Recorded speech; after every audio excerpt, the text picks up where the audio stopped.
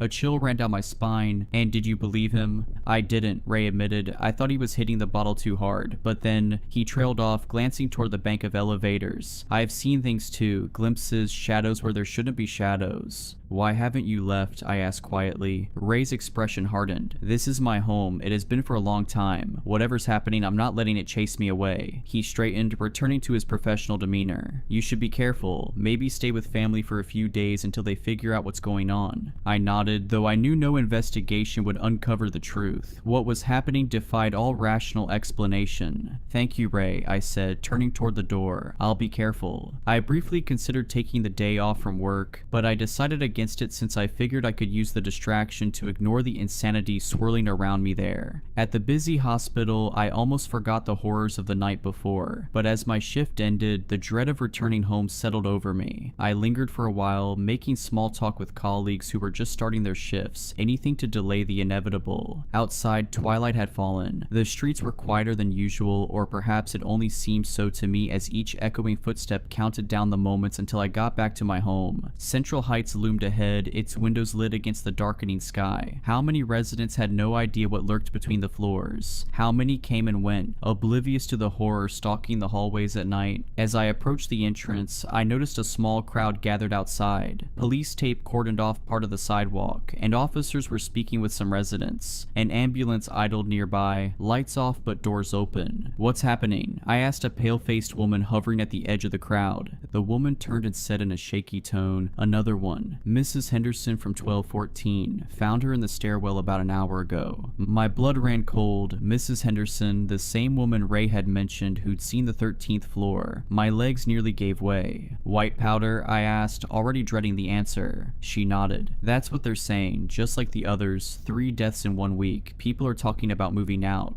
I pushed through the crowd toward the entrance. Ray wasn't at his post, probably being questioned by the police, and the other night doorman looked visibly shaken. "Excuse "Excuse me," he called as I passed. "They're advising residents to stay elsewhere tonight if possible. Building management is putting people up at the Coventry Hotel until they determine if there's an environmental hazard." "Thanks," I mumbled in a terrified daze. I wasn't in any mood to argue. I headed for the Coventry Hotel, hoping for a night's safety away from the building and its haunting specter of death. After checking into my room, my mind whirled with doubt and fear. The terrifying enigma of Central Heights dominated my thoughts, compelling me to consider leaving. Whatever was happening in that building, be it a deadly hallucinogenic powder or the grim specter of death itself, it did not matter anymore. I had to get out. The urge to flee was overwhelming, though a small, nagging part of me hesitated at the idea of abandoning the familiar for the unknown. I didn't have much money, and while I could potentially find a smaller place and hire movers to leave that cursed building behind, the decision felt more daunting than ever. I eventually resolved to leave and find someplace else to live. It was a hasty decision, but I grimly speculated that it might be a life or death situation, and I shuddered at the thought of the people I knew who had already been taken. With that resolution, I tried to settle down, and at last, I fell into a relatively comfortable sleep. Then, as if in the very next moment, my eyes snapped open in a flash. To my horror, I was alone in the elevator. White dust was everywhere on the floor, swirling in the air, coating my skin. The numbers on the panel flickered and a single glowing button remained, 13. I hadn't pressed it, but the elevator moved anyway, descending to a floor that shouldn't exist. When the doors opened, I didn't see a hallway but a vast cavernous space. White dust drifted like snow in stagnant air. In the center stood that hooded figure, even taller than before, its skeletal hands extended toward me. At its feet lay three bodies, Mrs. Donovan, Chelsea, and Mrs. Henderson, their skin bleached white, eyes open yet unseeing. Behind the figure, more shapes emerged from the swirling dust. Dozens, hundreds of them, all victims of the thing that dwelled between floors. And it was waiting for me to join them. Despite my overwhelming horror, a strange compulsion tugged at me, defying all logic. Before I could resist, my feet moved on their own, carrying me toward the morbid sight. The doors closed behind me with a metallic groan, and in the distance I heard the faint hum of the retreating elevator, leaving me alone with that enigmatic figure. It moved ahead, its long coat dragging along the floor and leaving a trail of white, chalky dust. In a daze, I followed as the oppressive silence wrapped around me like a shroud. The hallway seemed to stretch on endlessly, its walls lined with doors that bore no resemblance to those in my own building. They were older, heavier, each adorned with strange symbols that pulsed faintly in the dim light. Abruptly, the figure halted, tilting its head slightly as if straining to listen to something. I strained my ears, desperate to catch any sound, but only near silence met me. Then, almost imperceptibly at first, I began to hear a faint whisper, soft and indistinct, steadily growing louder. The sound sent shivers down my spine, completely out of place in that world. The figure turned to face me, and for the first time, I noticed a subtle movement beneath its hood. Shadows twisted and writhed within. My breath caught as the figure raised a hand, its impossibly long, pale fingers pointing toward a door at the far end of the hall. As the whisper grew clearer, a jolt of terror struck me when I heard my name called repeatedly in a voice disturbingly familiar. The door at the end of the hall creaked open by itself, revealing a space bathed in eerie, flickering light. I took a hesitant step back, but it was too late. The figure seized my arm with a cold, unyielding grip and pulled me forward. I stumbled toward the open door as the whispers crescendoed into a deafening roar, and in that moment, I stepped through the threshold into a nightmare from which I might never awake. And yet I did wake, gasping and tangled in sweat-soaked sheets. The hotel room was dark except for the red glow of the digital clock reading 3:13 a.m. My heart pounded painfully against my ribs as I fumbled for the bedside lamp. Light flooded the room, revealing ordinary hotel furnishings. No dust, no figures. Just a bland room with standard artwork and heavy curtains drawn against the night. I collapsed back onto the pillows, trying to slow my breathing. It had just been a nightmare, but as I glanced toward the carpet near the door, I saw a fine white powder dusting the threshold, as if someone or something had tried to enter. Frozen, I stared at the white trace. It hadn't been there when I checked in. Then a sinking dread gripped me. My eyes darted down to my feet, now engulfed in a thick layer of the eerie, chalky substance. Panic surged as I bent to touch my foot, and there it was, a bruise, vivid and sinister, marking the exact spot where an otherworldly hand had seized my arm with unyielding force. Desperation clawed at my mind as as I scrambled for a shred of logic, but only chaos answered. The figure had found me. Even here, miles from Central Heights, it had tracked me down. Or perhaps I'd even ventured into its lair in my sleep. It couldn't be real, but the powder by the door and on my feet was real. The deaths were real, and whatever was hunting me wouldn't stop until it had claimed me too. I hurriedly dressed, hands shaking as I stuffed my few belongings into a bag. I knew I had to leave, to put as much distance as possible between myself and everything here. I crossed several state lines and did not have a destination, besides as far away as I could get from that nightmare and the being that might even now still be searching for me. Yet, even abandoning my possessions and leaving, doubt still gnaws at my resolve. Perhaps leaving the city entirely and abandoning everything might be enough, but deep down, I wonder whether it could ever be enough. I don't know if I can ever outrun the shadow of death itself that haunts the 13th floor. I turned 18 in 2008, and on the day of my birthday, for reasons I won't bore you with, I packed up my things and moved out. For 4 years, I lived in my car, working as a barista from 6 to 2 and as a line cook from 4 to 10. My plan was to work until I had enough money for my own place, and then to either go to college or get a more stable job. Looking back on it now, I don't know how I did it, but by 22 I'd saved up a decent sum of money and began my hunt for a semi-permanent place of residence. I was living in Los Angeles at the time, and though housing prices weren't as bad as they are now, it was still a pricey county. After months of asking around, I was connected with Anders, an elderly man who was leasing a 2-bedroom, 1-bathroom house in North Hollywood for far below market rate. The catch, because there's always a catch when it comes to affordable housing, was that the house had been terribly maintained. It had been unoccupied for a year and would need some serious TLC before most people could comfortably reside in it. I, however, had been living out of a car for 4 years. As long as the place had running water, it would be an upgrade for me. I moved into the house in fall 2012. Anders gave me a tour before I got settled. He was a short, joyful old man, well-meaning, but how do I put this? Maybe not the most focused as a result of his age. At one point during the tour, he showed me the bathroom, then the master bedroom, then the bathroom again, then the master bedroom again. He was about to walk into the bathroom for a 3rd time before I gently guided him down the hall. The house itself was livable but weathered. Dim lighting from outdated fixtures cast long shadows over peeling wallpaper. The ceiling in many of the rooms was discolored from past leaks. The faucet in the kitchen sink was broken, the bathtub was badly chipped, and a few of the cabinet handles fell off in my hand. It was a rundown place, located in a bars on the window kind of neighborhood, but still it was my place. I was smiling ear to ear when Anders gave me the keys. "It's a good house with good bones. You take care of it now," he instructed, which I found ironic. Before he left, he paused in the front doorway, drawing a hand to his chin as he looked behind me into the house. I tried to follow his gaze, but couldn't figure out what he was looking at. "Everything alright?"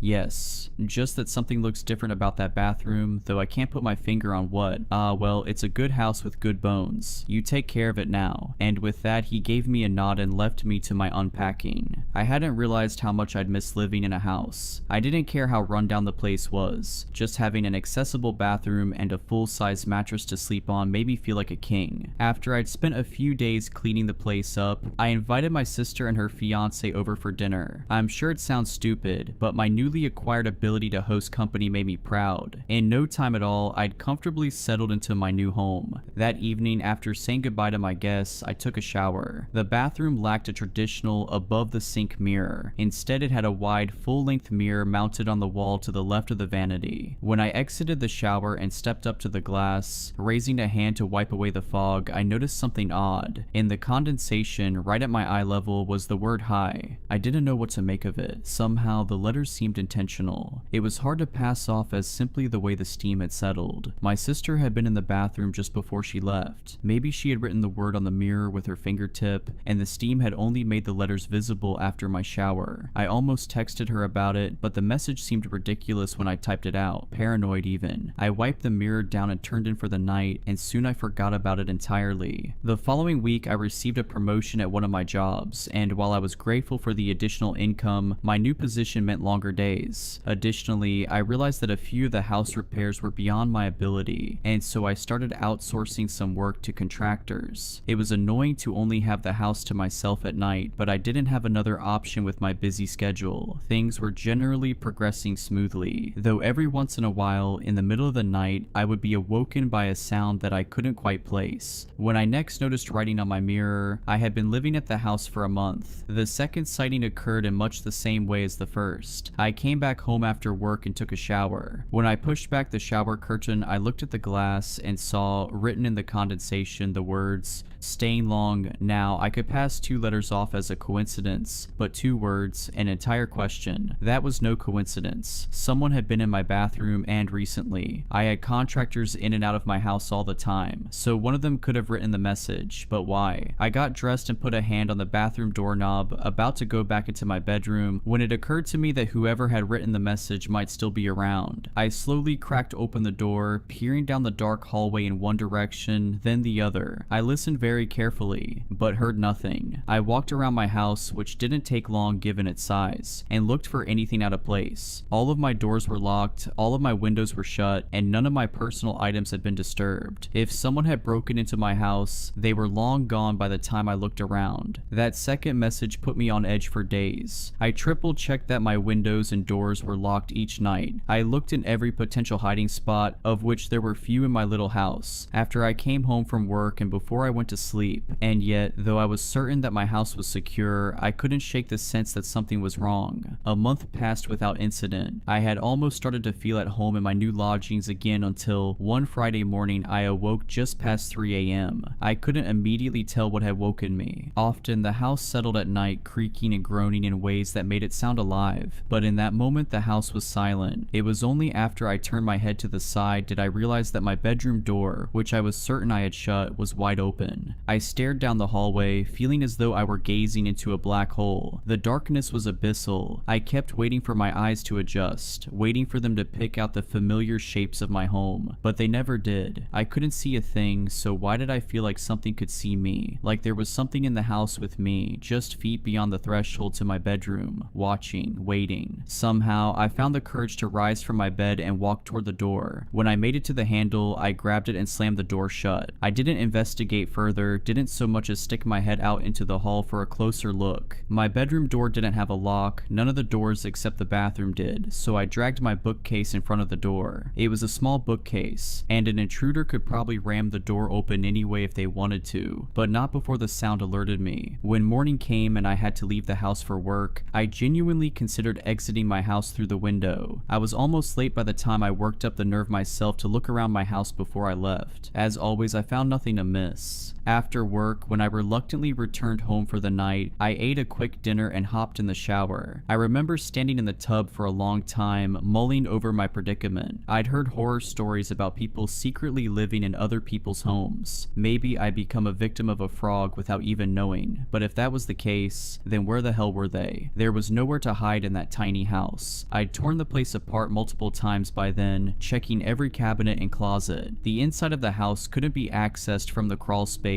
and the air vents were too small for a person to fit in. Suddenly, I heard a click, so tiny that I'd almost missed it entirely. I tore back the shower curtain, gripping the shampoo bottle like I was about to bludgeon an intruder to death with it. As I'd come to expect, there was no one in the room, but there was a new message on the mirror. This one was bold, the easiest to read of any of the messages I'd received so far. It was 3 words long: "I see you." Some awful amalgam of fear, confusion, and anger made my stomach churn. Ultimately, the latter emotion rose above the rest. I hastily dried off and threw on some clothes, then grabbed my phone from where I'd left it on the bathroom counter. I punched in Anders' number and glared at that mirror as I listened to the phone ring again and again. I'd started to think it was too late for him to be awake when he suddenly picked up. He started to ask me how I was faring in my new lodgings before I cut him off. "I need you to tell me if there's some way that a person could be getting into the house," I said. "Every night I check every window and door. I check every cupboard, closet, and cabinet, and still things are amiss. You need to let me know if there's some entry point that I'm not aware of." Anders didn't seem to entirely understand what I was asking. What's getting in? "You let me know if you're having rat troubles. My last tenant before you had rat trouble sometimes." "Yeah, sure, I've got rats. Besides the doors and the windows, how could they be getting in?" "Well, there's the vents of course, and there was a chimney once, though we had it sealed up a good long while ago. And there's also the crawl space of course, though I'm sure you've already poked around down there." Though I knew the home had a crawl space, I'd never had much reason to investigate it. I was never able to find the entrance, even after ripping up all the carpeting in the house. Likely, hardwood had been installed over the access door, making it an unlikely point of entry for an intruder. "How do I get down to the crawl space?" Yes, you should give the crawl space a gander. I barely stopped myself from smashing the phone into the counter. I planned to, where can I find the entrance? That'll be on the floor of the bathroom closet. I looked around the room. Surely I'd misheard him. Either that or he was confused again. What? I know, it's an odd place for it, but it's only there because that room didn't always used to be a bathroom. The bathroom doesn't have a closet. Sure it does. Just to the left of the vanity. I looked at the mirror, at that long, oversized mirror. I'd always found it odd for a bathroom of that size to have a built-in floor-to-ceiling mirror. What was it that Anders had said when he'd first visited? That something had looked different about the bathroom. Setting my phone down next to the sink, I stepped up close to the glass. I spent a few moments feeling around the frame, looking for a latch, then I grabbed a portion of the right side of the frame in 2 hands. After one hard yank, the mirror swung open like a door, revealing a large walk-in closet. Anders was saying something on the other end of the line, but I was too stunned to answer. There was a square-shaped hole at the back of the closet, which I assumed led down to the crawl space beneath the house. The closet floor was littered with all kinds of trash, filthy sheets, fast food containers, beer cans, and I realized some of my own items. Little things I thought I'd misplaced. A sock, a toothbrush, a comb, and a small frame photograph of me, my sister, and our old family dog. I crouched down to pick up the photo, perched in the doorway as I studied my younger, smiling self. I heard Anders say my name over the phone, except the voice didn't sound much like Anders at all. It was too deep, too clear, too close. When I looked up, a man was peeking out at me from the hole in the floor. He smiled at me, his eyes wide and pupils blown, his smile so wide it looked painful, and his hair long and matted. He was only visible from the neck up, and the harsh lighting made it look like a disembodied head was grinning at me from the back of the closet. Horrified, I rose to my feet and ran. I didn't stop running until I made it to my car, which I promptly drove to my sister's house. The next day, I drove to the police station to file a report. An officer met me at the house to check the scene, and I showed him the hidden closet, which indeed had an entrance to the crawl space. My best guess was that the intruder was entering my crawl space from the small door on the side of my house. He'd likely been squatting in the house during the year in which it sat unoccupied, and when he saw it was being prepared for sale, he had disguised the closet door so as to keep a little room for himself. Why he decided to stay, or why he was leaving me messages, I can't say. From his actions and from what little I saw of him, I think it's safe to assume that he wasn't of sound mind. Unfortunately, the man was never found. For all I know, he's still in that same neighborhood. Hell, he might even be in the same house. I moved across the county afterwards and have lived in studio apartments ever since. The thought of living in a big house with all those rooms and corners and places to hide gives me the creeps. It's not just houses that the incident soured for me, but mirrors as well. These days, when I visit a friend or stay at a hotel, I always have to carefully inspect the bathroom mirrors, shining a light directly into their faces and tapping a finger against the glass. Because the worst detail of the whole ordeal was that, when revisiting the bathroom with the police officer, I stepped into the old closet, closed the door, and looked into the mirror. Instead of the mirror backing, I saw the officer's face on the other side of the glass.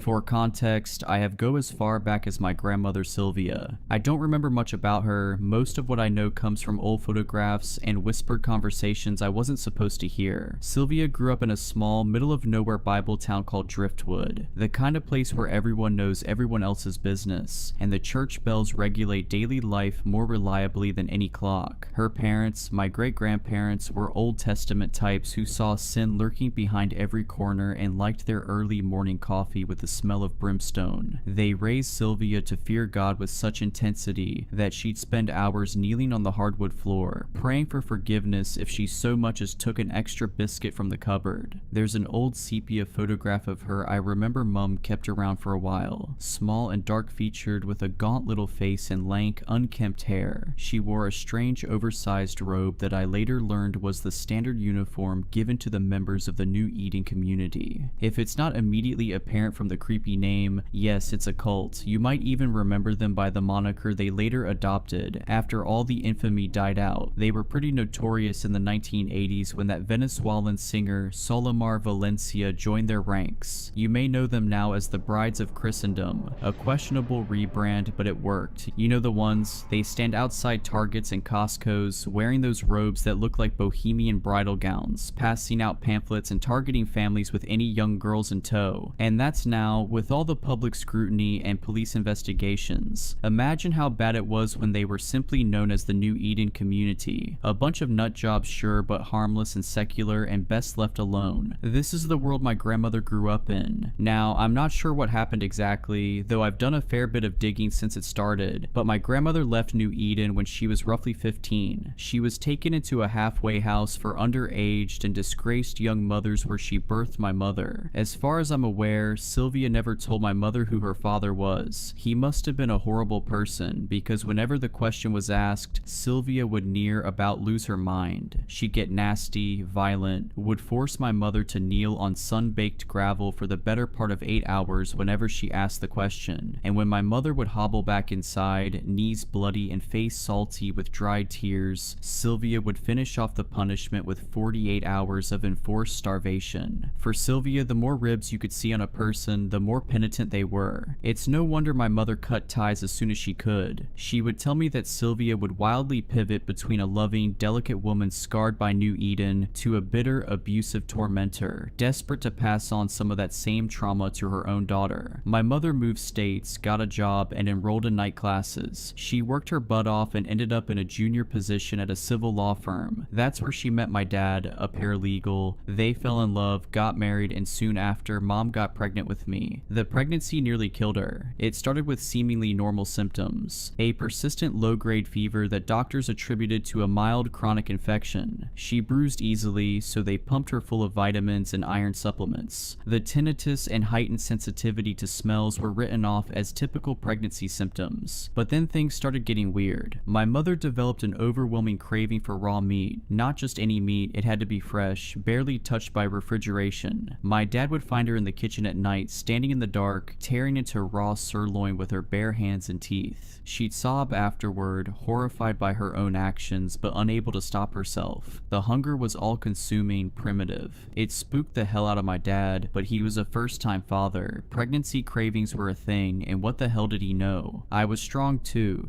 strong for a developing fetus. I broke 3 of her ribs as I grew, and the doctors couldn't explain how. But worse than the physical symptoms was the fear. My mother carried around a consuming, endless sense of doom that didn't abate until my birth. She couldn't describe it, couldn't rationalize it, but she was terrified. Not of birth, not of me specifically, but of something else. Something she could sense but not see. It was during her 3rd trimester that she reached out to Sylvia. I think the fear finally overcame her pride, her justified anger at her mother's abuse. No matter their strained relationship, she wanted her mama, and surprisingly, Sylvia came. I found my mother's diary after she passed, and that's how I learned about Sylvia's brief return to our family's life. According to the entries, Sylvia was different, softer, more present. She doted on my mother, cooked for her, helped prepare the nursery. My mother wrote about hope, about the possibility of healing generational wounds through shared experiences of motherhood. Sylvia was respectful, helpful, and anchored during a stressful time, until she tried to drown me in the bathtub when I was 2 weeks old. My dad found her just in time. He didn't see the knife at first. He was too focused on fishing my tiny body out of the water. Sylvia stabbed him, but the blade caught mostly fabric and just a bit of flesh. She was small, malnourished from years of religious fasting and self-imposed punishment, so my father was able to subdue her while still holding on to me. My mother came running when she heard the commotion, and that's when Sylvia started screaming. The things she screamed haunted my mother, enough that she wrote about them constantly in her journals, etched permanently into ink-stained pages as much as her mind. Sylvia had raved about a curse on the women in our family, about how she hadn't been strong enough to kill my mother when she had the chance, and she wouldn't make that mistake with me. Apparently she screamed so hard she coughed up blood. She begged my mother to end our line, said each daughter born was like rolling dice. Not all of us would birth daughters, she said. Some of us would birth something else entirely. They took her away in handcuffs, still screeching about darkness and choosing and something about rooms deep underground where the brides would go. The doctors diagnosed her with religious psychosis, citing her involvement with the New Eden community as the root cause of her break from reality. 3 weeks later, they found her hanging from a bedsheet noose in her room at the psychiatric facility. She left behind a single note for my mother. I tried to save you from being chosen. Now you must save your daughter. End the bloodline before they find her. And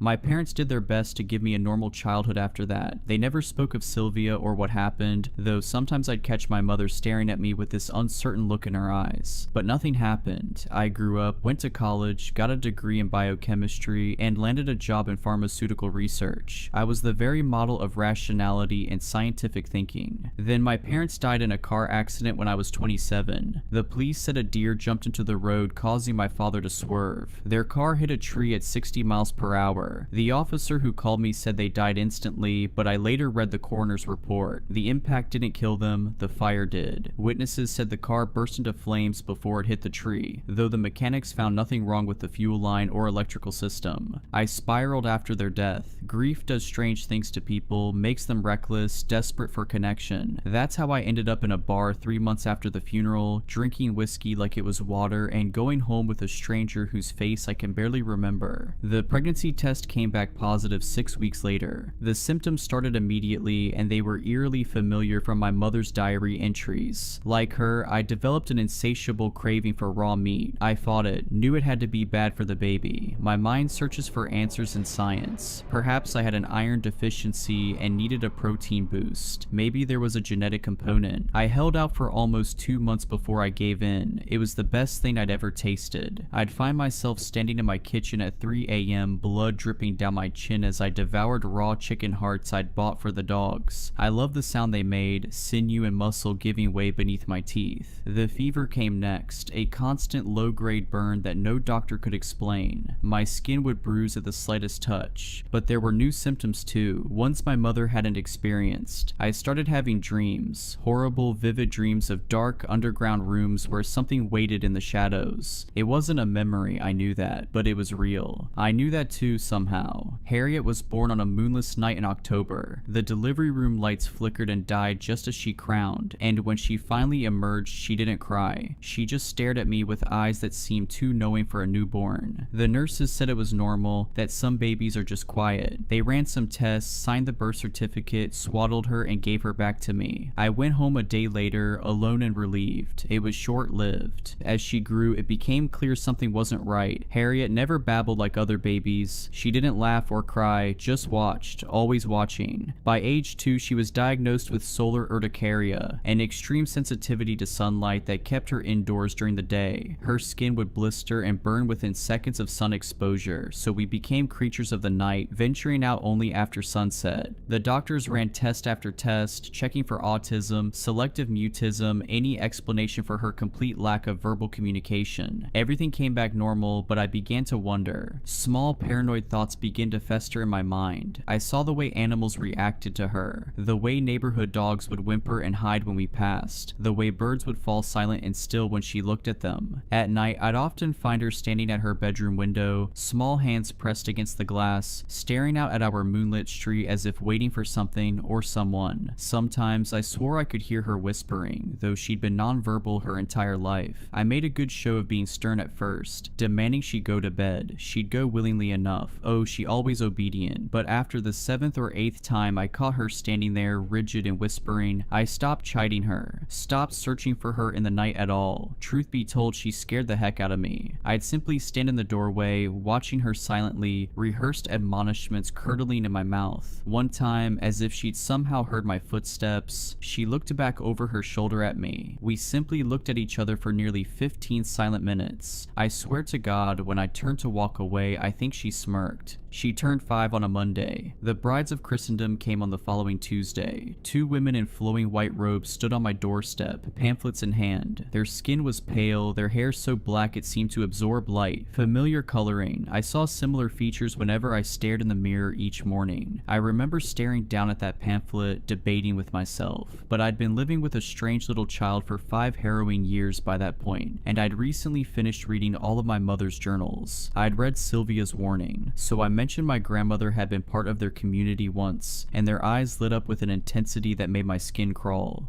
Sylvia's granddaughter, one of them breathed, reaching out to touch my hand. We've been looking for you for so long. I shouldn't have invited them in, but I was desperate for answers about my family history, about Sylvia. They sat primly on my couch, their white robes pooling around them like spilled milk. We talked about mundane things at first, the weather, the neighborhood, their charitable work. They were articulate and warm, speaking passionately about their women's shelters and educational programs. Something about their careful politeness reminded me of funeral directors. Then Harriet wandered into the room. The change was subtle but immediate. idiot. One of them stopped mid-sentence, her carefully practiced smile faltering for just a moment. They exchanged a glance that lasted a fraction too long. The younger one leaned forward slightly, hands clasped in her lap so tightly her knuckles bled white. "What a beautiful child," the older one said. "Is she yours?" "Yes." "Biological?" "Why does that matter?" They began asking questions then, each one seemingly innocent but somehow wrong. Had she always been so quiet? Did she have many friends her age? Was she eating well? Did she sleep through the night? When was her last checkup? When I tried to steer the conversation back to Sylvia, they barely seemed to hear me. Their attention remained fixed on Harriet, who stood silently in the doorway, watching them with her unnaturally still gaze. "We have a wonderful children's program," the younger one said, reaching into her bag. "Many special little girls like Harriet have found their true purpose with us, their true family." Something about the way she said purpose made my skin crawl. I asked them to leave. That night, I heard voices from Harriet's room. Not children's voices, something else. Something that made my teeth ache and my vision blur. When I burst in, she was alone, but her walls, they were covered in drawings. I've worked in pharmaceutical research. I've seen medical textbooks with detailed surgical procedures. Nothing prepared me for what my 4-year-old had drawn. Women split open from throat to pelvis, their organs replaced with writhing shapes that might have been tentacles or might have been something worse. Faces caught in moments of transformation, skin peeling back to reveal something underneath that didn't follow the rules of anatomy. Not a simple child's doodling, I'm telling you. The drawings grew more detailed every night, more disturbing. She drew them with anything she could find, crayons, markers, her own blood when I took away her art supplies. I'd washed the walls clean before bed only to find them covered again by morning, the images more elaborate, more horrifying, naked women being penetrated by shadows that seem to move on the paper. I have no idea how she even knows what sex is. She doesn't watch television, shows little interest in books, doesn't speak with and therefore cannot be influenced by neighborhood kids. I'm not even sure if you could call what she drew sex, to be frank. It came across as more violent, ritualistic. The changes in Harriet accelerated after that. Her skin began to slough off in patches, revealing something dark and iridescent underneath. Her eyes gradually darkened until they were completely black, and her fingernails turned the color of tar.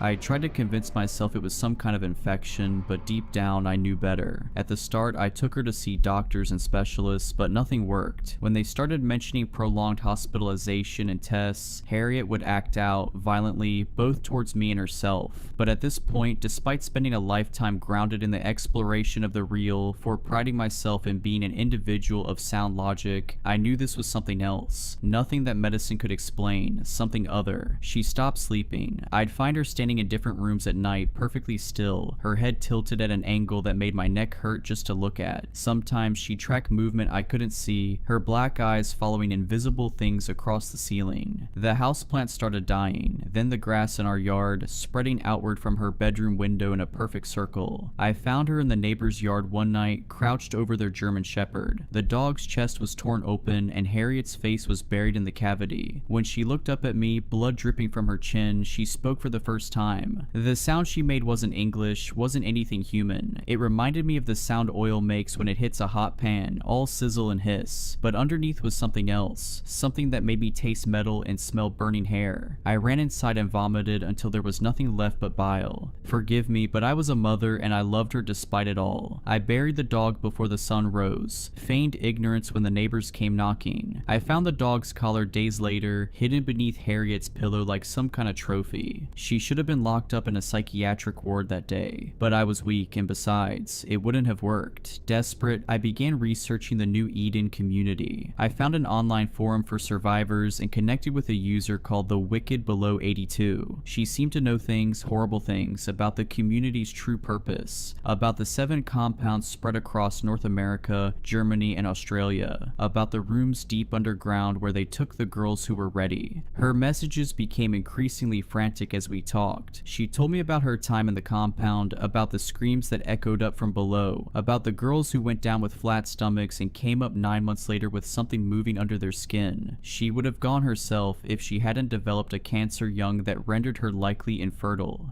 Thank everything for osteosarcoma, she joked. Then she asked about Harriet's symptoms, and each answer I gave made her more agitated. You need to end it, she wrote finally, before they complete the circle, before all 7 are born. I can't find her account anymore. I hope nothing has happened to her, but that brings us to tonight. Tonight, I woke to a smell like rotting meat. Following it led me to Harriet's room, where I found a pile of what looked like shed snakeskin, but I recognized the birthmark on one piece. The blood trail led to our bathroom where I found her. Jesus, I can barely write it. I can't describe what my daughter had become. What sat in our bathtub looked almost right, but wrong in ways my mind couldn't properly process. Like when you see a face in a dream and know it's your mother, but wake up remembering features that couldn't possibly fit together into a human face. Parts of her seemed to fade in and out of my vision, as if whatever she was becoming couldn't fully exist in our reality. When she moved, her joints bent in directions that made my eyes hurt. Her skin rippled like oil on water, and underneath was something that made me understand why Sylvia went mad. I did what my grandmother had tried to do, what she knew needed to be done. The thing that had been my daughter thrashed and fought, but in the end I held it under the water. I kept whispering, I'm sorry, even as its claws tore into my arms, even as I watched my baby girl's face shift between human and monster under the thrashing water. The hardest part wasn't the physical struggle, it was when she stopped fighting, when her face became human again and she looked up at me through the water with those big brown eyes, my eyes, and reached for me like she used to when she was small, like she wanted her mama to hold her. But I'd seen what was inside her now. I knew what was coming. I held on until the bubbles stopped, and then I ran. Everything was completely normal until last year. We had what felt like a totally typical marriage. I remember the night things started to get weird because it was right after our 5th wedding anniversary. It was a regular day working at the bank when I got a text from my wife. A text from her in the middle of the day was not unusual, but what the text said was definitely not like my wife. Hey babe, I had an idea for something new we could try when you get home. Now, don't get me wrong, I was thrilled to get this text in the middle of my workday. I think any man would be ecstatic at a text like that, but I was having a hard time getting too excited because something about it felt so off. My wife has never been the kind of woman to send a message like this, let alone want to try something new. She is a very shy and to herself woman. The day moved at a snail's pace as I anticipated what my wife had in store for me. I tried not to overhype it in my head. I prepared myself to find a baked good or something when I walked into the house. I fully believed she didn't mean to send a winky face. Not to say I would have been disappointed with whatever she had in store. I'm not much of a wild guy myself, but a little spice never hurt anyone, right? When I pulled into the driveway, I was surprised to see most of the house lights were off. I suspiciously unlocked the front door to see my beautiful wife standing facing away from me in the doorway to the bedroom. My happiness from seeing her quickly grew into confusion when she didn't turn around to look at me when I walked in and said her name. She would normally run up to me and give me a big hug. In the past, my wife has always been the sweetest person I've ever known. For her to not run up and give me a hug and a kiss was strange. I made my way inside after waiting a second, trying to be as loud as possible in the hope she would suddenly notice I was home and look at me. I got closer and noticed she wasn't moving other than her soft breaths. I was standing right behind her and tapped her on the shoulder. Hey sweetheart, are you okay? Right as I got out my words, she jumped around to face me with a giggle and smile. Ha, that was so funny. Did I scare you? She said while covering her mouth in an attempt to hide her toothy laugh.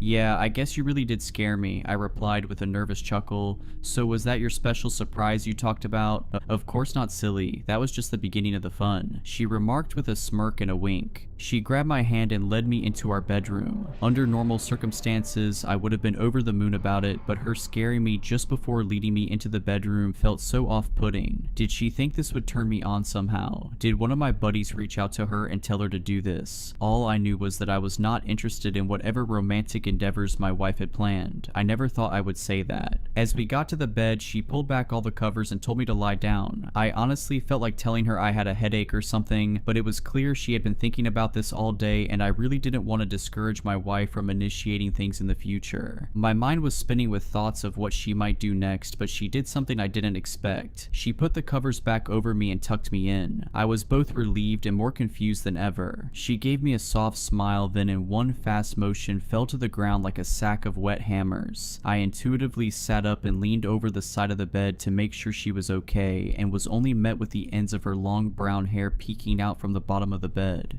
"Hey Catelyn, why are you hiding? Can you please come out? I'm not a fan of this game you're playing," I murmured in a tone trying to not sound freaked out. I was only met with the sound of a muffled giggle. I sat in bed for the next 10 minutes trying to tell her to stop. It went from polite asking to begging, but the laughter didn't stop. After my begging didn't seem to work, I got the courage to get out of bed and look beneath me. As soon as I put my foot down, she grabbed my ankle. "What the hell, Catelyn? This isn't funny. You have fun here, I'm sleeping on the couch." I slammed the bedroom door behind me and curled up on the living room couch. I could still hear her laughing from the joke I seemed to miss. It was so hard to sleep that night. The image of her hair barely peeking out from under the mattress really stuck in my head for some reason. It took a while, but I finally fell asleep. The next morning I was up for work a couple hours before her, so we didn't get the chance to talk. I had to go into the bedroom to get my clothes for work, so I peeked under the bed to check on her. She was sleeping peacefully on her stomach, and I tried not to wake her. It was a long, hard day at work. I wasn't really feeling all that scared anymore, more so worried for my wife. I wasn't sure how I could help. Around 10 a.m. I got a text from her. "Hey Emmett, I'm really sorry about last night. I have a lot of explaining to do once we both get home. Can we talk over some pizza?" I felt so much better after reading those words. It might seem insignificant, but my wife hates pizza, so whenever she is willing to eat it with me, I know she is putting in the effort. It was the end of the day and I headed home looking forward to some pizza and some time with my hopefully back to normal wife. I walked through the door and was relieved to see my wife setting the table and putting down a pizza box. She heard the door shut and ran to give me a hug and a kiss. I really felt like I had my wife back. "I'm so glad you're home. Sit down, sit down. I got pizza from your favorite place down the road," she said as she pulled a chair out for me to sit down. We were both quiet for a minute or two after we both sat down. I don't think either one of us knew how to start the conversation. Just as I was about to speak up, she started to talk. "So I know last night was weird. I just got really insecure after hearing a few of my coworkers talk about the things they do with their partners, and I was worried you thought I was too boring. I know I can be shy and don't like to do anything crazy and started to feel guilty for not doing more with you. I wasn't entirely sure how to even go about it or what you would like, so I just went for it. I understand now how I went wrong. I'm sorry, I just don't know how to do this kind of thing," she said as if she had rehearsed it many times in her head. "Why would you ever think I was bored of you? I don't need any of that wild stuff. I married you for a reason. You don't need to try to be something you're not. I love you for who you are," I said as I grabbed her hand. She took a deep breath and looked at me with watery eyes. "I love you too. Thank you for being so understanding. I really want to make it up to you."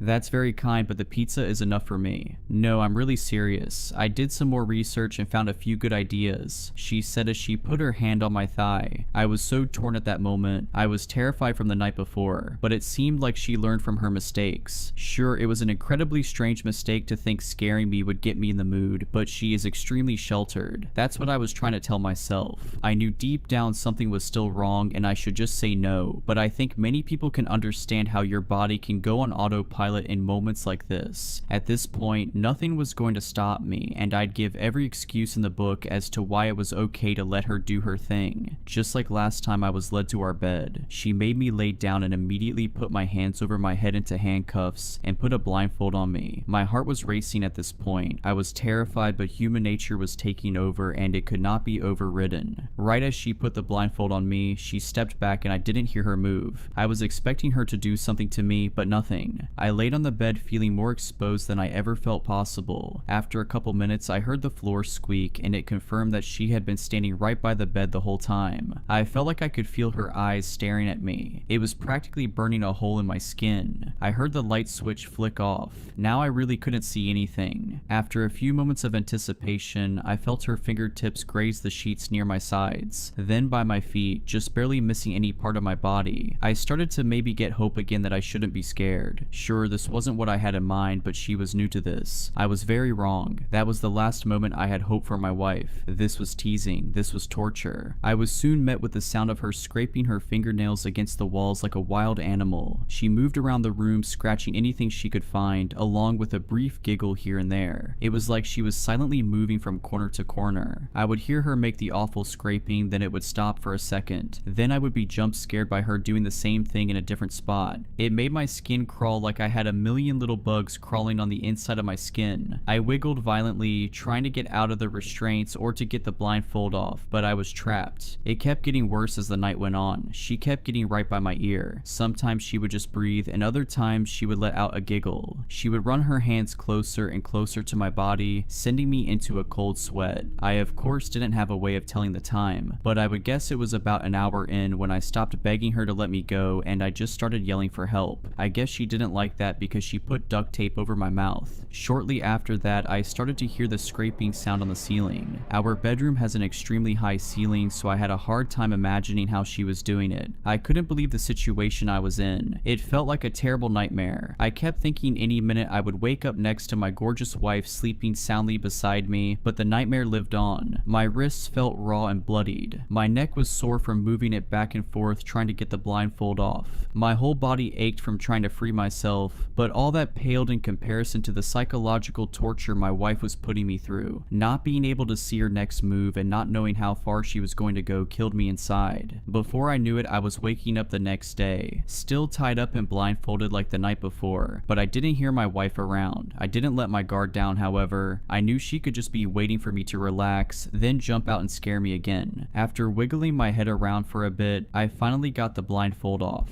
I was honestly scared to open my eyes. I was terrified that my wife would be standing in the corner waiting for me to look at her. Luckily, when I opened my eyes, she was nowhere to be found, but the relief was brief after seeing the aftermath of my bedroom. Nearly every square inch was scratched, even on the 20-foot ceiling above my head. Some of the scratches even had blood in them. As I looked around at my ruined room, I heard my phone buzzing on the bedside table. Either I put it there before getting into bed or my wife put it there. At this point, it didn't matter, but having my phone near me could be a saving grace. I figured it was my boss calling me since it was 10 a.m. and I wasn't at work. I wasn't sure if my wife had any plans of coming back to get me, but maybe if I didn't show up to work, my boss would get worried about me and come looking for me. I soon had the realization that if they called my emergency contact, it would just be my wife, and I wasn't sure how helpful she'd be at this point. I laid down in my bed the rest of the day, miserable as I watched the hours go by, my stomach growling and my arms were sore from them being above my head for the last 24 hours. It was around 9 p.m. when my phone started getting calls like crazy. I remembered I had plans to get dinner with my brother and he was probably worried about me. I am not the kind of person to just bail. After a couple hours of calling, I heard a few knocks at the door, followed by my brother's voice. It was muffled, but I could tell he was worried. I heard keys start to wiggly in the doorway. He had a set of keys in case I lost my pair and needed to get in the house. He opened the door and yelled out my name as I tried to be as loud as possible, thrashing my body around as I tried to scream out the duct tape that was nearly off my face. Emmett, what the hell, dude? My brother yelled and he ran to my aid. He immediately ripped the duct tape off my face. Oh my gosh, thank goodness you are here, get me out now.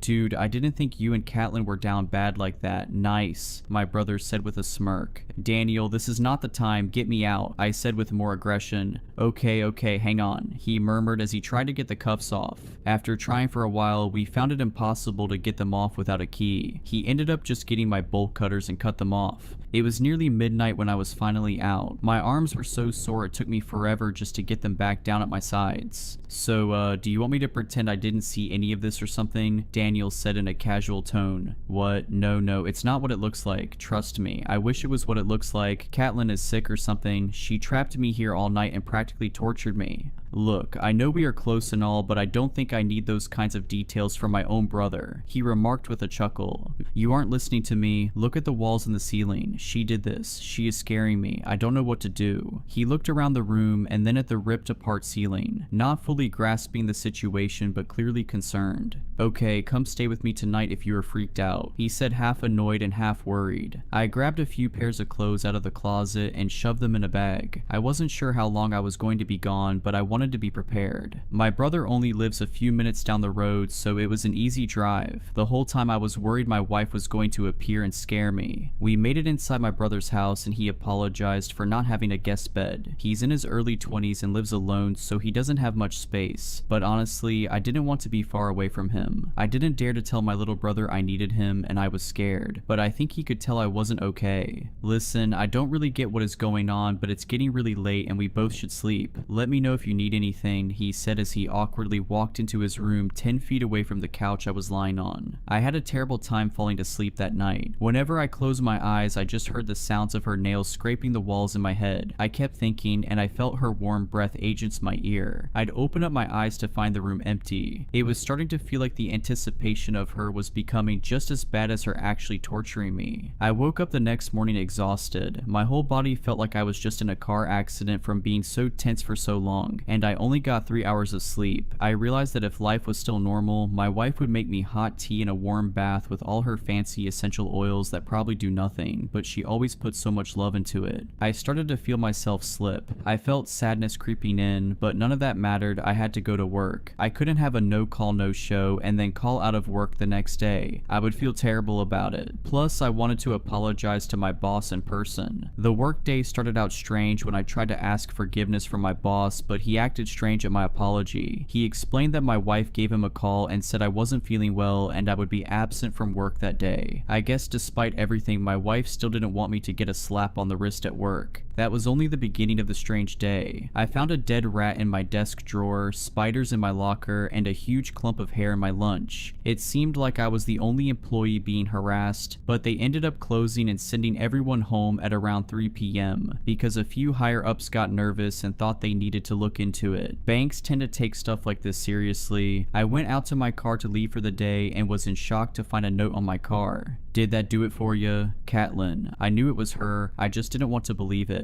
The last thing in the world I wanted to do was talk to the woman. I was terrified at this point, but I had to beg her to stop. For some reason, she thought I had some weird kink for being scared. Or maybe she developed one. Regardless, I had to tell her if it didn't stop, I was going to leave her, or even get a restraining order. I didn't want to meet her in person by myself. I didn't know what stunt she would try and pull to convince me to give her one more chance. Since my brother was already partly up to date on the situation, I asked him if he would be there for our meeting. It might be awkward, but I needed him. I didn't want to involve more people than necessary. I texted them both individually and told them to meet me at a coffee shop that night. It was 7 p.m. and my brother was already sitting next to me waiting for my wife to walk in. As she walked in, it was clear she was putting on an act. She looked overly sad and was dressed in bright clothes that she'd never worn in the past, trying to make herself look innocent. She pulled out a chair and sat down at our table. The air was thick and awkward. "Catelyn, I wanted to meet in person and have Daniel here because I need you to know whatever you are pulling here isn't what I want. I'm not enjoying whatever act you are putting on. I'm not turned on. I don't find it sexy. Whatever you want to call it. Please stop. If this is something you are into, I think we need to talk to a professional because it's scaring me," I said earnestly as her eyes got watery and Daniel slouched in his chair uncomfortably. I don't know what to say, babe. I have to say I'm confused. I know I'm new to this experimenting thing, but I'm doing my best. This is what you asked of me. I'm just trying to be a good wife. You know me, I'm as vanilla as they come. You are the one who asked me about these acts. I'm just doing my best. She stressed as she fought back tears. Daniel looked at me with confused eyes. "Wait, hang on, what's going on? I didn't think you asked for any of this, Emmett," Daniel said. "I didn't, I swear. I have no idea what she is talking about. I would never ask anything like that from her." I pleaded to my brother. "You are sick, you know that? Why are you doing this to me?" she uttered as she pulled out an envelope and tossed it on the table. Daniel and I looked at each other before he reached for it and opened it up. Inside was a letter that Daniel read out loud. "Dear Catelyn, I love you with all my heart, but I'm afraid I'm getting bored of the same old, same old. I want something more. I am writing this out as I might feel weird saying it face to face, but I've been thinking about it and, well, nothing gives me a high quite like when I am scared. And I mean truly terrified. The adrenaline rush is like nothing else. I think if we employ this into our lives, it would really spice things up, in the everyday and in the bedroom. I hope you understand and don't get put off by this, but I really want it. Under no circumstance if I say stop should you stop. If I tell you I'm too scared, you know you are doing something right. I can't wait to see what you come up with, Emmett." He lowered the note to look at me, only finding shock on my face. "What the hell, dude? Why would you do this to your wife? And get me involved. This is so messed up and gross. Don't get me involved in your sick kinks ever again," he said as he threw the note at me and stormed out of the coffee shop. I begged him not to leave, but he didn't even turn around. I sat and stared at my wife, terrified. "What on earth is going on here? You and I both know I didn't write that garbage," I angrily whispered to her. Her face slowly morphed from sad to a satisfied grin. Stop it, I don't like this. Why don't you realize I hate what you are doing?" I cried. "When will you realize everything isn't always about you? Maybe I'm the one who likes it," she said as she lifted her eyebrows. "Stop, you are scaring me," I begged. "Good, then it's working," she said as she pushed her chair back and stood up. She turned around and looked like she was going to leave. Just as she was about to open the door, she stopped. She turned back around and looked at me. She slowly walked back toward me and picked up the note my brother threw. She grinned at me smugly as I trembled in fear. She leaned down to my ear and whispered, "I guess I did a good job imitating your handwriting, huh?" she said as I remained frozen in my seat. I watched as she walked out, got in her car and left, not knowing what to do next. She turned my own brother against me. This wasn't a miscommunication or something. She was doing this on purpose. She was torturing me. But why? It couldn't be just because she was bored of everyday life. Something was wrong. I knew my brother wouldn't want me back at his place. He saw what looked to be proof of me being a nasty scumbag. I wouldn't be able to convince him otherwise. I went to a hotel for the night. I didn't have other options. I didn't want to burden anyone else with this. Plus, I figured she'd just turn them against me too. After what felt like the longest day of my life, I was in my hotel bed trying to relax. I got a text from my boss letting me know they had to close the bank for the next couple of days because they were doing an investigation. I felt some relief from this. At least I didn't have to worry about work for a day or two. I don't remember much of that night, but I do remember the outcome of the early morning. I remember feeling cold and wet. I opened my eyes to see I was in the woods and lying in a very shallow grave. Most of my body was above ground with a small pile of dirt on top of me. I was frozen in fear, the fear of my wife lurking around somewhere. It seemed like she tried to bury me alive but did a half-worked job. I tried looking around at the dark forest to try and get my bearings, but only found more confusion and dread. The cold morning wind whistling around me added to my looming fear, as if it was taunting me, but it didn't scare me nearly as badly as my wife. I looked around for her to try and find her, but only got more and more worried when I didn't see her. I heard the sound of twigs snapping from every side. Eventually I heard a grinding, clicking sound. It sounded robotic but also human. Then it turned into a giggle. I never thought the sound of my wife's giggle would haunt me so feverishly. The sound would come from far to the right, then switch to my left, faster than she would have been able to get that far, much like she did in our bedroom a couple nights back. I started to hear footsteps along with the twigs breaking. I swore it didn't sound like she was walking on 2 feet but on all fours. I tried not to think about it. I told myself my mind was playing tricks on me. I shook my head back and forth in an attempt to shake the visions out of my head. I found the strength in me to get to my feet and to run. I noticed what looked like the right direction to move in, based on the ground being disturbed. Like she dragged me through the dirt to the spot I woke up in. After running for a few minutes, the trail looked familiar. I knew I was close to home. When I would hear the footsteps, I would turn my head to look, only to barely miss her. After what felt like forever, I saw her. She was on all fours circling me, running like a wild animal, her tongue sticking out of her mouth like a dog. I hardly recognized her. Her circles around me got tighter and tighter. As she got closer to me, she slowed down. Eventually, she got right in front of me and stood up on her 2 legs. I tried to run around her, but before I knew it, she pinned me down. I could barely recognize her up until this point, but something clicked when she got close to me. I looked into her eyes, but I didn't see my wife. I saw something else. I guess I should have guessed sooner, but something was wrong with my wife, because this thing wasn't my wife. "What did you do with her?" I yelled in her face. "You will never find her," she whispered with a hoarse voice. As drools started to come out of her mouth, she abruptly jumped off of me and scurried back into the woods. The last words she said echoed in my head, "You will never find her." The relief I felt knowing my wife might still be out there, but how was I supposed to find her? I couldn't keep up the running my whole way home, but managed to sprint. I kept thinking she was gone, then I would hear her nearby, taunting me. I got back to our house. I hadn't been there since this all started happening a couple days ago, so I was scared scared to see what the inside looked like. I knew I couldn't stay for long. I saw her car still in the driveway, so I planned to take it. My car was still at my hotel, but I needed to make it hard for her to get around. I thought I would also look for clues for my real wife while I was there. After I entered the house, I was shocked to see the state it was in. My wife would rather die than see her home look like this. Glass broken on the ground from wine glasses, dirt and trash in random piles, a foul stench filling my nose. I couldn't believe what that thing did to our once beautiful home. The horrible smell distracted me, but I remembered my goal once I saw some blood. I followed it to the basement staircase. I grabbed the fire poker by our fireplace and walked to the door leading to the basement. I felt guilty for taking so long and not just heroically running down the steps to hopefully see my wife, but my whole being was so full of dread I couldn't help but feel fear. I knew I had to fight, but every part of my body wanted to flee. The door creaked as I pushed it open. It was hard to tell if it was louder than normal or if the moment made it feel excruciating. I peered through the door to see more blood on the stairs. A lot of blood. I ran down as fast as I could without slipping, noticing blood on the guardrails as I tried to grab them. As I made it to the bottom of the steps, I was in shock. I saw my wife. She laid on the cold, unfinished basement floor. Her breath was visible but faint, covered head to toe in cuts and scrapes. I ran to her and collapsed beside her, weeping like a baby. Catelyn, please get up. Come on, we need to get you out of here. You need help and I don't want her to find us, I said with a panicked breath. What's going on? Was I sleeping down here? Wow, my head hurts, she whispered in a groggy voice. No time for that now, I'm getting you some help, I proclaimed as I lifted her up in my arms with a sudden burst of adrenaline. It was clear from her injuries she needed medical attention, but I wasn't worried for her life. There is no way the amount of blood I saw in the house was all from her. If it was all hers, she'd be on the verge of death. That awful creature must have gotten some blood somewhere else to scare me more, as if the sight of my wife on the floor was grisly enough. We rushed to the hospital in what felt like record time. As I carried her in, the hospital staff approached us asking all kinds of questions. I tried my best to explain, but it didn't sound right coming out of my mouth. I couldn't explain any of it because I was still trying to understand it myself. The staff got my wife set up in a hospital bed. She had an IV for some fluids and some stitches here and there. After a couple hours, she seemed to perk up, but she could tell I wasn't being myself just yet. Babe, I know you are freaked out, but don't be so cold to me. I just went through something awful. Please, I need you now more than ever, my wife said from her bed across the dimly lit room. I was trying to be as loving as possible, but I just couldn't get some images out of my head. I was desperately trying to remember my wife before that monster came into the picture, but it was so hard. Her face went from sad to an over-exaggerated pout in an attempt to make a sad puppy dog face. She tried to make the cutest faces she could. I got closer and closer to her and her happiness grew. I ended up sitting on her bed with her. She leaned close to me and puckered her lips. I gave in and had a blissful kiss with my wife. Until she bit down. I tried to pull away, but she had such a grip I could tell I'd badly hurt my lip if I resisted. Instead, we both sat in silence. Her breathing got slow and deep as my heart rate increased. She slowly loosened her bite but stayed uncomfortably close to my face. Say a word and I will scream, she whispered. Before I could process what was happening, she reached for my hand and grabbed my pinky. Then she violently forced it the wrong way. I screamed in pain as I heard the snap of my finger breaking. My ears were ringing in shock. As I reacted, my wife did as well. Get away from me, you horrible monster. Get off of me. Don't you dare touch me, she yelled at the top of her lungs. I backed away from her. Confused and shocked medical staff ran into our room. What the hell is happening here? A tall man said. Sir, thank goodness you are here. My husband is trying to hurt me. He is the one who gave me these injuries. I didn't want to tell anyone because I was too scared he would hurt me even more. Please help me. Now he is trying to hurt me again, she desperately cried. No, do not believe her. Look at what she did to my lip and my finger. I'm the one who needs help. This woman is torturing me, I said, pleading to the staff as a nurse chimed in. Those look like wounds of a woman defending herself, buddy. Don't play the victim.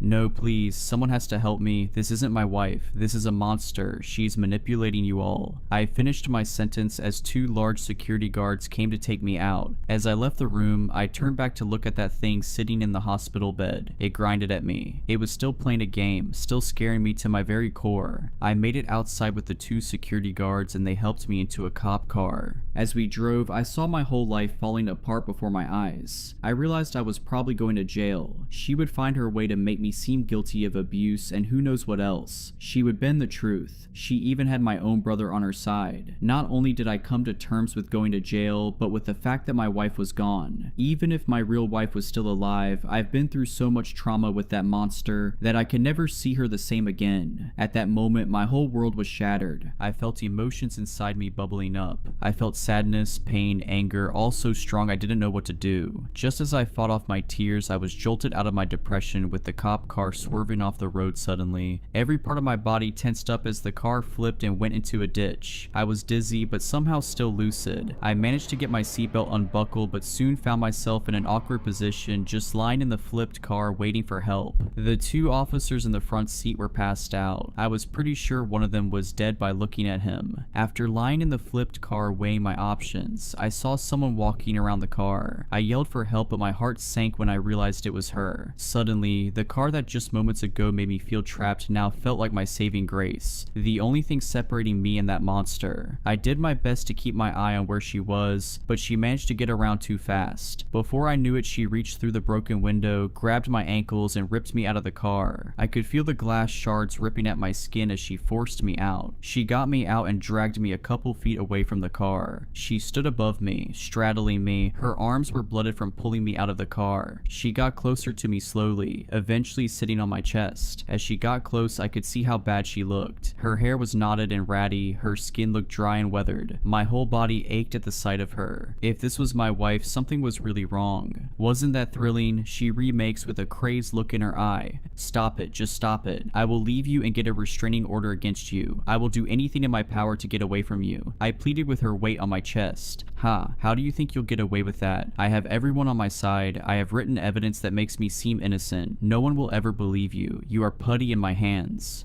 Is this what you want, for me to go to jail, to make me look like an abusive, sexually corrupt man? Why are you doing this? I said with desperation. Go to jail? Who said I wanted you to go to jail? Who do you think stopped the cop car? The Tooth Fairy, she said with a chuckle and twisted smile. Then why did you tell all those lies about me? Why are you trying to make me look guilty and then the next minute save me? If you go to jail, the chase is over. You will be protected by the jail walls and steel bars that keep us separated. I won't be able to keep scaring you. Jail would be freedom for you, freedom from me. What if I would rather go to jail than have you constantly lurking around every corner? I said with squinted eyes. She met my gaze and got even closer. She whispered something that sent a chill down my spine. Go to jail and give up finding your beautiful bride? You sick bastard, I said as I tried to sit up to grab her, but she pinned my arms down. You thought because of the little stunt I pulled I was making up a lie about your wife still being out there? Don't be silly. You know your wife. She would never act like this.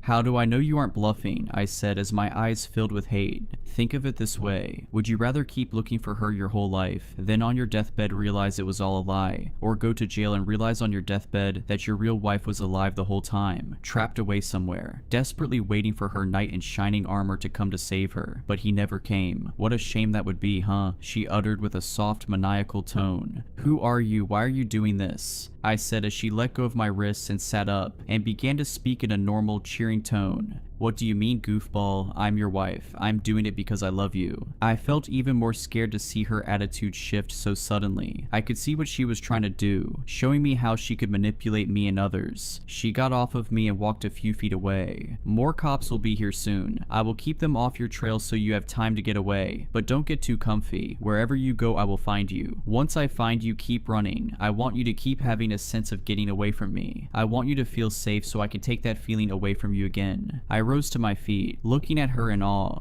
I knew I couldn't be completely confident in my real wife still being alive, but the thought of her in a cold room waiting for me echoed through my head. I had to keep running. I had to keep looking, even if that was exactly what she wanted from me. I started to run. I ran with no clue where I was going. I didn't have a home to go to. Nowhere was safe. I was hopeless. I spent the next several months running away. I hitchhiked and found odd jobs. I even found a super sketchy doctor's office that took some cash I had in my wallet. I had to get some help with the injuries I I sustained. A few separate times I thought I was safe. I thought I had outrun the police and, more importantly, my wife. The first time I realized she found me, I opened the door to find bloody teeth all over my doorstep. I was in the next place for about 6 weeks but kept getting ding-dong ditchers. I thought it was just kids, but no kid would be doing it on the hour every hour for days straight. That brings us to the current day. I won't give details on my location in case she is reading this. However, I'm not completely sure if she has found me or not. Sometimes I hear scraping on the outside of the house, or what sounds like something inside my walls. I tell myself it's just animals because it makes me feel better. She might be trying to be less obvious, so I stop running. I was relieved at first that she wasn't doing anything too terrifying, but then I realized it's worse to not know if it's her or not.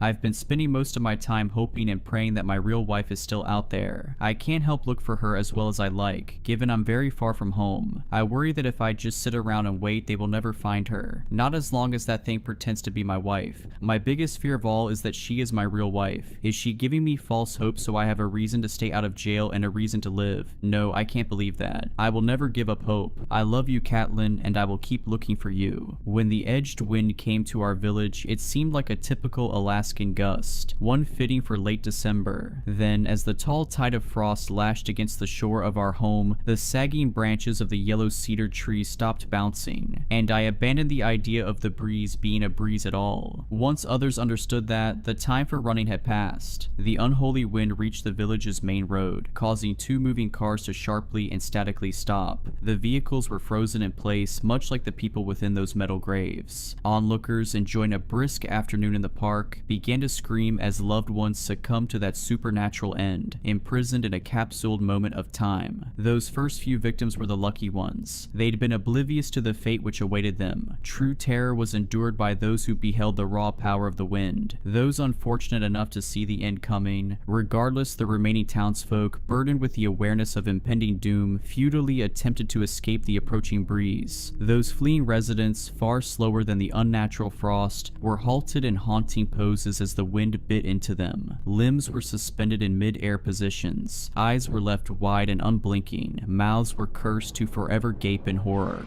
"Run," Dad screamed, sprinting towards us from a nearby park bench. My brother, my childhood friend, and I were sitting in a sandbox. Already engrossed in a fantasy world, I wondered whether my imagination had conjured the wind. I thought my mind had transcended to a higher plane. It was my way of processing the trauma. However, I accepted the reality of the situation when my father shoehorned the 3 of us into his Volkswagen Golf. The icy jaws of the wind were nearly nipping at the rear of the vehicle as Dad twisted the key in the ignition, but the beat-up car rapidly lurched forwards. My father wrenched us away from the frost, seconds before it consumed us. "Daddy, where are we going?" I tearfully asked. "I don't know, Jillian," he weakly moaned, maneuvering around fleeing cars and pedestrians. "Are we picking up Mummy?" Alan asked. Dad ignored my brother's question. I was only 8 years old at the time, but I knew that my mother wasn't coming. I understood the significance of the tears in my father's eyes. For 26 years, I successfully managed to suppress that memory. Did such a good job, in fact, that I almost believed it had all been a dream. I started to believe that we had simply moved away from our hometown, and Mum had simply chosen to stay. Dad never convinced me otherwise. He never talked about what happened. Neither did my brother. As for Leon, he moved to an orphanage in Anchorage. We wrote to each other for a couple of years, but his replies became less and less frequent. Eventually, he stopped responding entirely. I used to wonder why my father didn't adopt my childhood friend, but I suppose that would have forced him to accept what happened, and like me, he had no intention of doing that. I thought we would run back to England, having failed to achieve the American dream, but Dad kept us in Alaska. I assumed that he'd been driven by stubbornness, or guilt perhaps. We'd already fled our home. Perhaps fleeing across the pond would have been a step too far. Perhaps it would have felt like truly abandoning our mother. Whatever his reason for staying, Dad didn't tell anyone the truth. He never went to the police. He never returned to look for Mum. "Don't look back, kids," I remember him whispering as we fled the frost. I followed that advice for the next couple of decades, only recalling the event for the briefest moments from time to time. When Dad bought the first computer for our family in 2000, I googled the name of our old town. I typed the word before realizing I was even doing so. I was still young, of course, but I knew that nothing about our speedy departure had been normal. I wanted answers. I'd expected to discover that my village had become a ghost town. That would have made sense. Alaska's unforgiving climate breeds desolate places born to be abandoned. However, the search results revealed nothing, so I told myself I'd imagine the village. I told myself we'd always lived in Anchorage. As the years passed, I became comfortable with the notion that none of it had ever been real, not even my mother, and that was why I did not expect to see a certain person again. Happy birthday, Jill. My jaw dropped when Leon Taylor appeared on my doorstep. It might seem strange that I would recognize a man who was a child when I last saw him, but Leon always had distinctive features. I immediately identified the mole on his neck, just below his facial scruff, and those sorrowful eyes shadowed by his unmistakable overgrown brows. Leon, I gasped, what are you doing here? The man smiled weakly. Sorry, Jill, I should have done this the millennial way, reconnected through Facebook.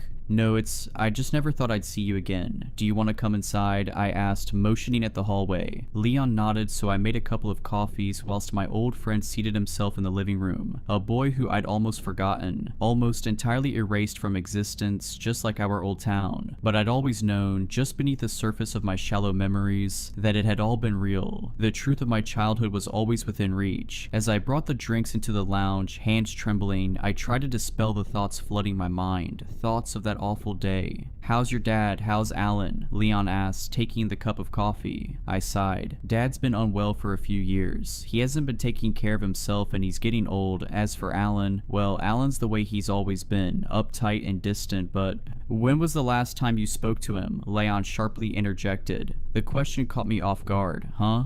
Your brother, when was the last time you spoke to him? Leon asked. My face drained. He knows, I thought. How on earth does he know? 3 years ago, I answered. My old friend nodded. Did you fall out? I scoffed. That's an understatement. You remember what he was like when we were kids, don't you? Leon shrugged. He was 2 years older than us. We must have infuriated him. I nodded. Sure, but I grew up and he never did. We had a big argument and we haven't spoken since.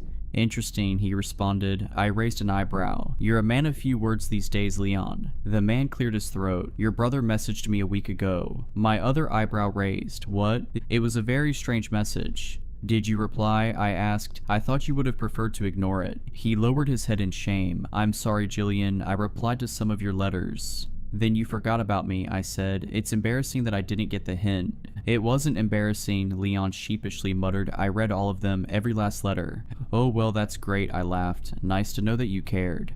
Jillian, Leon paused, lifting his head. I was scared. Scared of what? I asked. Remembering that day, he replied. It's why I told your dad I didn't want to come and live with you. It's... What? I asked. Leon tilted his head. You didn't know? Did you really think he just dumped me in that place? He might have changed, but your dad was never cold. Still, I refused. Living with you would have reminded me of what happened to my family. I didn't reply, so my old friend prodded the beast. Aren't we going to talk about... why did my brother message you? I interrupted, avoiding the topic. Leon twitched his lips uncertainly, as if unwilling to part them. He told me that I had to see you. Leon trailed off. Right, I said. Why? Your brother said something insane, Jillian, he said. He claimed that Arnold Walker visited him in Fairbanks. My jaw fell. I beg your pardon, Arnold Walker, my brother's school friend. Leon nodded. He escaped. I didn't know others got out, I whispered. My old friend's face was growing paler. No, Your brother said something that seemed impossible. He said that Arnold did not arrive on his doorstep as a 36-year-old man, but a 10-year-old child. My stomach dropped. The natural response would have been to discredit such an outlandish story, refuting it with a rational explanation. But Leon's revelation served to do only one thing. It confirmed what I'd always known. A 10-year-old boy made it all the way from our hometown to Fairbanks, I asked meekly. Leon frowned. That's it? You're not going to question it? I did. I messaged Alan repeatedly, but he never replied. Not a nice feeling, is it? I asked, sighing. How did you want me to react, Leon? You were itching to talk about that day. Well, I'm not skirting around the subject now. Let's talk about it, okay? I know all of that horror really happened. I just never wanted anyone to confirm it. Me neither, Leon said. I was trying to avoid your family for the rest of my life. Your brother ruined that. Yeah, he tends to ruin things, I replied. So that's it? Alan wanted you to tell me about Arnold Walker? Leon shivered. There's more, but look, I know I should have messaged you about all of this first, but I thought about the way Alan avoided my questions. I didn't want you to do the same. I assumed if I were to show up in person, then... I wouldn't be able to run away, I finished. I understand, Leon. I just hate that my brother is still too childish to talk to me.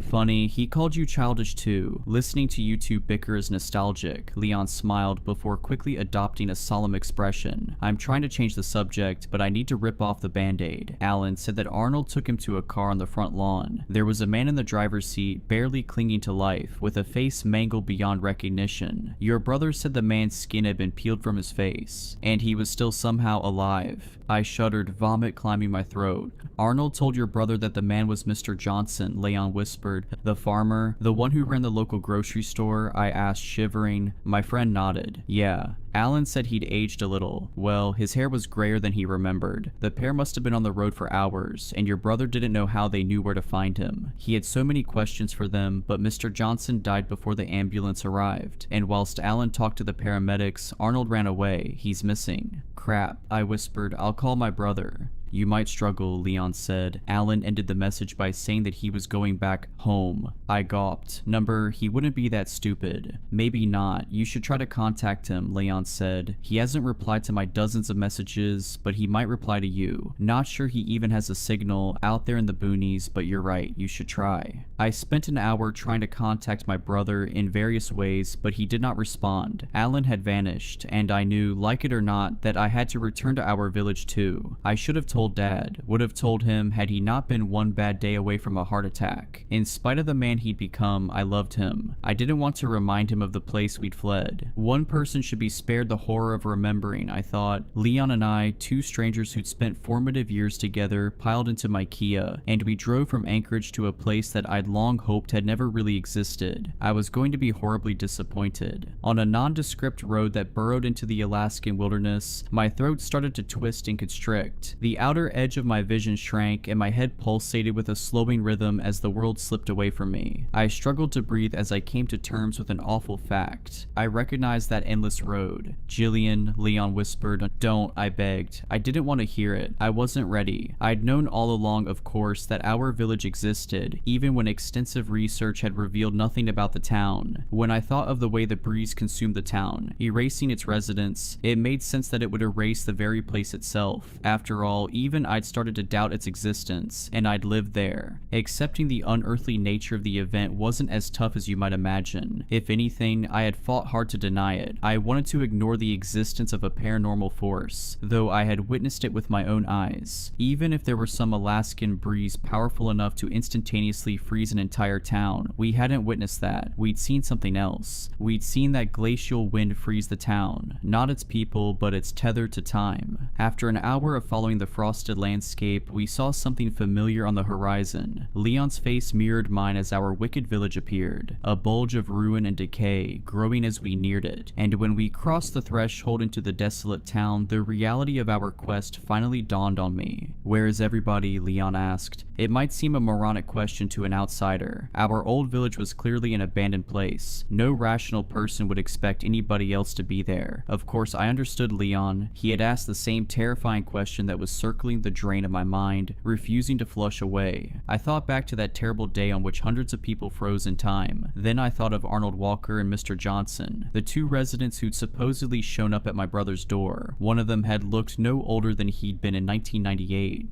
Time resumed. I finally mumbled, "Yes, but where did everybody go?" my childhood friend asked. I didn't have an answer, neither did my brother, and that was why he'd come here. That's not the real reason, I thought. He was hoping to find her. I rolled onto my old street, noting that the trees swayed in the wind and birds flew overhead, signs that time was flowing. I wondered whether others had fled in the same fashion as Arnold and Mr. Johnson. I even allowed my heart to soar a little as I considered that my mother might have freed herself, might have found Dad in Anchorage, might be wondering where Alan and I had gone. However, I knew that not to be the case. Mum had not arrived at my door, and there had been no national news coverage about people emerging from a town that didn't exist. There had only been an old, half-butchered man and a quiet boy. Both were gone, and I had questions about the nature of their escape from our hometown, given my brother's ominous message to Leon. Something was still dreadfully wrong with our village. 26 years had not changed that. The people of the village had not disappeared disappeared into the sunset. Whatever had happened to them, I knew it wasn't good, possibly worse than what happened to Arnold Walker and Mr. Johnson. I pulled onto the driveway of my childhood home, gently trundling over cracked asphalt. Weeds squirmed through the wounds of the suburb as nature sought to erase my childhood from existence. There was no need for that, of course. The wind of 1998 and whatever secrets it held had already done a fine job of wiping my hometown from reality. "Do you think he's come here?" Leon asked as I turned off the engine. "Yes, we both know who he wanted to find," I said. My childhood friend nodded, and we both somberly climbed out of the vehicle. The village was colder than I remembered. For a mid-afternoon day in late May, it was unseasonably chilly. Alaska, for the most part, is not the Arctic hellscape that many people imagine. Not in all parts of the state anyhow, and certainly not in late spring. The air also felt stale. It carried the stench of evil, and it seemed to be tinged with frost, as if that demonic breeze were still lingering in the air, nearly 3 decades later. I knocked on the rotten front door, surprised that it did not break with a slight rap of my hand. "Alan," I yelled, "it's Jillian." My brother did not respond, but I wasn't concerned. If he had been there and Mum hadn't, then he wouldn't have wanted to stay. I wanted to use that as an excuse to turn around and leave. I already assumed that my mother wouldn't be there, but another part of me knew that my assumption was more of a wish. In a similar way, I had been secretly glad to find nobody in the town. There was only one person I hoped to find in my old village, and that was Alan. I was terrified by the prospect of finding anything else. "Jill," Leon started softly, "come on, we have to do it." Do we?" I asked. "This was a mistake. We should turn around. We dash." "I agree," Leon sharply interjected, "but we have to find your brother, and when we do, we'll convince him to come back with us. We'll convince him to leave this place behind too." "Why did you come to see me, Leon?" I asked. "You could have ignored my brother's message. You could have pretended none of this had ever happened. That's what you did when you started ignoring my letters, isn't it?" "I deeply regretted that for years, Jill," he said softly. "You were my best friend. You were more than that. We were just kids, but I loved you. I have not made another connection like ours, not even in my adult life." "I know," I replied. "I loved you too, Leon. That's why it hurt when you let our bond peter out. If you'd cut me off from the start, I would have understood, but it just felt like you'd stopped caring." "Never. I just lost the strength to bear that trauma," he explained. "Every letter was a reminder, and that's why I came to your door. That's why I didn't ignore what your brother said. I didn't want something to happen to him. You lost your mother. I didn't want you to lose him too." "We all lost things," I sniffled. "You lost more than me. I just don't understand why you'd come back. Why my brother would come back. I don't even understand why I've come back." "We never really left this place, did we?" Leon asked. "Not in our minds. Even though it doesn't exist in the eyes of the outside world, it never left us. Never let go. Arnold Walker and Mr. Johnson lured Alan back. And he lured us back." "That's an unsettling way of looking at it," I timidly replied. "It's the only way I've been able to look at it," he said. "Whatever claimed this place, it remembered us, and it made sure we remembered it. Not that it would be easy to forget. For years I thought I'd lost my mind, but after talking to you and Alan, I'm not so sure. I find it hard to believe that we'd have experienced a shared delusion. No, it all really happened, and the memory replays in my mind every day. I'll never get rid of it."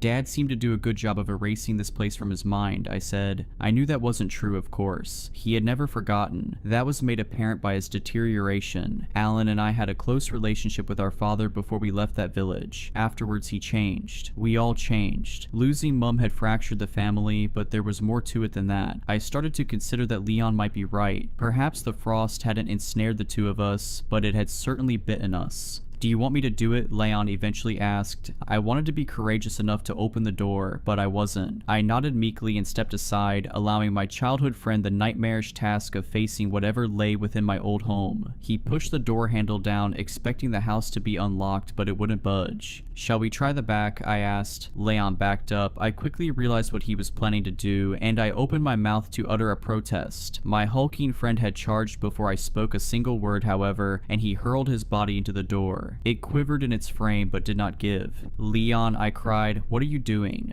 "Well, I don't suppose you have the key," he panted, massaging his shoulder. I held up my hands. "Look, let's just..." My friend rushed forwards again, and the result was the same. This time, however, Leon released a groan of pain, clutching his arm a little more tightly. "You're going to hurt yourself," I said. "Let's take it in turns to kick the door. That'll work better, and it won't cripple either of us." Leon nodded, and the two of us firmly booted the door near the handle. The wood quaked, and it only took a few attacks for the door to splinter around the lock. The frame splayed inwards, and the metal mechanism fell loose. "Whoops, that worked a little too well," Leon laughed. He led the way into my childhood home, which looked unlike the street outside, the same as I remembered, the same as it had looked on the day I left. There were no shoes left by the door, no muddy prints on the carpet, no indication whatsoever that my brother had visited our old home, which I'd gathered when the front door had been locked. But this was not a relief. I knew in my gut that Alan would have gone there first. He never made it home. Leon shivered. "This place feels cold."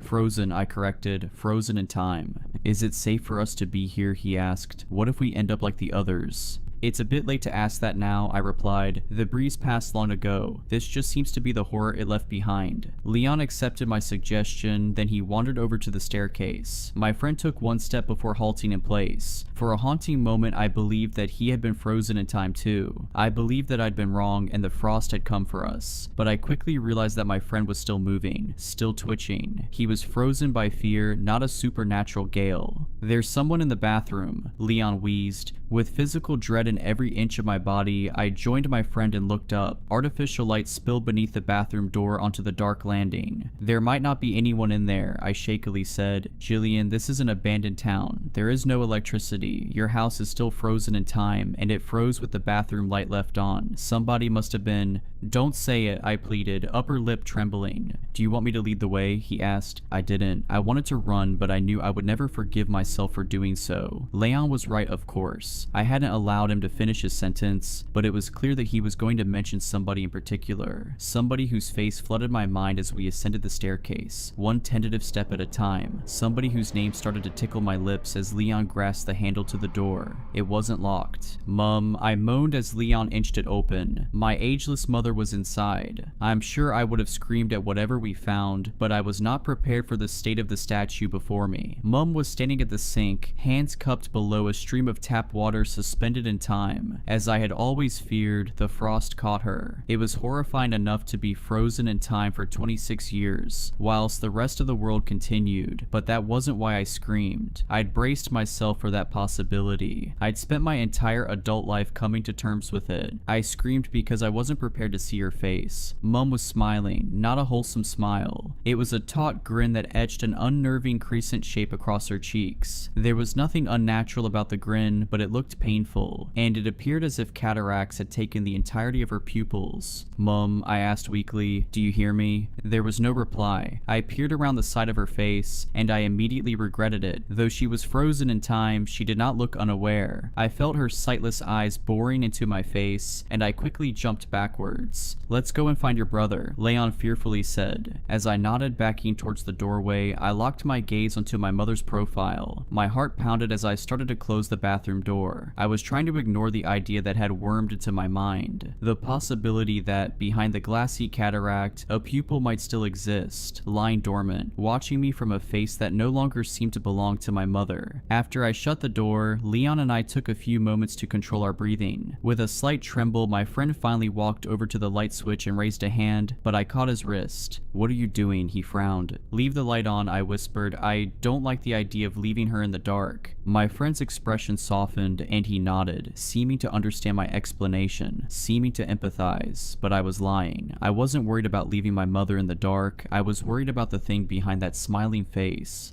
"Alan didn't come here," I said. "Did he really come back?" "You read the message, Jillian," Leon replied. "I know, but—" I sighed. "I know. He might not have come to the house," my friend suggested. "This is the first place he would have visited," I said. "If Mum weren't here, he wouldn't have returned." "Well, let's look around," Leon urged. "You never know. We might find something else. Something to help your mother, perhaps." "You saw her face," I whispered. "She looked far past help."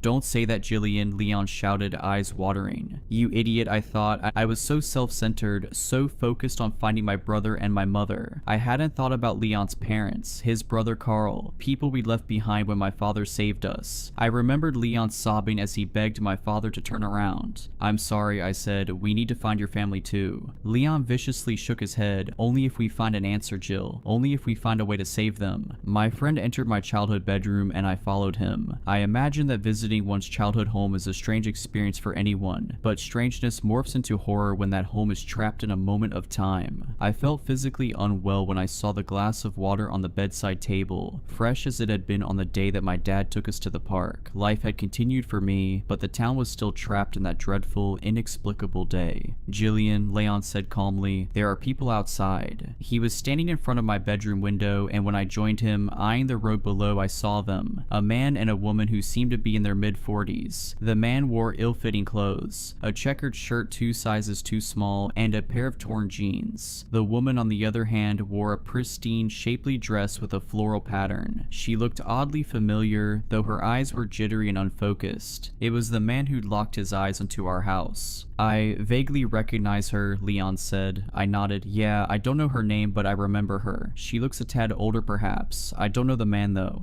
"You stay here," Leon said, reaching inside his coat. "Don't come out." "What are you holding?" I frowned, noting his shiftiness. "Just..." Leon concealed his hand within the thick, wintry coat. "Are you going to stay in here?" My eyes grew as I spotted a glint of metal. "You don't... No, Leon, please, don't tell me you have what I think you have. We had no idea what we were going to find here," the man protested. I scoffed. "Leon Taylor, carrying a gun, the boy who berated me for killing me a spider." Before he replied, there came the sound of the front door swinging open, and when we spun our heads back to the bedroom window, we saw that the man and woman were no longer on the street. I realized they were inside. "Hello?" called a man from downstairs. "We mean you no harm." "I have a weapon," Leon yelled, slipping the pistol out of a hidden holster. "Don't shoot. It's Bernie Bradley," the man shouted weakly. My mouth gaped. Bernie Bradley was in my brother's school year. I remembered him, and as I recalled the face of the man I'd seen on the street, I didn't find it hard to believe it had been the face of that same boy, 26 years into the future. "What do you want?" I yelled. "To help you," he replied, "before they come."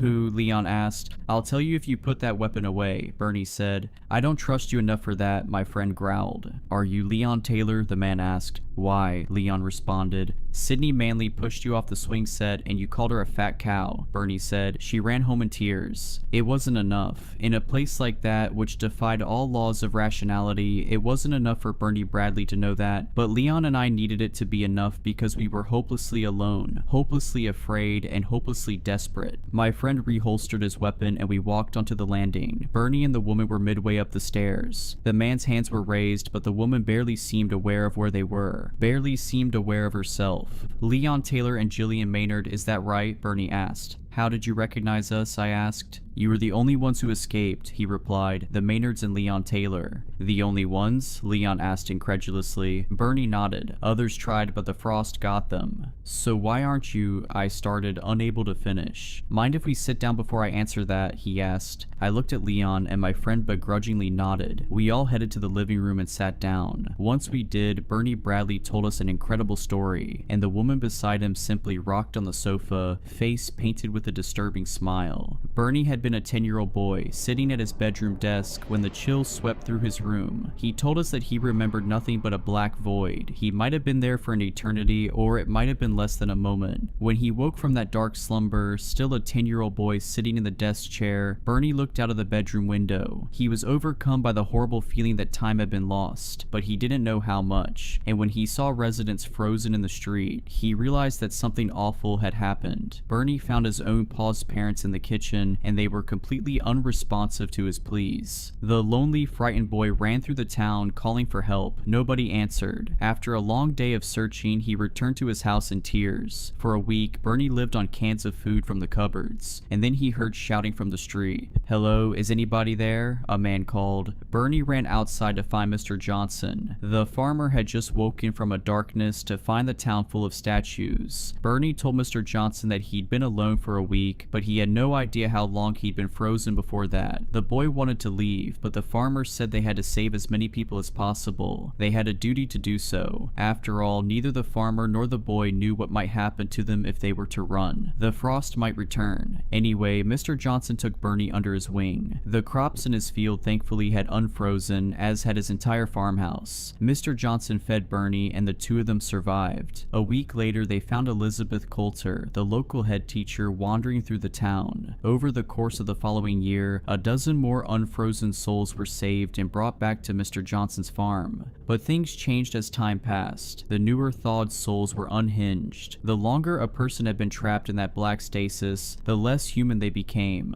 They were still intelligible, but they spoke only of the voice in the void, a voice that they missed in the land of the living. They were irritable, but Mr. Johnson cared for them all the same. Eventually they fled. This only worsened as the years went by. After a decade, Bernie's mother and father unfroze. However, his dad ran and his mom only remained because she was lost and confused. She would rant and rave about the speaker, the one that would make everything better, the one that would make them all eternal. It was during the year of 2018 that things crossed a terrifying line. Mr. Johnson had decided that newcomers were not welcome. It was a decision of necessity, not cruelty. The recently unfrozen folk had become more than unintelligible. They had become dangerous. "Hark, the speaker calls," Walter Frankton screamed. The middle-aged man who had once been a police officer was standing outside Mr. Johnson's farmhouse. When the community of sane people emerged, they screeched at the sight of Walter holding a charred body above his head. Nobody identified the burnt corpse, but Mr. Johnson wasted no time in drawing his rifle and giving Mr. Frankton 10 seconds to flee. Bernie explained that Walter laughed demonically before disappearing into the night. Over the coming years, bodies were found in the street. Followers of the speaker would relentlessly pursue Mr. Johnson's community, so the sane folk kept distant from the people of the speaker. Few of Mr. Johnson's followers understood why they stayed, yet nobody felt able to leave. Something was keeping them there. A couple of weeks before Leon and I arrived, however, Bernie said that Mr. Johnson finally announced his plan to leave. There were murmurs of uncertainty. Everybody wanted to escape, of course, but fear had always stopped them. Still, they trusted Mr. Johnson. If anybody had the power to safely lead them away from the place controlling their minds, it had to be the brave farmer. Packing and preparations began. However, some days later, Bernie Bradley happened to look out of an upstairs window and noticed Mr. Johnson. The old man was wandering aimlessly onto the driveway, stumbling like a drunken man towards his vehicle. Bernie said there was a small child standing beside the car. The young boy led Mr. Johnson to the driver's door with a smile, and the two of them fled. Things disintegrated after that. When a Molotov cocktail found its way through a window, the community dispersed. The sane folk fled in different directions, and Bernie was left alone with his mother. "We've been running for days," Bernie explained. "I keep finding the bodies of people from my community, charred corpses in the street. I tried to leave this town, but it wouldn't let me. The farther I drove, the sharper the pang in my heart. I knew I'd die if I were to keep going." "How did you find us?" Leon asked. "I heard you," Bernie replied. "Hard to miss the sound of an engine in a dead place like this. I had a hunch that it might be you."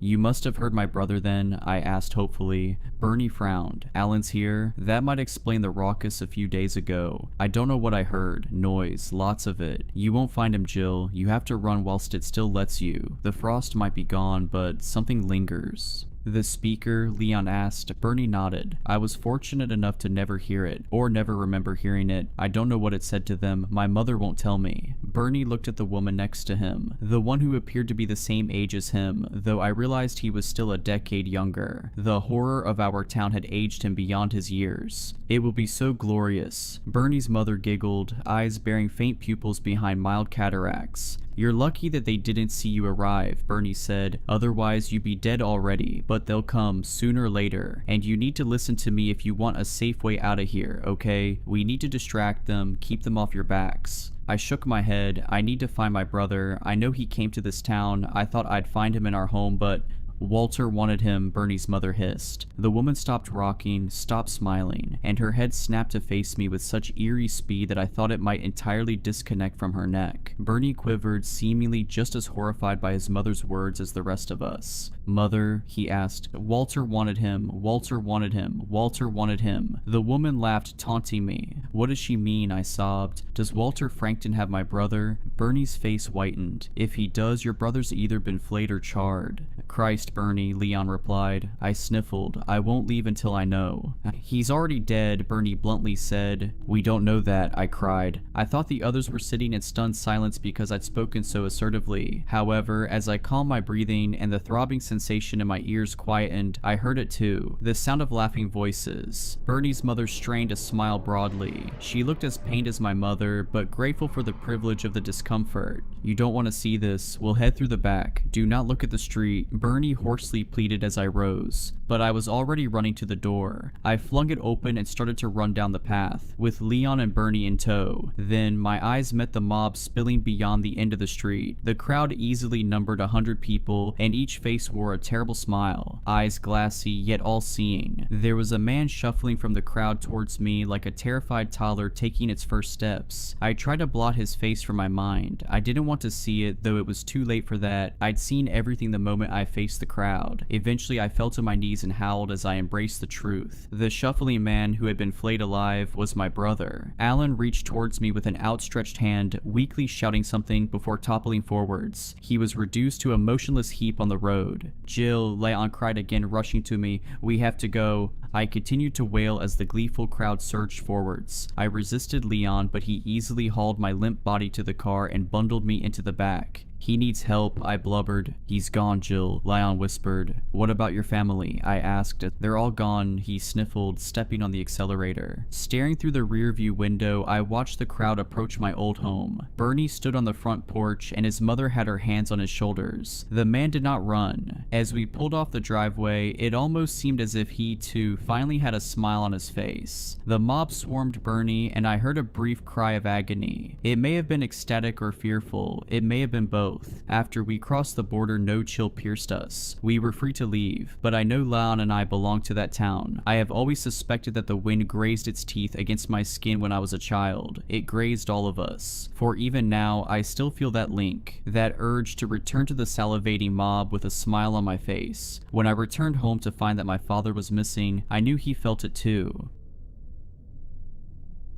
On November 20th, 2018, Clark County Fire Department personnel responded to a blaze at a remote location in the Mojave Desert. Upon arrival, they noted that the burning building was an abandoned train depot. Once the fire was contained, they noted several irregularities in the ashes. Although the fire had destroyed the building far beyond any hope of repair, hundreds of personal items scattered across the floor were undamaged. These items included purses, glasses, personal identification cards, dog collars, laptops, cell phones, coats, jackets, pagers, backpacks, hygiene supplies, hats, tools, and much more. The items spanned multiple decades in terms of manufacturing date. Some of the items were tools and implements dating back centuries. No items could be linked to the others. Approximately 350 human bones were discovered under the floor, arranged in what law enforcement later described as a ritualistic array. Chief among these irregularities was a large skeleton that exhibited what the coroner described as unnatural proportions. One redacted report suggests that the skeleton possessed structures similar to wings. The most surprising discovery, however, was a middle-aged man weeping among the ruins. He introduced himself as David and apologized for burning the depot down. It didn't have to be done, he allegedly stated, but I still had to do it. He was detained and arrested for suspicion of arson and homicide. The homicide charges were later dropped when testing indicated that the human bones were a minimum of 300 years old. The arson charges were successful. Based on the details of his testimony and his clearly unstable mental state, however, the suspect was sentenced to a secure mental health facility where he spent 4 years before undercover personnel discovered him, at which point he was transferred to AHHNASCU.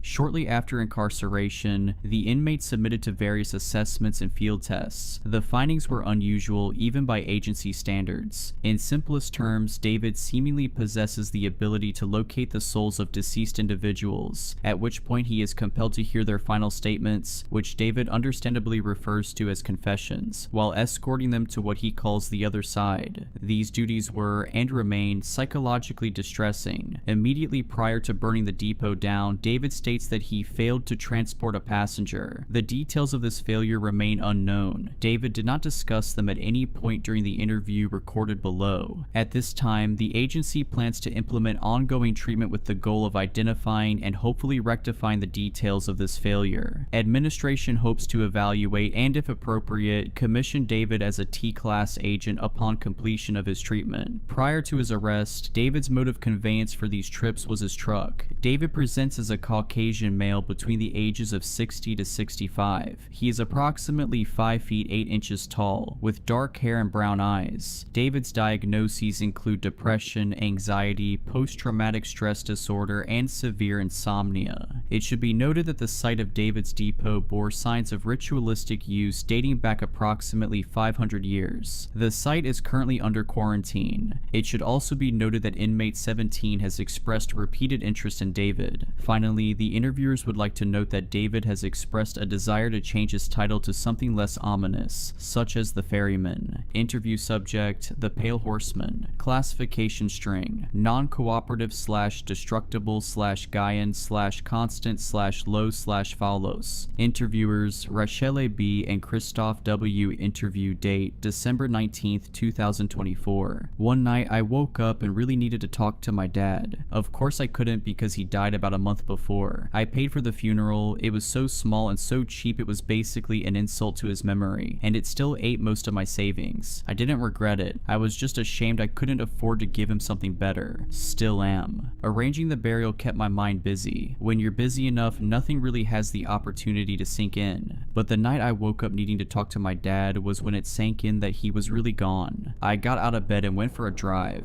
Drives were something my dad and I used to do. Probably the only actual bonding time we ever had. It was hard for us to talk to each other, or to anyone really. We were both human dams. But something about those drives broke. The dams broke down. We had to actually be driving though. For some reason we said a word till after the wheels were moving. Night drives were the best somehow. We never even looked at each other but talked all the way to the other end of the highway and back. He'd always play music from when he was a kid. Sometimes he'd stop at the gas station for sodas and candy. Once in a while, he'd pull into the all-night diner and buy me breakfast for late dinner. Mostly we didn't stop at all. We just drove. But it didn't matter where we did or didn't stop. All that mattered was I got to go for a drive with my dad. The night I needed to talk to him but couldn't, I went for a drive. Partly because I missed him, partly because I wanted to be able to cry privately. Me crying always freaked both Amber and Devin out, and she didn't need any extra stress. But mostly because when it comes right down to it, solo driving is the most soothing thing I've ever done. Night driving particularly. Night driving in the desert especially. The moon-silvered landscape is this patchwork of contrasts. All shadow and silver, dim light and dark so deep it makes that dimness look bright. There's an inhuman, almost primal peace I find when I'm out there. It's liberating and eerie and beautiful all at once to be alone on the road at night. An exercise in isolation. Isolation can be hard, but it's the only time I feel comfortable being myself. So the isolation has always been a draw. So is the desolation. The desolation of the desert is impersonal and gentle. Sometimes that's exactly what you need. A reminder that you're less than the blink of an eye, that everything you feel and everything you've done won't even be remembered. That sounds bitter, but it's not. At least not to me. In fact, that's the only time I get safe enough to actually feel the things that make me hurt.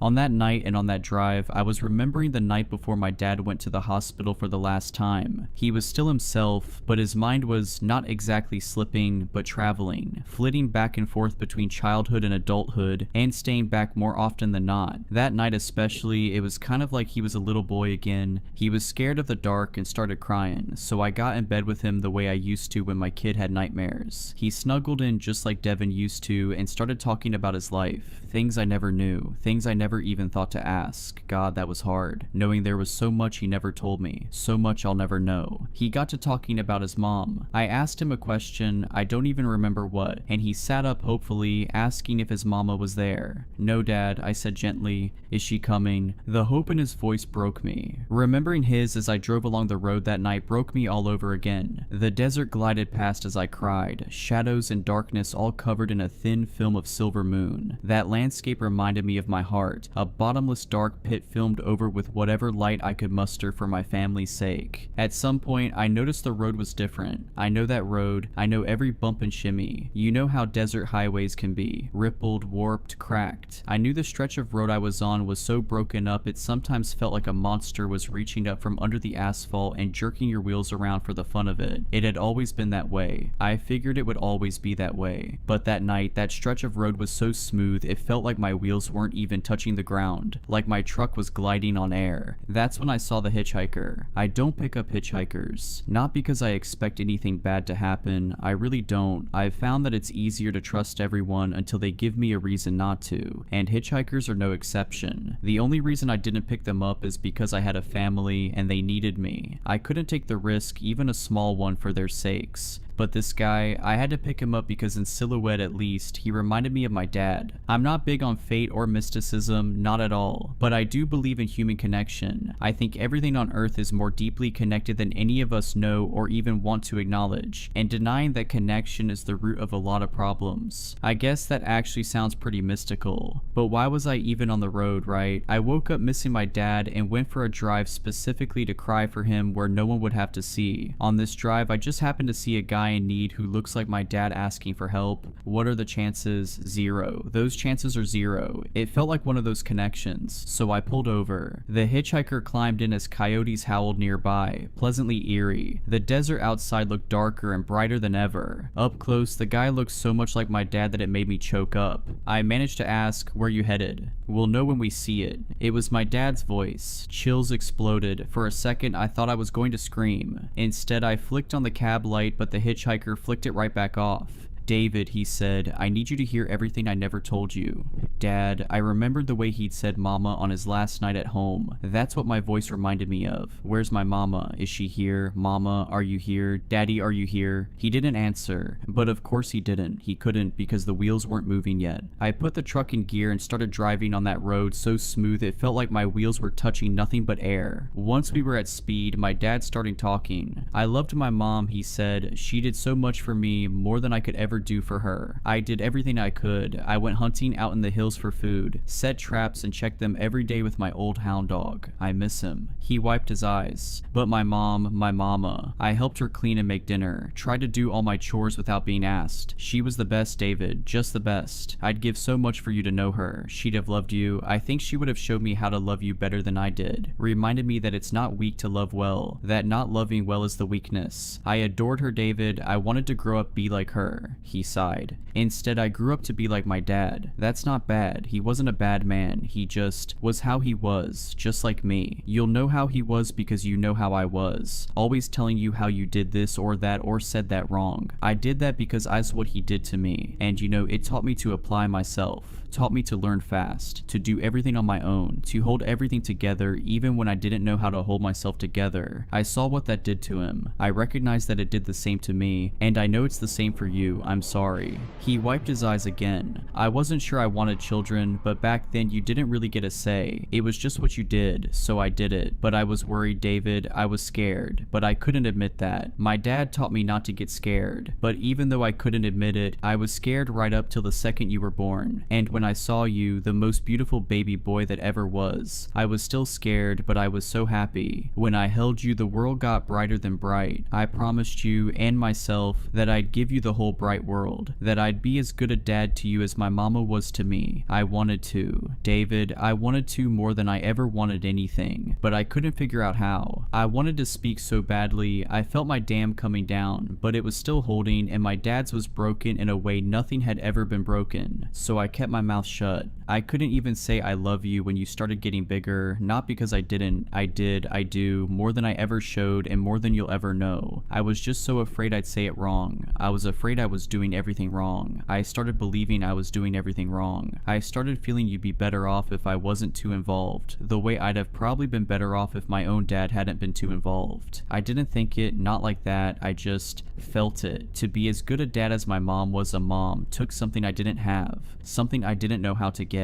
You know how I was, David. You know if I couldn't figure out how to do something in 2 minutes flat, then I just didn't learn. That's the worst thing I ever did. I wanted to tell you, I wanted to be that for you. I never was, and now I never will be, but I love you, and I wish I'd known how to make every minute of every day be as good as our night drives. Here's my stop, getting out here." He pointed to this little train depot just off the highway. It was tiny. Lights spilled from the windows, so bright the building looked like it was suspended in a tiny tiny son. I pulled over, he patted my shoulder and said, "Thank you for hearing." Then he got out and walked across the sand to the depot. When the door swung shut behind him, the lights went out. I sat there for a while, gripping the steering wheel for dear life while I sobbed. Then I headed home. About 10 minutes into the drive, my wheels start grinding on the asphalt again. When I got home, Amber was awake and she was a wreck. She wasn't doing well, she never really had, but it got really bad after her sister passed and never got better. It took me hours to calm her down. She kept repeating, "I thought you left me." I told her what I always did, "I'll never leave you." Our son Devin was waiting in the kitchen after she finally fell asleep. "I hate her," he said, "or at least what she's become. And you're not any better, you never were." He took off before I could say a word. I didn't try to stop him, not because I didn't want to, just because I didn't know how. I didn't really get the chance to process what happened that night, but I don't think it would have made a difference. Definitely wouldn't have changed the fact that I didn't know what I thought about it. In the end, I wrote it off as a trick of grief. You know, near-death experiences supposedly only manifest to ease the distress of passing. I figured my experience with my dad manifested to soothe the distress of grief. Until a couple weeks later, when I woke up in the middle of the night needing to talk to dad again. I can't describe the excitement or the hope. Hope that everything I ever believed about connection and interconnectedness was real. That my dad and I finally had the connection we always wanted but couldn't forge. A connection strong enough to bypass or even wormhole through death itself. I got in my truck and went for a drive. About halfway down that buckled, broken highway, the asphalt smoothed out and it felt like my wheels weren't touching the ground. And a couple minutes later, I saw a hitchhiker. My heart kind of swelled and I felt this big smile spread over my face as I imagined another night drive with my dad. But this hitchhiker wasn't my dad, it was a woman. I thought about my grandma, I even thought about Amber's sister. I pulled over, she got inside. I didn't know her, but she seemed to know me. "Mom," she said, "I need you to hear everything I never told you." I frowned but started to drive. "I took care of Roxy, just like you told me to. I really did, but I also really didn't do it right." I felt a sick swoop in my stomach, but didn't say anything. That's one of the rules of night driving, you don't interrupt. I wasn't cruel to her, wasn't mean, didn't neglect her, I would never, not ever. I took care of her, but I didn't love her. I didn't love her because I was jealous of her. How ridiculous is that, being jealous of a dog? She sniffed and wiped her eyes. "I was jealous because of how much you loved her. And Mom, I get it, dogs are dogs, and Roxy was really great even for a dog, but she was still just a dog, and you bought her more clothes than you ever bought me. You put more effort into her treats and prescription food than you ever did for me. You used to feed me stuff that made me sick. I know it was because you couldn't afford anything else, but you still spent more on her. You took her to the vet more than you ever took me to the doctor, and it's not like you knew, but not going to the doctor is how I ended up here at 44 years old. But none of that even matters. What matters is you gave the dog all the love you didn't want to give me, and I get why, I do. Roxy is Roxy, and I'm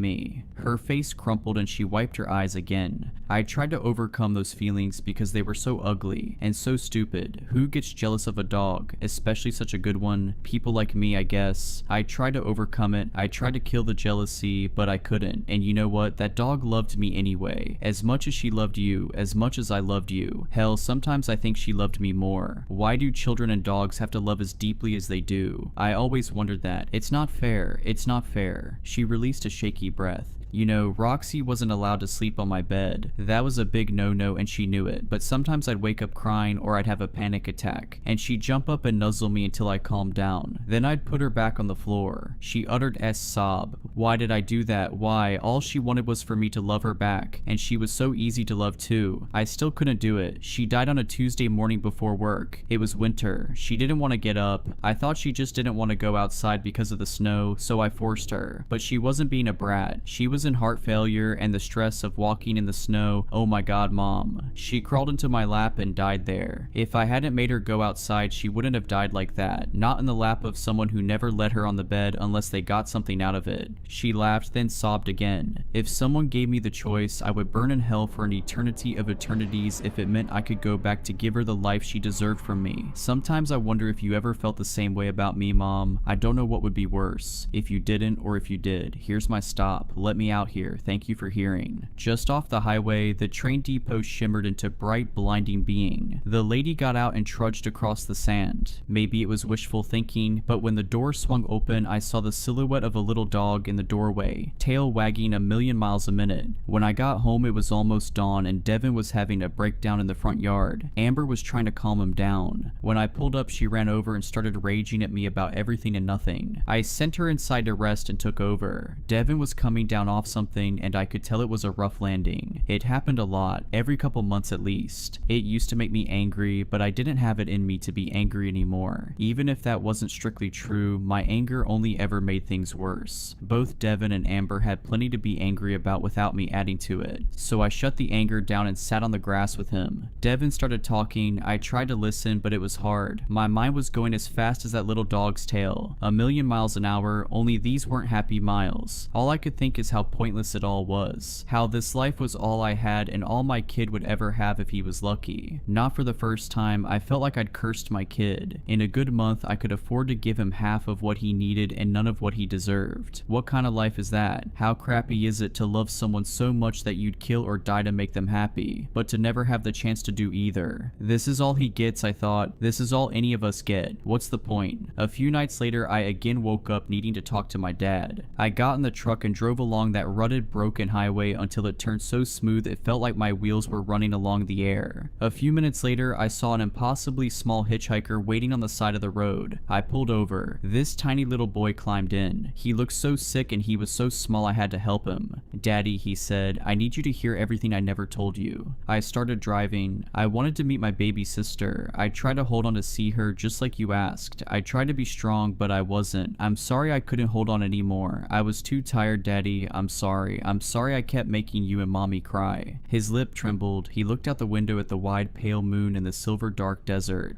"Are you going to forget me, since you have a new baby now?" I started crying too. "Please don't forget me. I won't ever forget you. I won't forget Mommy singing to me and holding my hands when I was in the hospital. I won't forget when you were crying in the garage. I was scared because you never cry, but then you hugged me and said I was brave, and you were only crying because you were happy I was so brave. I won't forget that, Daddy. I'm sorry I made you cry all the time. I'm glad you'll have a new baby to make you smile. Just don't forget me when you smile. And please don't cry when you remember me. Please just smile. I think I need to get out here. Thank you for hearing." The depot shimmered just off the highway, brighter and soft. "Can you walk with me, Daddy? I know you can't go in, but I'm scared of the dark." I got out first, then helped him down onto the ground. He squeezed my hand as we walked across the sand. "Is it going to hurt?" "No," I said, "I promise." When we reached the door, he looked up at me, beaming. He didn't look sick anymore. "Thank you, I won't forget you, don't forget me." The door swung shut behind him and the lights went out. There was such pressure in my chest, heavy and painful, expanding at the speed of light. It felt like it was going to crush me and make me explode at the same time. I opened the depot door. It was dark inside and empty except for spiders. I went back to my truck and drove home. The road stayed smooth for hours. For so long I started getting scared. My wheels didn't touch asphalt again until dawn. It felt like a warning, so I decided no matter what that I would never touch the depot door again. This arrangement, if that's what you want to call it, continued for a while. Maybe once a week I'd wake up needing to talk to my dad. I'd get up and go for my night drive in the desert, trundling down the jagged highway that was so broken it felt like a monster was reaching up to mess with my axles right up to the second the road turned smoother than air. A couple minutes later, I always found a hitchhiker. They were all sad, even the happy ones. That was hard. Being whoever they needed to talk to was harder. None of those people ever knew they were talking to an old fat truck driver named David. They thought they were talking to their dads or moms or grandparents or spouses or lovers or friends or siblings or enemies or kids. Most of them were relieved to see the depot come shimmering into view. A few were anxious. One was terrified. He was disgusting. From the second I saw his silhouette on the side of the highway, everything in me started screaming. For the first time, I thought about driving on past and leaving him in the dust. I almost did, but then I remembered that morning where my wheels just wouldn't touch the ground again. So I stopped and he climbed in. He was too human and too inhuman at the same time. And what he told me, I've never even imagined someone could think those things, let alone say them, let alone do them. But he had. said. And he wasn't sorry, he was glad, he was gleeful. When he saw my disgust, he laughed. What did I tell you, Kate? I'm more than human, and I'm less. This is my stop. Thank you for hearing. The depot was there, but the windows dark. When we pulled up, his eyes went dark too. He looked at me. Instead of glee, I saw terror. I can't go in there, he said. I won't. Before I could stop him, not that I had any idea how I would, he jumped out and bolted out across the desert. The full moon cast a wild, awful shadow behind him. As I pulled away, I saw the depot door opening. Something slithered out, something huge and just as awful as him, and took off into the desert, chasing him and his hideous shadow. When I got home, there was an ambulance in my driveway. Paramedics were wheeling Devin out on a stretcher. Amber was sobbing. Before I even got out of the car, I was sobbing too. I tried to hug her, but she threw me off. Devin died that night. I didn't sleep for weeks. There was no one I felt like I needed to talk to for weeks. I'm not sure I felt anything. I think I just wanted to die. The first dead, dreamless sleep I had happened 5 weeks after he died. It lasted 2 hours. Then I woke up needing to talk to him. I was already crying by the time I reached my truck. I drove out onto the highway under the moon, through the silver darkness and the howling coyotes. Their songs sounded like what was inside my heart. The broken road knitted itself,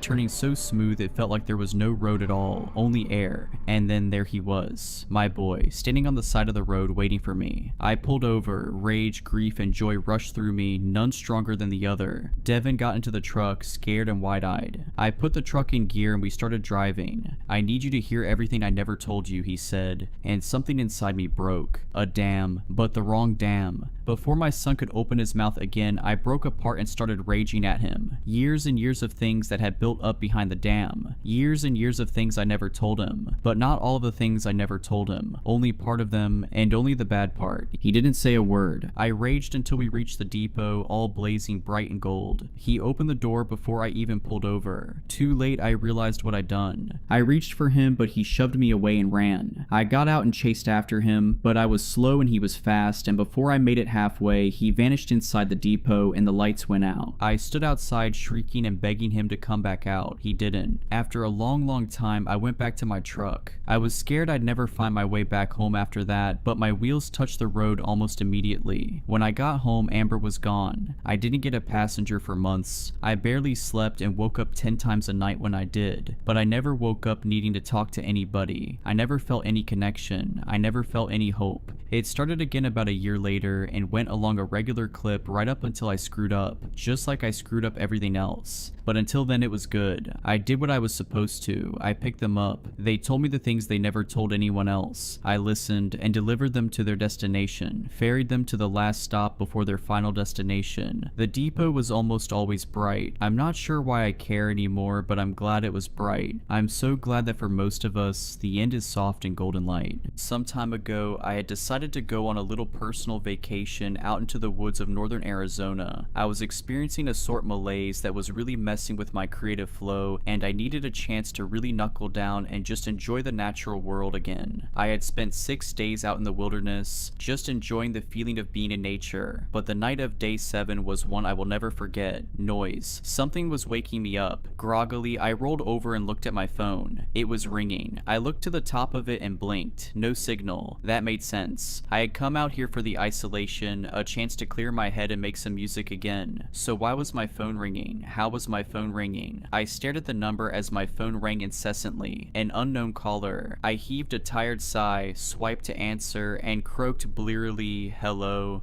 "You need to be ready. It knows you're there and it's already here. It has come for you," came the voice on the other line. "Who is this? Who am I speaking to?" I asked, the exhaustion beginning to leave my voice. "Be ready, it will be there soon. Don't open the door." The line went dead, my phone blinked, and the words "signal lost" flashed on the screen. "Don't open." I rubbed the sleep from my eyes and wearily watched my phone, waiting to see if it would ring again. I must be losing it, I murmured, placing my phone back on the nightstand and rolling back over to go to sleep. That's when the house thundered. Booming knocks shook the glass of the windows and rattled the glassware. Jesus. I spun to the door of my room and my mouth dropped. My door was closed, but it was shaking like something was trying to get in. Boom, boom, boom. 3 knocks in short succession thundered against my bedroom door. I didn't remember locking it. The only door I locked was the front. It was the only one I figured I needed to out here. The angered knocking came again. 3 strong blows and the rattling began anew. It shook the door, and as I watched, I saw the frame begin to crack. My phone rang and the rattling stopped. Sparing a glance, I snatched it off the nightstand and looked at the number. Unknown caller again. Shakily, I swiped to answer the call and brought the phone to my ear, saying nothing. "It knows you're in there. It isn't going to be polite for long. Get under the bed. Hide." Then the line went dead again, signal lost. I looked at the cracking door frame and wasted no time taking this mysterious caller's advice. Quickly, I crawled under the bed and watched. It was only minutes, I knew it was only minutes, but it felt like hours. I stared at the door, terror wrapping its cold arms around my gut. My breathing became ragged as my eyes remained glued to the door. It wasn't moving, there was no knocking. Had the caller been wrong this time? Was it done? Had it just given up? What was it? Questions raced through my skull, each firing out of the cannon of doubt before the next one could be rationalized. Could any of this be rationalized though? Something had called me up and warned me of something else in my house. Now that something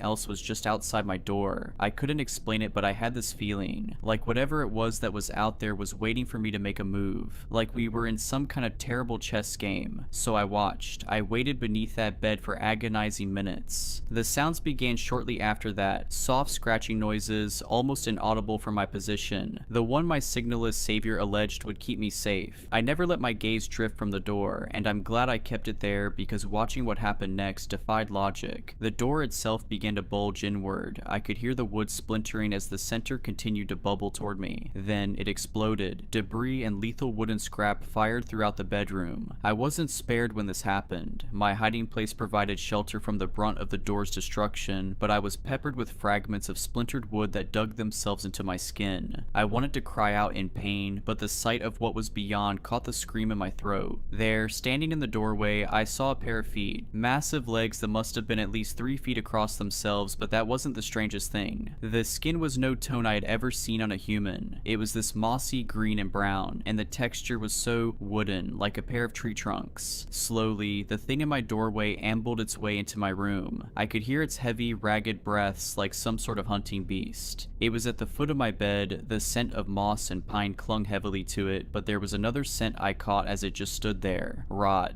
death. The pungent odor of decaying meat clung to the creature's wooden legs. I had to cover my nose and mouth to keep from retching as it circled the bed. Was it going to throw it up and pull me out from underneath? Was this monster just waiting for the perfect chance to tear me to shreds? What was it? The feet turned and suddenly my blood felt like ice. My whole body shivered as the temperature in the room suddenly plummeted. I could see my breath as this thing let out an ear-shattering roar. I can't place the sound, but it reminded me of a mixture between a jet engine's roar and a grizzly bear's growl. I watched from my hiding place as the nightstand was lifted and launched across the room. I could only hear the thing shatter as the creature tore the place apart. My eyes were discs in my head, my hands were clamped over my mouth to hide any sounds of breathing or whimpering. But just as it spun to face the bed, it stopped. Instead, whatever it was turned and shambled out of my room. What?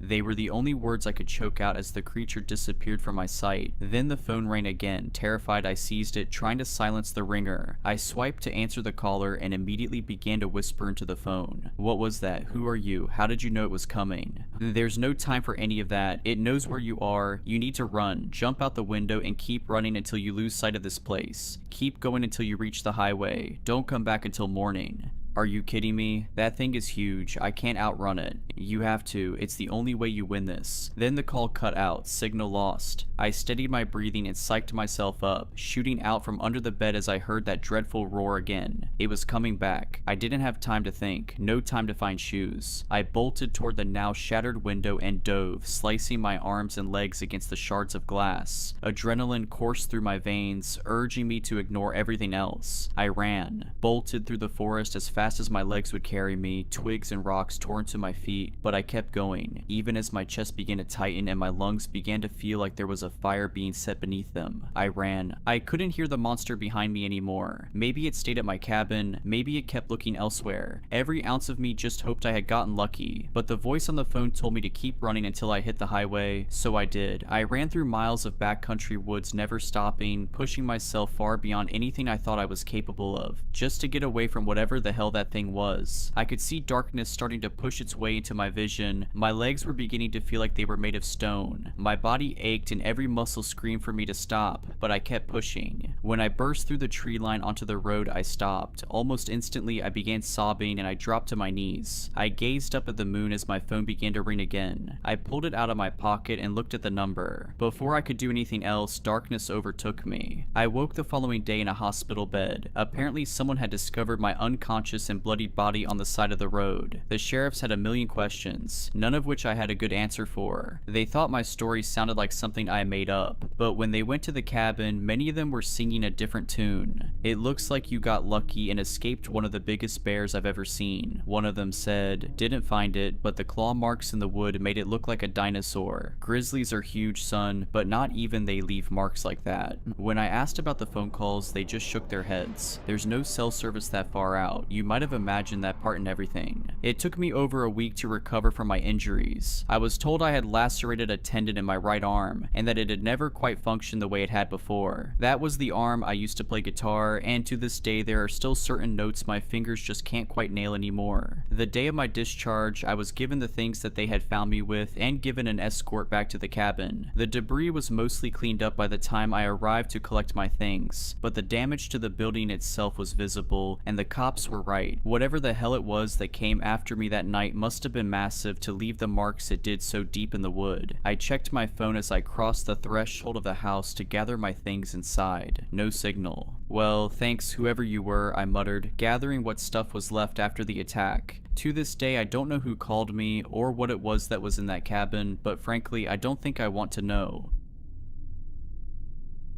My wife, Mia, and I were driving cross country. It was our first attempt at the Great American Road Trip. Mia and I rented a small RV, more of a camper than a full-blown RV. We packed up a couple suitcases with plenty of room for any souvenirs, and we hit the dusty trail. We started our journey on the Mother Road, Route 66, driving south from Chicago until we connected to Interstate 70 and shot straight west through Missouri. The goal was to see those parts of the country we had never seen before, stopping anywhere that seemed interesting, from the plains of Kansas up through the Badlands of Wyoming and South Dakota. In Missouri, we saw the world's largest cap gun. In Kansas, we visited the Evel Knievel Museum and the world's largest belt buckle. We love all those kitschy tourist trap places. Eventually, we made it to Colorado, and after a few hours more of driving through amber waves of grain, we saw them, the Rocky Mountains. We made an exit and headed north through the winding mountain highways. The Rockies were gorgeous, snow-capped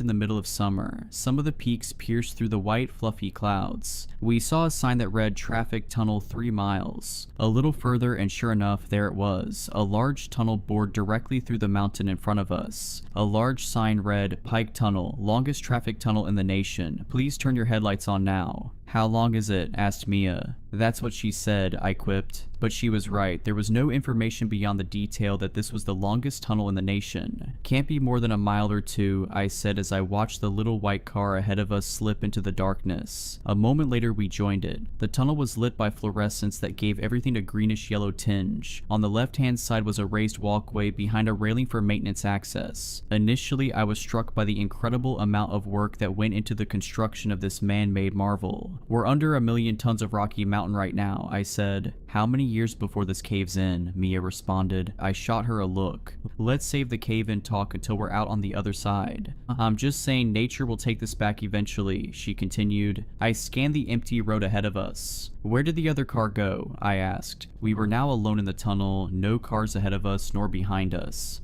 They must have sped off ahead. Maybe they're scared of a cave-in. My Spotify playlist had stopped playing. Mia looked at the phone. No cell service. She turned on the radio and spun the dial only to find static. "You're not going to be able to pick up a station in here," I said. She turned the volume down. "Just wanted to check. If only we had some CDs. This tunnel really keeps going." "I would have thought we'd be through it by now," I replied. I looked at the RV's odometer. 45,600 miles. I picked up speed. I wanted to try and catch up to the little white car. Up until this point, the tunnel was a straight shot, but now the tunnel started to curve to the right. It may have been my imagination, but it also felt as though we were descending. Mia felt it too, and she started to get get antsy. Where did that other car go? How long is this tunnel? There was an urgency in her voice. I was getting nervous. Claustrophobia was not usually a problem for me, but when I looked down at the odometer and I saw that it had gone up by 3 miles, my mind began to wander to unsettling places. We were descending in altitude. I could feel it. I could see a slope in the lights on the ceiling and the railing of the maintenance walkway. I could feel a pressure in my head and I was getting cold. Could you grab me a Coke from the back, Mia? I couldn't have Mia getting anxious. That would only start a chain reaction and make me freak out, which would then make her freak out. She unbuckled and ducked into the back of the RV to where we had a cooler stocked with drinks and food. Just as she stepped into the back, I saw something. There, standing on the side of the road, was a man wearing a reflective safety vest and a hard hat. He was waving to me as I passed him by. Something about him looked strange. I watched him in the side view mirror as we passed, and he was still watching the RV, still waving at the back of our vehicle as he faded into the distance. Mia reappeared from the back of the RV, Coke in hand. She popped it and handed it to me. "You look worried."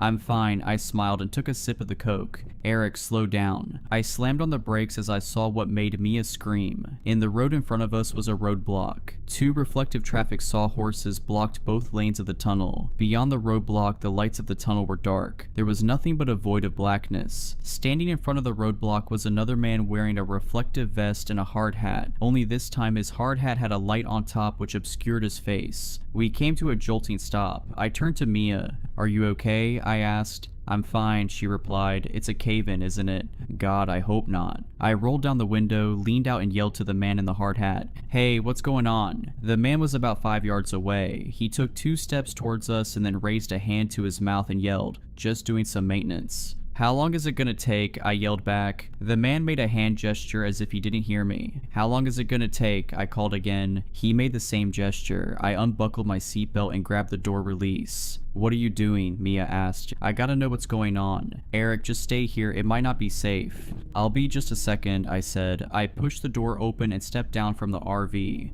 "Stay in your vehicle," the man yelled. He took a couple steps towards me with his hand out, telling me to stop. "What's the holdup?" I shouted. The man was a bit closer now, but I still couldn't see his face through the shining light on his helmet. "Please stay in your vehicle," he shouted. There was something off about him. Then I heard it. A scream or something rolled from deep in the tunnel. The worker turned and looked into the darkness. Then he ran past the barricades and soon all we could see of him was the light on his helmet. The light disappeared a moment later. "What the hell was that? Is someone hurt?" Mia asked. "I have no idea," I said. "Should we do something?" Mia asked. I just sat there and watched the pitch black tunnel in front of me. I had no idea what to tell her. I checked the side view mirrors. There was still nobody behind us. "Where are the other cars?" I asked. "They must have gotten through before the roadblock. Or maybe they caused the roadblock," Mia replied. "I saw another worker a little ways back. We could try to go back and talk to him. We'd be going straight into any oncoming cars. There's a maintenance walkway. We didn't pass him that long ago. We can probably catch him on foot. Maybe we should just wait for the guy to come back." She reached over and grabbed my arm. I squeezed her hand. She was right. I looked out at the tunnel ahead of us. I turned on the RV's high beams, but all I could see beyond the roadblock was more tunnel and more road. I checked my phone. Unsurprisingly, there was no service still. We waited, but the man never came back. "It's been 20 minutes, Mia said. "How come there hasn't been another car behind us?" I was having the same thought. I rolled down my window and stuck my head out. I looked back at the road behind us. It went back about 200 yards before curving out of sight. There was no sign of that first worker I saw on the maintenance walkway. I looked at the roadblock ahead of us and clicked on the RV's high beams. There was nothing beyond the roadblock but more tunnel. It didn't look like it was under construction, just very dark. "I think we should keep going," I said. "What about the roadblock?" "We'll move those sawhorses out of the way and just drive past," I said as I opened my door. Mia looked at me, then she cast her eyes to the dark tunnel ahead of us. I knew she was processing the same limited options that I was. Driving backwards would be a huge risk in the instance of another car finally coming along. Getting out and walking would take God knows how long. We could have driven 10 miles at this point. Forward was our best option. "Let's do it," Mia said. We jumped out and quickly pulled the 2 sawhorses out of the right lane. I pulled the RV RV up past the barriers. Then we jumped out again and put the sawhorses back where they were. We didn't need another car to come barreling through. We were finally moving again, slowly. It was pitch black save for the high beams of the RV. We crept forward at around 15 miles per hour. As the tunnel turned and twisted, my eyes started to play tricks on me. I kept seeing shapes at the furthest point of the tunnel. I kept seeing something standing just at the end of the next bend, but as we rolled forward, there was nothing there. Where are the workers? Mia asked. I don't know. I was done rationalizing. This was all wrong. Traffic tunnels are never this long. My mind started to wander to all the road trip urban legends I'd read about. The killer in the backseat, the disappearing gas station, the pale man in the cornfield. Did we stumble into some strange outlier location? An in-between point on the endless roads that cross this country? Then I saw it. Look, a person, thank God, Mia shouted. As we rounded a curve in the tunnel, a group of maintenance workers entered our view. The three of them stood on the left side of the road behind two more sawhorses topped with flashing lights. Two of them faced towards us, the third was facing the other two. The one with his back to us wore a light on his hard hat. Was this the same guy we saw earlier? How did he get this far away? I approached slowly and rolled down the window. Hey, you left us waiting back there, I yelled. There was no response. In fact, all three men were completely silent, and it was hard to tell in the flashing light of the sawhorses, but they looked to be standing completely still. Hello? I yelled again. I pushed open my door and stepped out onto the pavement. Eric, wait. I held up a finger to Mia. Just a second. I slowly stepped towards the three men. Hello? No response. What the? The bright lights of the sawhorses obscured their faces. I kept moving closer. Hey, what's going on? Then I saw it at their faces. They were plastic. In front of me stood three mannequins. I backed away toward the RV, then I turned and walked hurriedly to the vehicle. I was seriously freaked out, but I didn't want to alarm Mia. I climbed into the driver's seat and slammed the door shut. They're mannequins, I said. What? They're mannequins. Why, what? I don't know.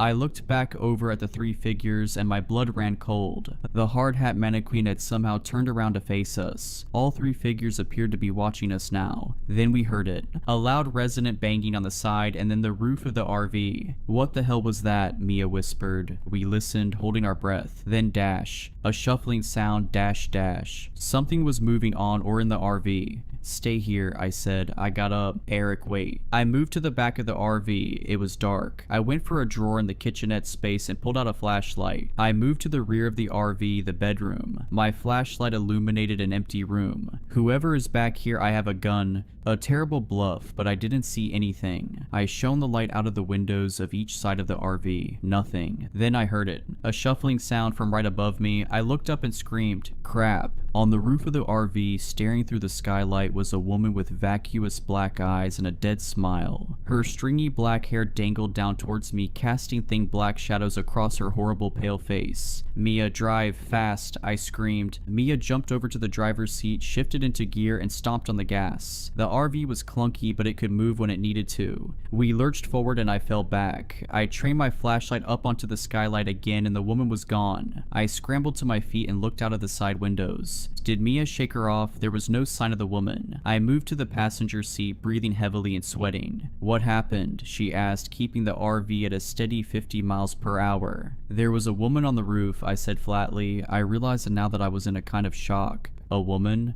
Her eyes were black. Mia just looked at me, then back at the tunnel ahead of us. There's something wrong with this tunnel, I whispered. Mia pointed at the road ahead. Look. I looked out at the tunnel. There were more mannequins. A lot more mannequins. They were positioned on both sides of the road. They were all facing us, and even though I never saw them move, when I looked in the side view mirror, they were somehow still facing us, turning to watch us as we drove past, watching without eyes. Just keep driving, I said. As we drove on, the mannequins crowded the sides of the road more and more. There were thousands of them. Eventually they were so close that some of their outstretched arms hit the side of the RV. They were closing in on us, squeezing our path forward. One stood in the middle of the road. I don't think I can get around it. Run it over, don't stop. The RV smashed into the mannequin. Its head shot forward and bounced against the windshield, and the vehicle shuddered as it rolled over the body. Soon there were two in the road, then three. I could see see where this was going. Pretty soon there would be too many for the RV to ram through, but god damn it, we were going to get through as many as we could. Speed up, Mia. Crash. The sound was surreal, smashing into mannequin after mannequin at nearly 60 miles per hour. Hands, legs, heads, and torsos flew. The windshield cracked, the RV shuddered and screamed, and eventually slowed down, despite the screaming engine. I'm certain the axle was jammed up with lifeless, plastic body parts. Eventually we came to a stop.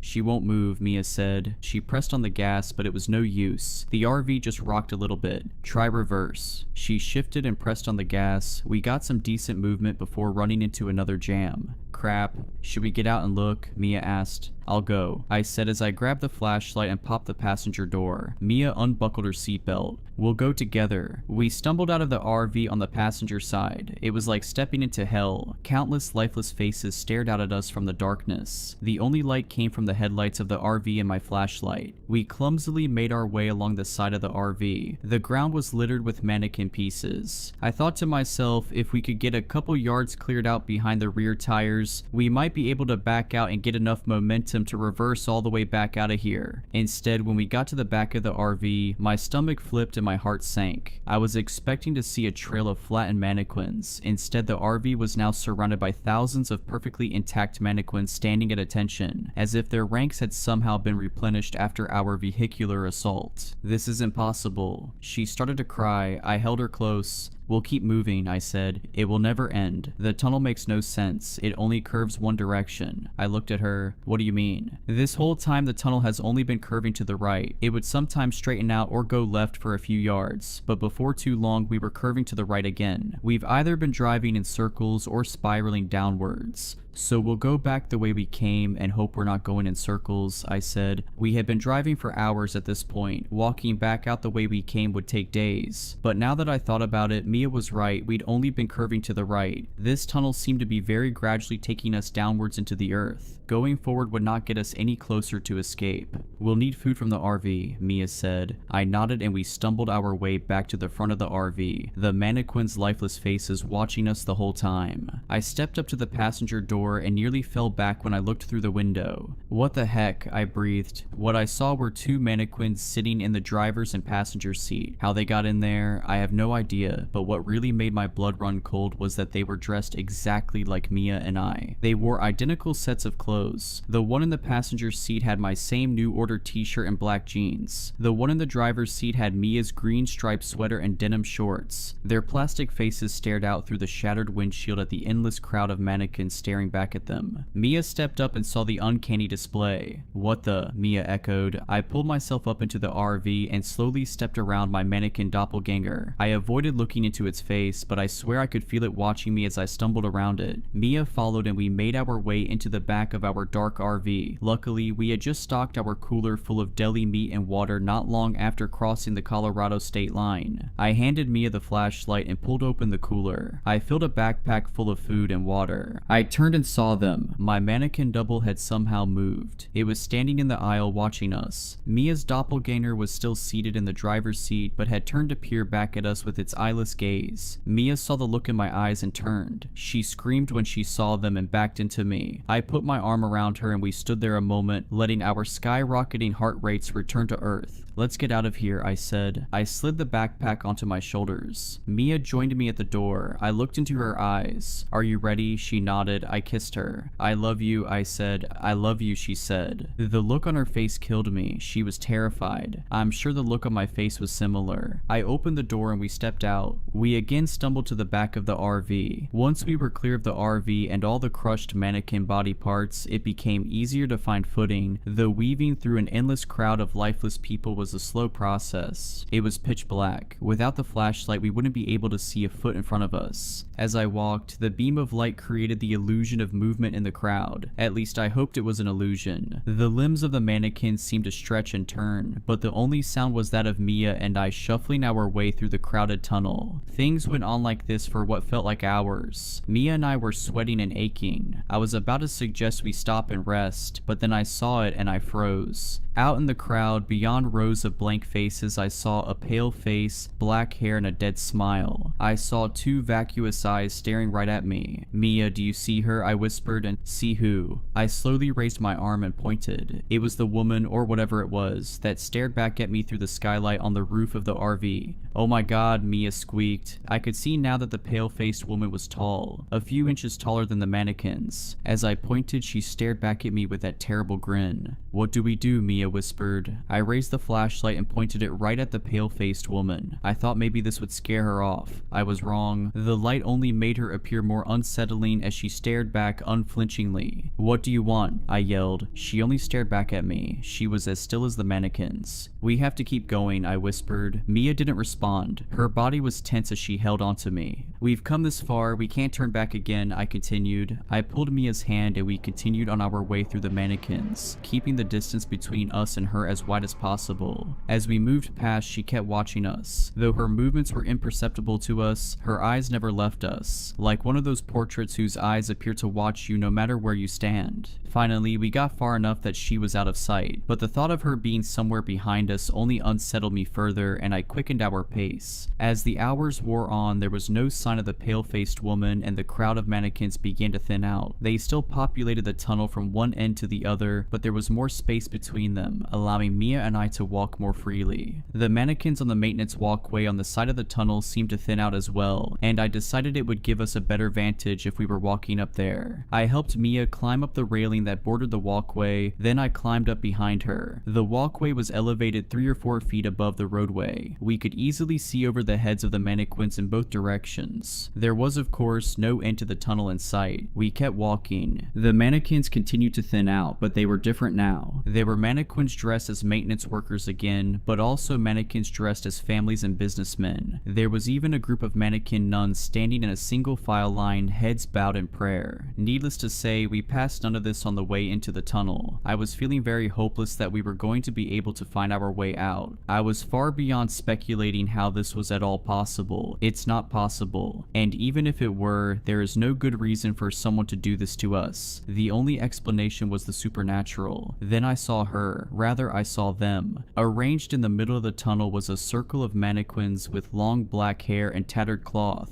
They looked exactly like the pale-faced woman, minus any facial features. I kept a close watch on them as we passed to make sure they didn't start following us. A door, Mia shouted. Mia pointed a few paces ahead of her. There was a door leading into the wall of the tunnel. We ran towards it. Mia grabbed the handle, turned it and pulled. It was heavy and Mia had to brace her foot on the wall to get it moving. The metal door groaned as if it hadn't been opened in years. Finally, it was open enough to see past. It was a hallway. It went out about 5 yards, then turned right at a 90-degree angle. The strangest part was the design of the hallway. It wasn't cement or pavement like the tunnel. The walls were wood paneled and the floor was covered in a thick carpet, like a house from the 1970s. I say we see where this takes us, Mia said. There was no reason to disagree, but I wasn't going to get us trapped in there. I opened up my backpack and took out a water bottle. I opened it and handed it to Mia. She drank half, then I drank the other half. I slowly closed the door, shoving the empty water bottle in the crack to keep it from closing all the way. I turned to Mia. Okay, let's go.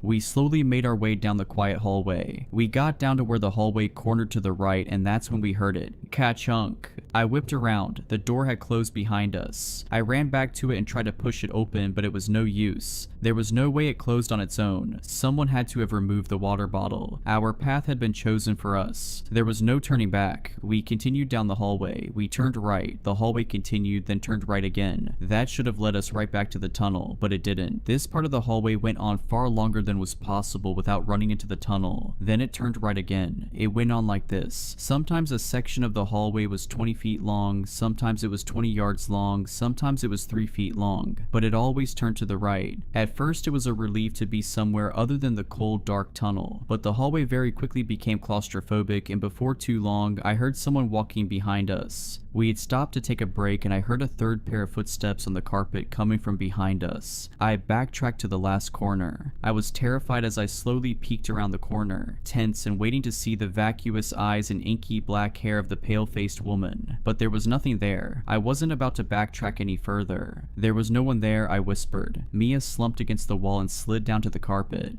I think I need to rest, she said. I put my backpack down on the ground for Mia to use as a pillow. She laid her head down and was passed passed out in seconds. I had no idea how long we had been walking at this point. I stood leaning against the wall. My body was telling me to rest, but I couldn't risk falling asleep. I had to keep watch. I knew she was following us. I took in the details of the hallway for the first time. The carpet was a dull brown and the walls a cheap wood paneling. The hanging lighting fixtures were shaded by stained glass, something you might see in an old diner. Who built this place? Did someone pick out the carpet and the lighting fixtures? Did a team of workers blast these tunnels into the earth? Or has this place always existed? Was this purgatory? I began to feel dizzy. I was panicking. My heart felt like it was trying to escape my chest. I slumped to the floor and tried to slow my breathing. I closed my eyes. I shot up in a panic. I had fallen asleep while I was meant to be keeping watch. I snapped to my feet and looked around. Mia was still asleep on my backpack. Then I noticed that the hallway had changed. A few paces away there was now a plain wooden door in the wall. I slowly approached it. I put my ear to the door and I could hear what sounded like TV static and the low murmur of voices. I discreetly grabbed the door handle and turned it slowly. I felt the latch bolt clear and I carefully cracked the door just enough to peek inside. It was dark, so it took a second for me to register what I was seeing. I saw a small boardroom. A long table in the center was surrounded by seated men in suits. At the end of the table stood another man next to an old CRT TV that was playing static. This was the only source of light in the room, and all the men around the table were turned towards the TV. Suddenly, the screen flickered from static to a solid dark background, and some warped new age style music began playing. Then the words appeared on the screen that terrified me like nothing else before. In plain text, the words read dash, "You will lose her." I froze as I knew these words were meant for me. I watched with terror as the men seated around the table slowly turned toward me in unison. They were mannequins. The TV screen then clicked off and they continued staring at me as I could barely make out their forms through the near pitch darkness. I quickly pulled the door shut and whipped around to look at Mia. I had a horrible feeling of dread that when I turned around she would be gone, like the message on the TV promised. "Eric, what are you doing?" Mia was leaning up and staring at me.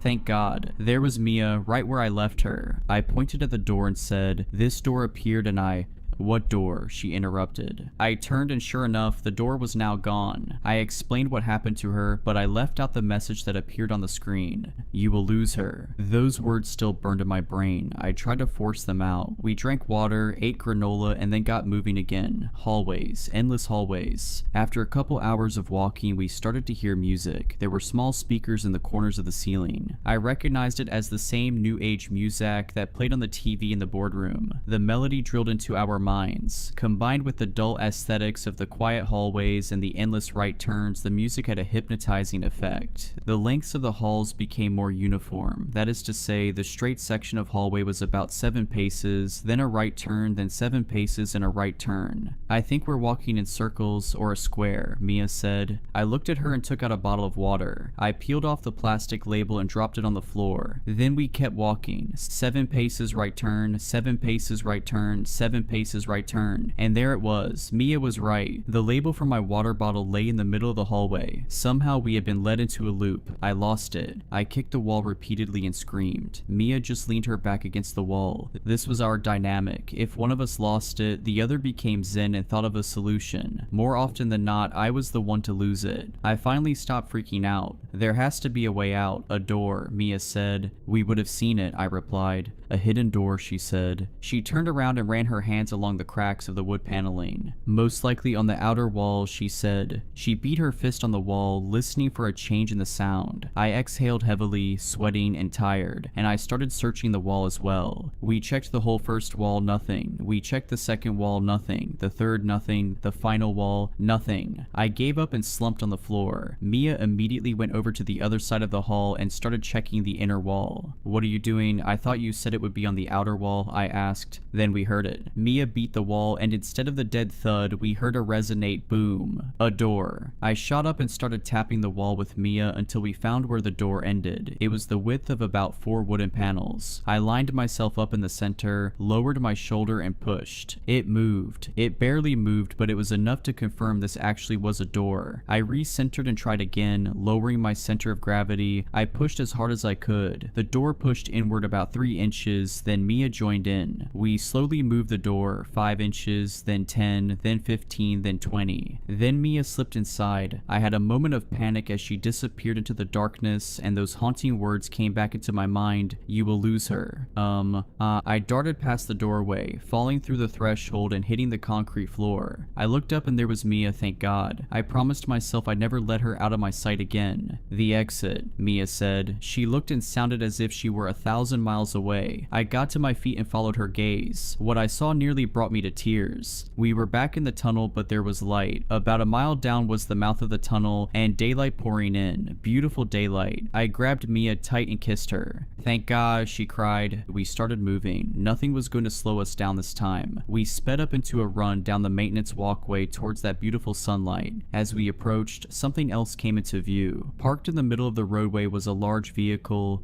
It couldn't be. It was. Our RV sat in the road waiting for us. We ran all the way to it, pulled open the passenger side door, and climbed in. There were no mannequins to be seen. I fell into the driver's seat and Mia handed me the keys. I turned over the engine, the most beautiful sound I'd ever heard. I shifted into gear and floored it towards the sunlight. As we got closer, I could see the green of trees and the blue of the sky. We were maybe 100 yards away. I turned to Mia, tears in my eyes. And what I saw turned my blood to ice. Just beyond Mia's window, that horrifying pale face grinned at me. The pale-faced woman was somehow floating outside of the RV. Before I could say anything, her hand smashed through the window and gripped Mia by the throat. Then in one horrible motion, the thing pulled Mia screaming through the window and disappeared. I slammed on the brakes just as the RV passed through the exit of the tunnel and sunlight flooded the cab of the RV. I threw it in park and shot out of the door screaming, "Mia, Mia." I screamed over and over. I rounded the front of the RV and looked back at the tunnel, and what I saw shattered my mind. The tunnel was gone. There was only open road. I had lost her.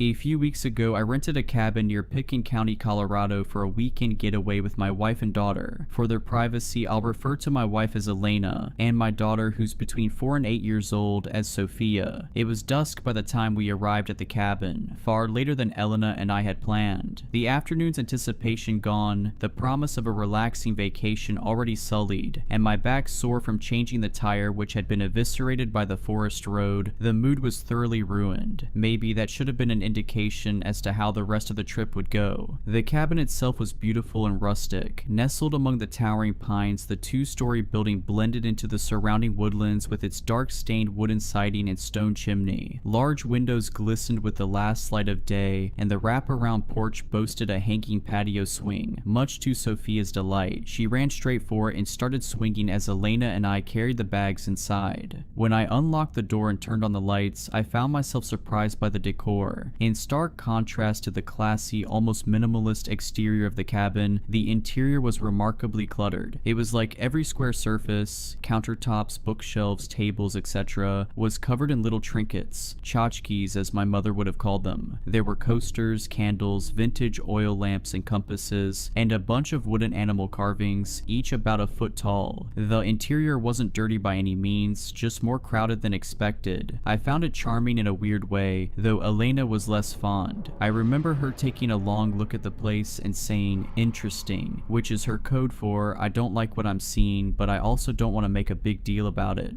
It was past Sophia's bedtime, so after coaxing her off of the porch swing, I helped her get set up for the night. There were 2 bedrooms on the 2nd floor, a master suite with an attached bathroom, and a smaller bedroom that was pretty clearly set up as a kid's room for visitors to the cabin. The cabin was specifically advertised as family-friendly and good for parents with younger children, so it was no surprise when the smaller bedroom was full of colorful toys and plushies. There was a fireplace across from the bed, its mantel showcasing a full set of those wooden animal carvings, 1 moose, 1 bear, 1 trout, and so on. There was also 1 particularly large teddy bear sitting on the bed, partially buried under the covers like it was getting ready for bed. Sophia instantly fell in love, and I thought it was sweet that the cabin's owner had gone the extra mile to make the place welcoming. I didn't love the the idea of her cuddling it to sleep though, since it likely hadn't been washed between visits. So I propped it up on a chair next to the bed before tucking Sophia in for the night. Tired from our travels, Elena and I went to sleep not too long afterwards. Saturday was our designated lake day. After making breakfast and waking up Sophia, who had to be convinced not to take her new best friend Mr. Bear out on the water with us, we grabbed the kayaks off of our roof rack and headed down to the shore. We were a short walk from the lake and I was absolutely blown away by the natural splendor. Our cabin was semi-isolated, remote enough to give my family peace and privacy, but close enough to civilization that we could easily access help in case of an emergency. We were a 5-minute drive into town and a 5-minute walk to the nearest neighboring cabin, which we passed on the way to the lake. It was a gorgeous building, far more intricate and seemingly much older than the one we were renting. There was an older woman sitting on the porch as we passed it by, and although I couldn't wave since both hands were full with the kayaks, I gave her a nod and a friendly smile. She stared at me in response, her expression completely blank. She was looking directly at me, but almost looked like she was in a trance or something. What was that all about? I quietly asked Elena once we were out of earshot. Not sure, my wife answered. She looks pretty settled in there. Maybe that's her home and she doesn't appreciate her neighbor running an Airbnb. That seemed a logical explanation. I stole a quick glance over my shoulder before the house completely disappeared behind us, and saw that the woman was now walking down the steps of her front porch, her gaze still fixed on us. Elena and I exchanged worried looks and picked up the pace a little, Sophia running along ahead of us, joyful and oblivious. Once we reached the shore, we hopped into the kayaks and pushed off into the water. We weren't exactly running away from the woman, it was more so that we wanted to avoid a confrontation if we could. As we started paddling out into the lake, the woman appeared at the tree line but never came any closer. I gave her a wave and again, she gave me no response but a glower. It occurred to me that she might have been trying to warn us about the lake, maybe about a current or algal bloom, but I'd researched the area extensively to make sure it was safe, and her demeanor wasn't quite urgent or benevolent enough for that to be the case. The rest of the day was thankfully devoid of any more strange encounters. After a calm day of swimming and hiking, we returned to the cabin in the evening for dinner and s'mores. Sophia brought Mr. Bear outside to help with the s'mores, to mine and Elena's amusement. We had no idea how we would convince her to leave the stuffed animal behind when we left on Monday night. After we put Sophia to sleep at 8 p.m., Elena and I watched a movie, had a drink, and then went to sleep at 10:30 or so. At midnight, according to my phone clock, I heard what sounded like a knock. I sat up in bed, checked the time, and listened for a minute. A few seconds passed, and then there came 3 knocks in quick succession. I gently shook Elena awake, waiting to hear the sound again, and after a moment I did. There was someone at the front door of the cabin in the middle of the night. Concerned, I got out of bed and tried to look out the bedroom window. I could only see a sliver of the front porch, and though I couldn't see an actual person, I could see the shadow of one thanks to the porch lights. Needless to say, I wasn't thrilled to have a stranger pay our isolated cabin a midnight visit. I told Elena to stay upstairs and made my way to the first floor, stopping by the living room to pull back the curtains ever so slightly and peer through the window. Still, given the shape of the house and the placement of the windows, it was impossible to see anything but a shadow. The person must have been standing an inch away from the front door. I scanned the front yard and the distant tree line, but didn't see anyone else, so a decoy ambush situation seemed unlikely, but I still grabbed my handgun just in case. Just my luck, the old front door of the house didn't have a peephole, so I got up close to the door and tried talking to the person on the other end. "Can I help you?" I said. Instead of answering, the person knocked again, this time more urgently. No way in hell was I opening that door now. "Look, friend, if you need help you better speak up, otherwise I'm gonna have to ask you to get off my porch before I call the police." The knocking stopped, and after a moment, there was a woman's voice on the other side of the door. Her tone was nervous and her voice was soft. She said a single sentence: "He's watching your daughter through the bear." Of all the things I expected to hear from our unwelcome visitor, that was not one of them. I readied my gun and cracked the door open. When I looked out into the night, I saw the elderly woman from earlier quickly shambling away from my door. Her back was turned towards me, and she looked like she was trying to get away from my porch as quickly as she could. I called after her, asking her what she was talking about, but she didn't look back. She just kept going until the night swallowed her up completely. I was pretty disturbed at this point, so I shut and locked the door and made my way back upstairs. Elena was waiting for me at the top of the stairs, and I quietly explained to her what was going on. Horrified, she went into Sophia's room and gently took the teddy bear out of our sleeping daughter's arms. We went downstairs and laid the bear out on the kitchen counter. I grabbed a pair of kitchen shears and dissected the thing, making an incision in its fluffy body and pulling out its cotton innards. It wasn't that I believed the old woman, just that as a parent, anything related to my kid's safety, even something that sounds outlandish, is something I take seriously. Even though the woman was likely suffering from some kind of cognitive impairment, I still wanted to investigate. I pulled all the stuffing out of Mr. Bear and found nothing, though Elena pointed out that the bear had two very large glass eyes which could potentially be concealing a small camera. I was unable to find a hammer, but I did find a wrench under the kitchen sink. I wrapped the eyes in a kitchen towel and smashed them to bits, but when I sorted through the fragments, I didn't see anything that looked like a recording device. I was relieved, but I was also equal parts creeped out and angry. Maybe, like Elena had mentioned earlier, she was annoyed with the constant visitors to her neighboring cabin and was trying to scare us off. She might also have had some mental health issues or hallucinations. In either case though, how did she know about the teddy bear? Maybe she had visited the house before, or maybe it was just a lucky guess. Before returning to bed, I took a turn around both floors of the cabin, looking and failing to find anything out of the ordinary. Elena was also pretty freaked out, and she got up several times in the night to visit Sophia's room down the hall and make sure all was well. Needless to say, neither of us got much sleep that night. Sunday morning was all doom and gloom, which ended up being a perfect reflection of my daughter's attitude when she woke up and realized Mr. Bear was gone. Obviously, we didn't tell her what had happened, but Elena and I did our best to distract her with flapjacks and promises of a fun day of adventuring. Unfortunately, the hike we had planned was foiled by a downpour that, of course, the forecast hadn't predicted, and so we decided to salvage the day by exploring the small town nearby. It wouldn't be the escape into nature we'd hoped for, but there were several family-owned restaurants and shops in the area, as well as a small library. The morning was alright. I enjoyed exploring the little town with my family, although there wasn't much to do. We had an early lunch at around 11 or so, but when we sat down, my wife started rifling through her backpack with a look of dismay. When I asked her what was wrong, she said that she didn't see Sophia's EpiPen, which we always like to have at the ready when we eat out. I realized immediately that I'd forgotten to put it back in Elena's backpack yesterday when I was reorganizing our stuff.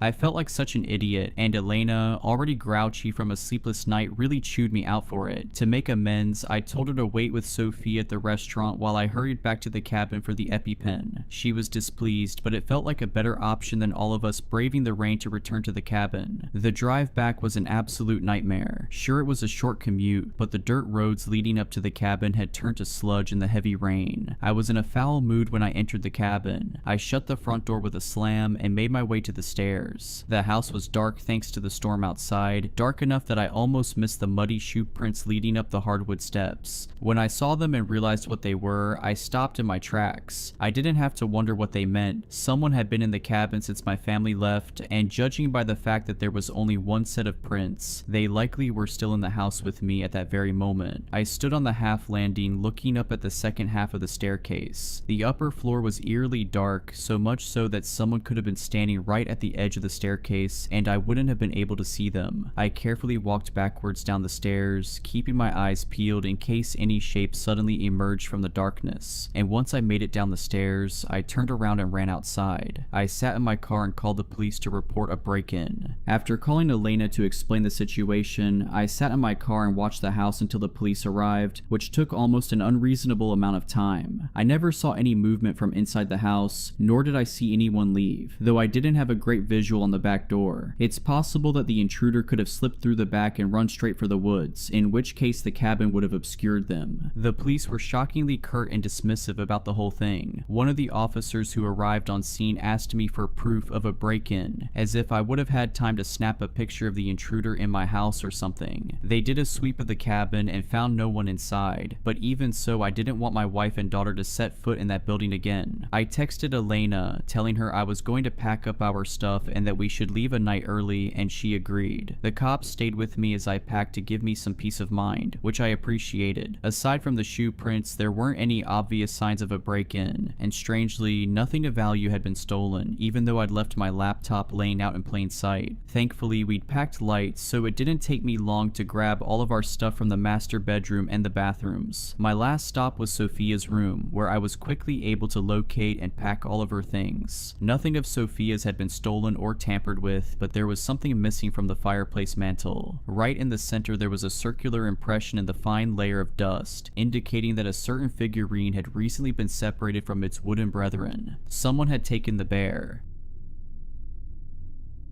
It had been raining for most of the day. Yesterday's forecast was for a light shower, but this was torrential. I peeked out the window, and in the darkness of the late afternoon, I could see a river of rainwater cascading down either side of the street. My parents were getting worried about my sister. Emily had spent the day at a friend's house and was supposed to be back an hour ago. Just as my dad was about to get in his car and go for a drive around the block to find her, the front door opened. Emily walked in dressed in her yellow raincoat. Much to my parents' chagrin, she was holding onto the worn collar of an old soaking wet dog. The thing was a mongrel, but I could make out the Alsatian in it, maybe some golden retriever. As I tried to work it out, I made a mental note to put dog breeder down on my list of career interests for school. My parents exchanged apprehensive glances as Emily smiled awkwardly and explained how she found him shivering in the rain on the side of the road. There was something about its eyes, she said, that made her instantly feel sorry for the poor guy. My dad knelt by the dog and had a look at its collar. It was battered, its red color fading, and it had no name, phone number, or address written on it. My father stood up with a sigh and told Emily that he'd bring the mutt to the vet on Thursday to see if it had been chipped, and for the 5 days until then, looking after it would be her responsibility. Emily beamed at my dad and took the dog into the kitchen to towel it down. Later on that evening, she brought it back into the living room and informed us that his name was Buster. My father warned against getting too attached, but she didn't listen. She spent the rest of the day playing with Buster and sending pictures of him to her friends. That night, Buster slept on a makeshift bed of old blankets and cardboard in the kitchen. My parents prayed that he wouldn't make a mess of the place at night. Emily hugged Buster and gave him another treat before rushing off to her room. In the morning, all was well. It looked like Buster hadn't moved an inch. The dopey guy barely looked up at us when we crowded into the kitchen for breakfast. Immediately, Emily knelt beside him, rubbing his tummy and stroking his fur. I think Emily was too afraid of taking Buster for a walk, just in case she bumped into his owners and they dragged him away from her. The garden had been turned to mud the day before, and there wasn't a chance in hell that my mother would let that dog back in the house if he had a trace of muck on his paws. So he, like the rest of us, spent that day cooped up inside. Not that he seemed to mind. My dad cooked up a lamb chop for Buster that night at Emily's request. It was the most animated I've seen him. His eyes lit up as it was placed in front of him, and we all erupted into laughter as he tore into it. That night, I jolted awake. The radio alarm clock on my bedside cabinet informed me in analog red light that it was 4:37. I lay there, but quickly began to fall back to sleep. As I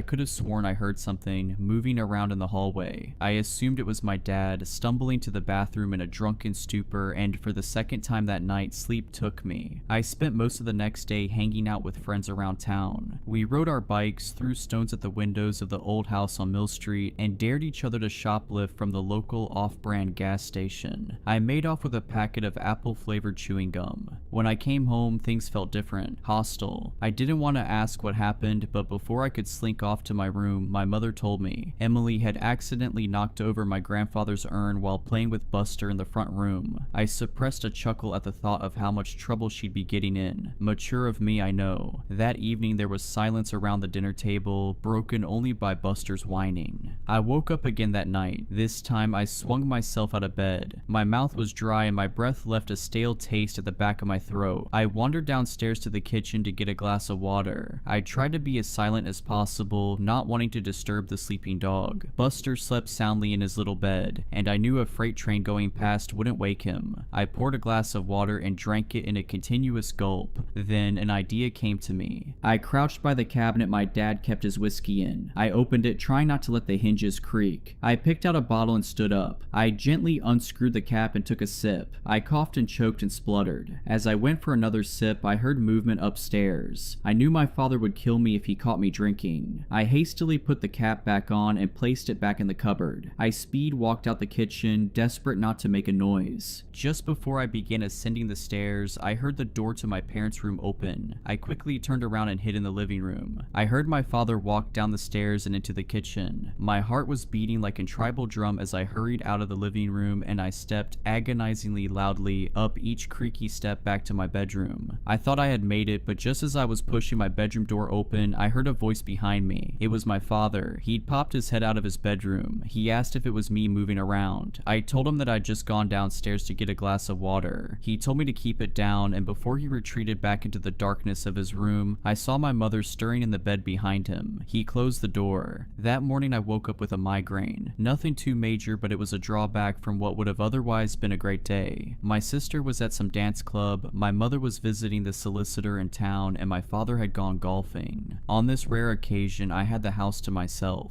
Well, me and the dog. I found a strongly worded note on the kitchen table when I woke up. It was left by Emily, telling me how I should feed and entertain Buster while she was gone. I crumpled it up and attempted to throw it into the bin from across the room, missing horribly. I made myself the unhealthiest breakfast I could think of. I took it into the living room to eat while I settled down to watch a film, Dan O'Bannon's Return of the Living Dead. That's how I spent the morning. Later on, I took my empty plate into the kitchen. I figured if my mother saw that I cleaned the dishes, she wouldn't be as critical when she found the crumbs. I walked past Buster, who was slumped in his usual stop in the corner of the room on a bed of now dirty sheets. In a joking manner, I asked him how his day was while I washed up. Obviously, I got no reply. I remembered my sister's note and set a half-dried glass down while I fetched Buster some treats. I didn't know where Emily kept them, so I grabbed a slice of overly processed ham from the fridge. I crouched beside him and dangled it in front of his snout, teasing him.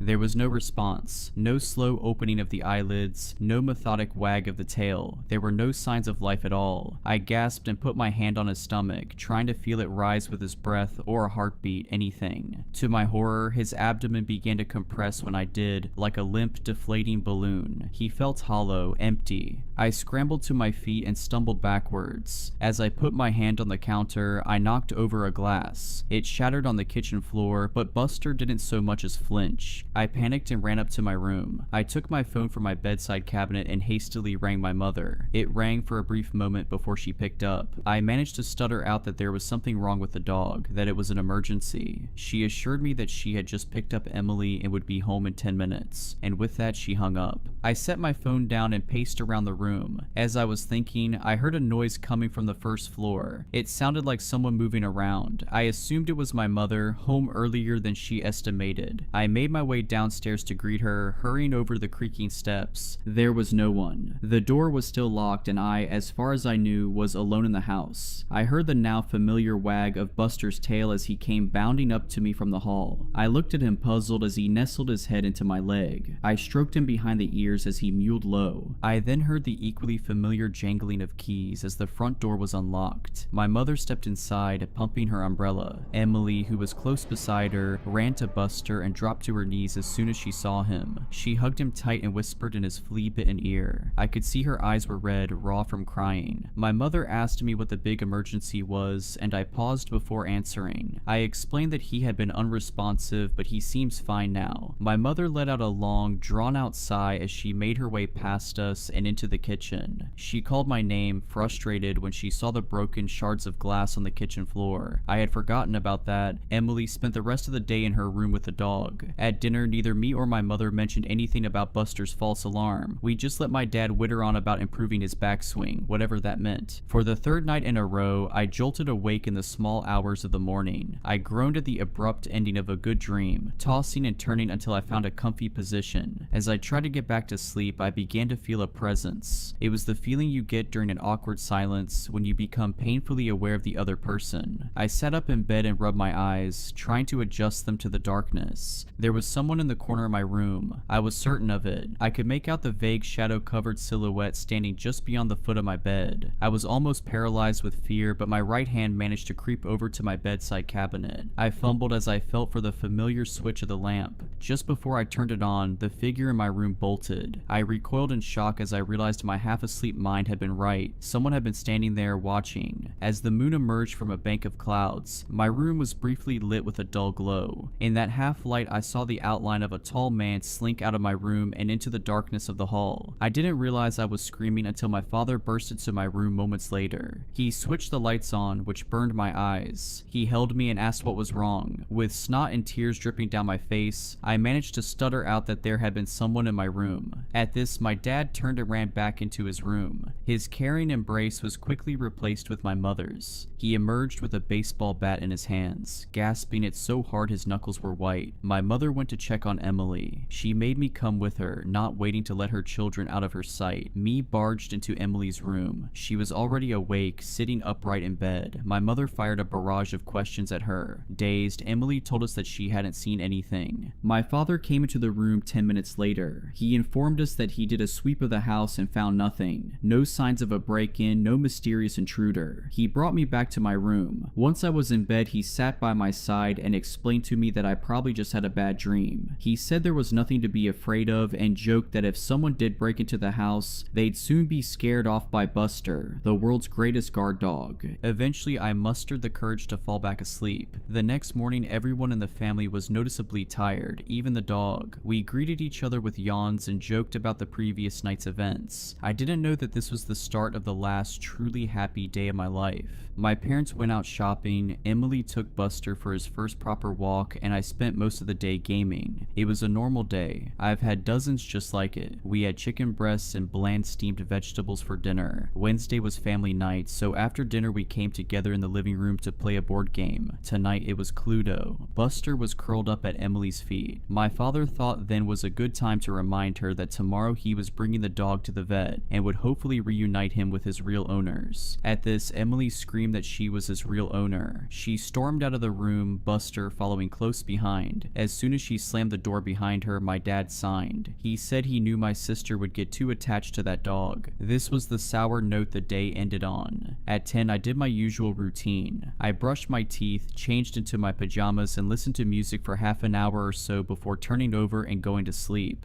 As I expected, I woke up again in the middle of the night. This time I was too afraid to move, too afraid to open my eyes and see what could be lurking in my room. Instead, I kept them tightly shut and tried desperately to go back to sleep. After laying in bed for what felt like hours, but must have only been 20 minutes, I decided to open my eyes. I was filled with a directionless dread as I slowly peeped out over my duvet. Since I had woken up, I couldn't shake the uneasy feeling that I was being watched. As I pulled the covers away from my face, I saw who had been staring at me. My bedroom door was wide open, and sitting perfectly still in the doorway was Buster. His head was craned slightly and looking directly at me. I chuckled to myself, realizing that I had been terrified over nothing. I swung my legs out of bed and got up. I took Buster by the collar and began to lead him back downstairs to his bed. As I walked down the hall, I noticed that the door to my sister's room was ajar. I brought Buster into the kitchen and watched as he laid down on the crumpled mess of cardboard and old blankets that he slept on. I smiled as he slumped his head onto his paws and closed his dreary eyes. I wouldn't exactly call him my best friend, but I'd miss him after tomorrow. I turned to leave, to crawl back into bed and finally get some rest, but something caught my eye from out of the kitchen window. I leaned against the sill and looked out onto the cold night. The moon was a perfect crescent, half hidden by the clouds. Light pollution from the nearby city robbed the sky of stars, but as I stared into the darkness, I caught a glimpse of a shooting star. As I gazed in awe to see if I could see another one, I saw someone. There was a person leaning against the fence along our front driveway. I quickly realized it was Emily. I could make much out in the darkness, but I could see that she looked nervous. I was about to open the window and call out to her when I heard something behind me. I turned around and realized it was coming from the dog. I assumed he had yelped in his sleep, maybe stuck in some bad dream, but then I noticed something else. His skin was moving. Rather, there was something moving around just under the surface of his skin. I didn't have time to think what it could be before I saw the long crimson-red fingers protrude from his stomach. They grabbed onto either side of the now gaping wound and parted his abdomen like curtains. Once the opening was wide enough, the unnaturally long arm reached out, snaking across the kitchen floor until it grabbed the dining table's leg. It held onto it tightly as it began to pull the rest of it out. I couldn't comprehend how something so large could have fit inside of that animalistic facade. Eventually, it was fully out and stood upright. The figure must have been at least 3 meters tall. It was hunched over where it met the ceiling. It It looked like it had been skinned. Its lanky body was made up of exposed sinew and muscle. The thing's eyes were milk white and bulging out of its vaguely dog-shaped head. It was grotesque. With a streak of urine running down my leg, I turned around and ran as fast as I could upstairs. I burst into my parents' bedroom and stood in front of their bed, screaming and wailing about some monster. They were both shaken awake at my outpour of terror. My father was calm at first. He tried to sit me down and tell me that it had all been a bad dream, like the night before.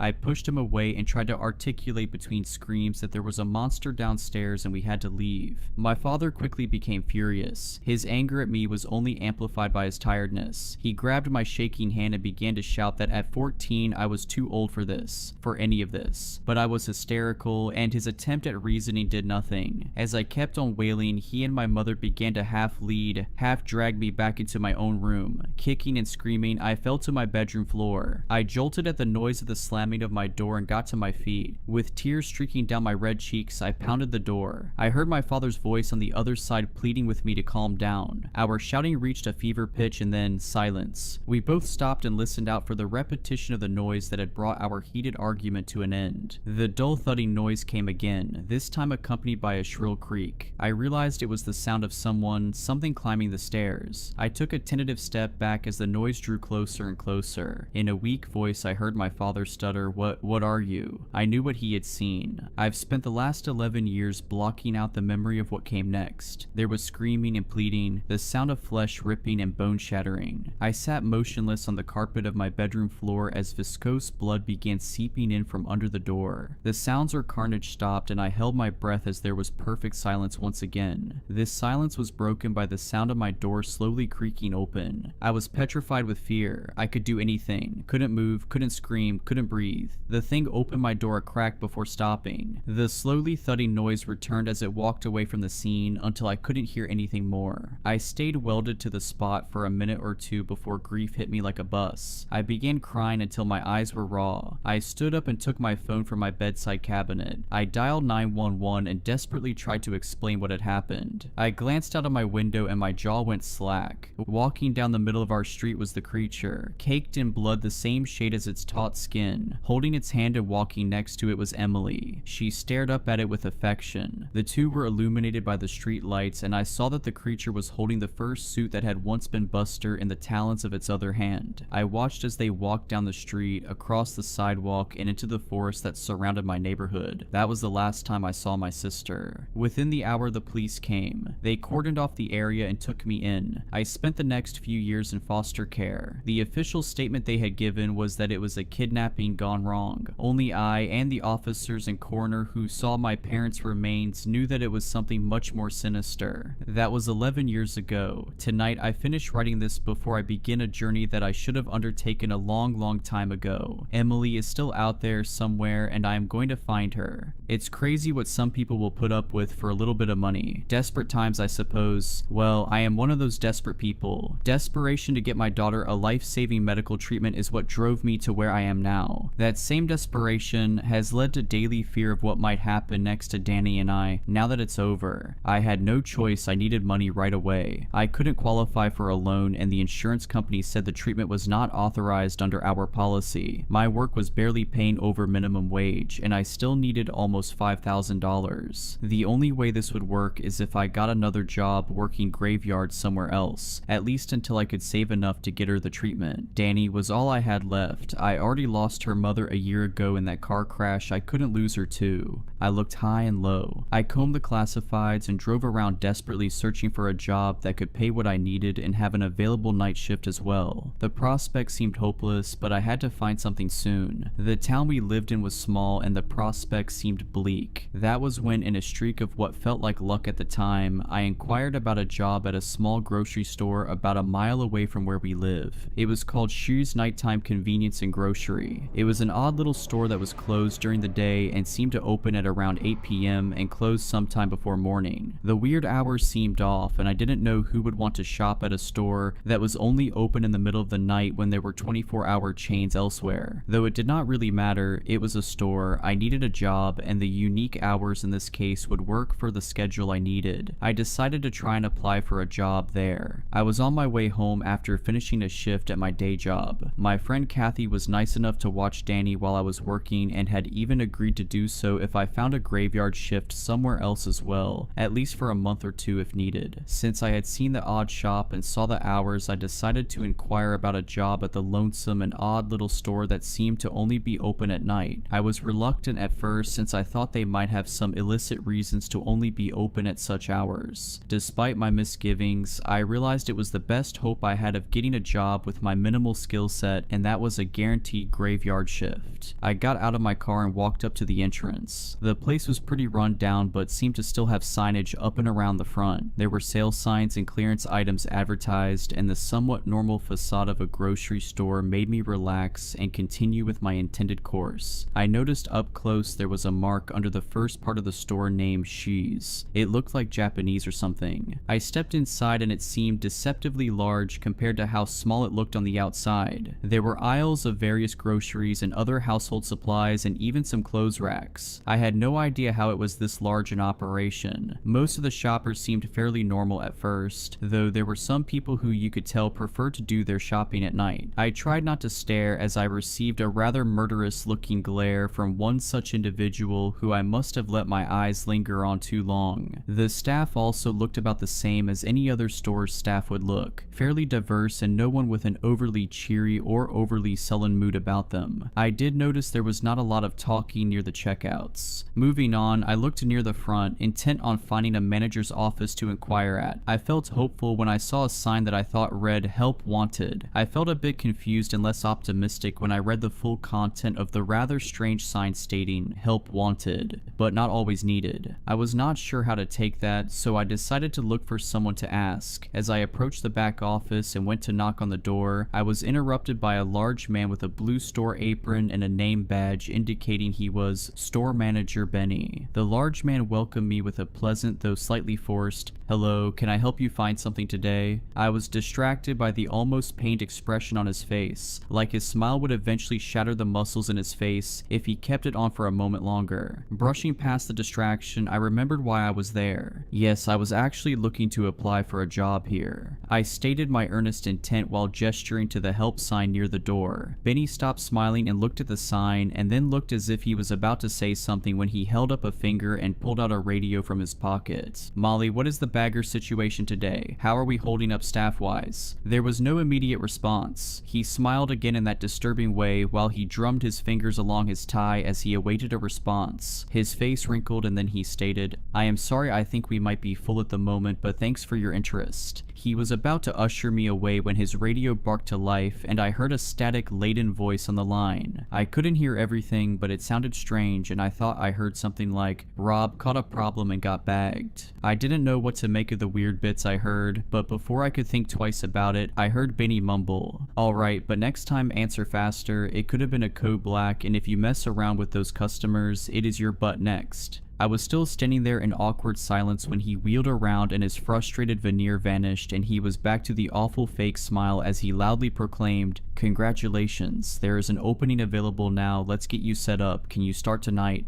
Right now, as in tonight, I asked, thoroughly surprised they would want me to start immediately and without any application or vetting process to speak of. "Yes, right now, don't worry, we can sort out all the legal stuff later, but for tonight we are actually a bit busier than normal and we could use the help. First though, let's talk terms and some mandatory paperwork." I was not sure what he meant, but I figured it might mean a salary negotiation. Sure, what is the pay and benefits? I knew it was a little tacky to ask up front, but I needed that money badly and Danny couldn't afford for me to get taken for a ride by someone lowballing my wages. $45 an hour is the pay for baggers, which is what we normally start people as. I almost gasped aloud. That was crazy for a grocery store bag boy. My surprise was apparent and Benny held up a hand and cut off my next question stating, "We value hard work and integrity here and just a wee bit of discretion." He laughed aloud and slapped his knee. "But in all seriousness, there is a non-disclosure agreement we do need you to sign with the paperwork." He grinned again and I thought the discretion bit and NDA was weird, but that was double what I was making at my day job, so I was overjoyed at the prospect. He continued, "The health coverage and dental are fully covered, but no life insurance. Those policies always have some trouble for some reason." His grin widened as he said the last part, and it looked even more fake than before. Despite some disturbing implications, I could scarcely hear the alarm bells in my head over my future payday. I had found a miracle. I would be able to get enough money in about a month working here and my day job. I would be able to get Danny that treatment. I didn't need to be asked twice. I readily agreed to the offer. "Very good decision. Welcome to the Shar family. Ed, get out here and get our new hire an apron and a tag and start with the simple version of the bagger training." An unpleasant looking older man emerged from the back room and was holding an apron and moving with an odd gait that might have indicated some previous injury or the like. I forced a smile and introduced myself, but the man, Ed, as I heard his name was, did not reciprocate. He looked me up and down and snorted derisively in a way that was hard not to take offense to. I let it go and waited for him to say something. Just before opening my mouth to ask when the training started, he cut me off and humorlessly asked, "You know baggin', feller?" "Baggin', like bagging groceries?" I tried to clarify. He glared at me and just nodded his head. "Well, yeah, I mean, I have a general idea. I never worked at a grocery store before, but I think I know how things should be bagged generally speaking." He paused an uncomfortably long time, and I was about to try and speak again when he snorted and gave a rather unpleasant throaty laugh that ended in a dry coughing fit. After he finished, he said, "Not like this, I'm guessing you don't. Alright then, come on, I will show you how we do the bagging and also the other rules. Reckon you better listen close, I ain't for repeating myself." I nodded my head and we started towards the back room, when I heard the radio on his belt come to life and a very nervous sounding voice on the other line say, "Code black, repeat code black." Ed's face wrinkled in a way that somehow made him look even more annoyed than usual. God screw it all, more of them fellers already. He turned and left, angrily shouting some imperceptible grunts and complaints into the walkie, and left me near the back room dumbstruck and not sure of what to do next. What was a code black? Why was everyone afraid of them? I was about to go look for someone when I felt a hand on my shoulder and I wheeled around to see a woman. The tag on her shirt read Assistant Manager Molly. She smiled at me and it did seem more genuine than some of the others here. "I'm sorry we have not met. You must be the new hire. I'm Molly, the AM here. I can help you with training and orientation. You could be a great asset here at She's." She held a hand toward the backroom doors and ushered me toward them. We moved into the backroom halls, and as I looked around, I saw several doors that looked like ice boxes. I figured they must store a lot of products to need that many freezers scattered about. Visible near the freezers' doors were shelves of other inventory. There were rows of boxes and pallets of strange things like chemicals, metalworking gear, various pieces of hardware, and crates that had gun manufacturers' names on them. I was wondering again just what kind of store this really was. Besides the odd inventory, it was also kind of a mess, and I was glad I wouldn't be the one having to sort all of it. We made our way to an office room with oppressively bright blue painted walls, like a kindergarten classroom. The sight reminded me of when Danny was in kindergarten, and I steeled my resolve against any difficulty this job might have. I needed to do this for her. The office was sparse. There was only a desk, some chairs, and a file cabinet. I did notice on the walls, painted on the bright blue, were some black characters that almost looked like calligraphy. More of those kanji were on the wall, and again I wondered what they meant. Before I could guess, Molly was motioning to me. She gestured for me to sit down at one of the only two chairs, in this case the one facing the desk. I sat down and she sat opposite me. She looked over a few pieces of paper she had on a clipboard, and then smiled, turned around and started rummaging through a file cabinet. As I was waiting, a sudden shriek was heard outside, and I looked to the door and suppressed a gasp. Molly didn't react and kept looking for something. I thought maybe she hadn't heard it, and I was about to say something when she wheeled around with a large binder in hand and dropped it onto the desk with a loud crash. "Before training starts, please fill out this form for your safety and ours." She handed me a piece of paper that, when reading the details, seemed to be the non-disclosure agreement Benny had mentioned. I thought it was odd I had to sign this, but other hiring documents like tax, payroll, and healthcare paperwork were not required before starting. I considered they might be paying people under the table, which I hated to admit I might prefer since no tax deduction meant I could save money faster. I signed all too quickly without realizing what I was agreeing to keep quiet and what the consequences imposed were if I didn't. Molly took the paper, looked it over, and said, "Good, that is settled. Well, let's get started. This is the employee handbook. We only have one, so you are going to be doing some light reading for a bit. Because we need the manpower now though, I will go through it with you quickly since Ed was indisposed." She grimaced when she said the last word and looked at her watch and then adjusted a dial on her walkie-talkie. She looked back at me and resumed. "As a bagger, you are vital in ensuring customers leave satisfied with their product, and you are one of the last people they will see on the way out, except in certain circumstances."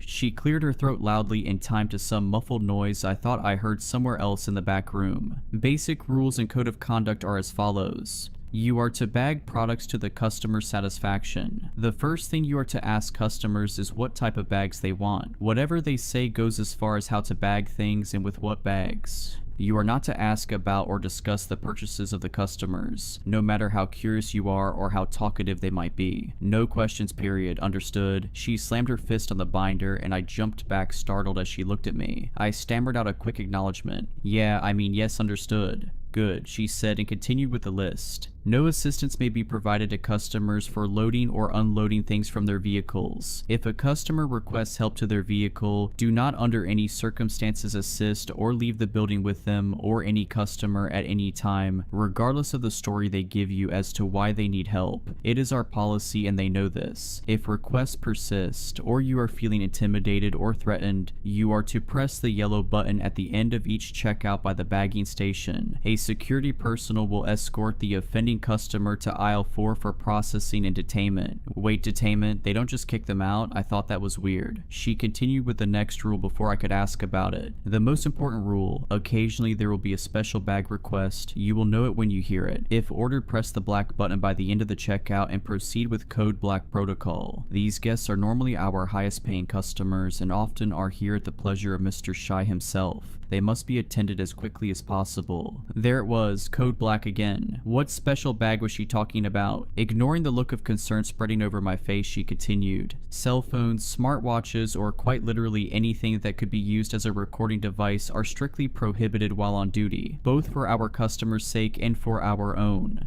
Store closes at 4 a.m. exactly. Any customers who remain will be escorted out, only exception being any customers who are involved in a code black. No access is allowed to the basement and inventory back rooms, only managers and stock employees allowed. Simple, right? Any questions? She asked while flashing another smile. Well, I did have a few questions about the... She cut me off mid-sentence, talking over me and saying, "Good, I knew you looked like a fast learner. Come on, let's get you out to the check stands and bagging." She grabbed my shoulders surprisingly hard and pulled me out of the office and back into the store proper. I saw a few customers look at me getting pulled along, and I saw some snickers and I felt a bit embarrassed. I was led to a checkout with a flickering number 3 next to it. The other two were busy with customers waiting in line to be helped by a cashier and bagger a few feet away from where I would be standing. We stopped and Molly cleared her throat loudly to get the attention of a young man with dirty blonde hair and a rather unimpressed expression on his face. "Hello, Lee, this is our new bagger. Show him the ropes and try to be easy on him. It's his first day. I know it's busy, but we don't need another Rob situation so soon. Have fun, you two." She walked away without another word to the back room, and I was left there with Lee, as I heard his name was staring at me. I tried to break the ice. "Hi, my name is..."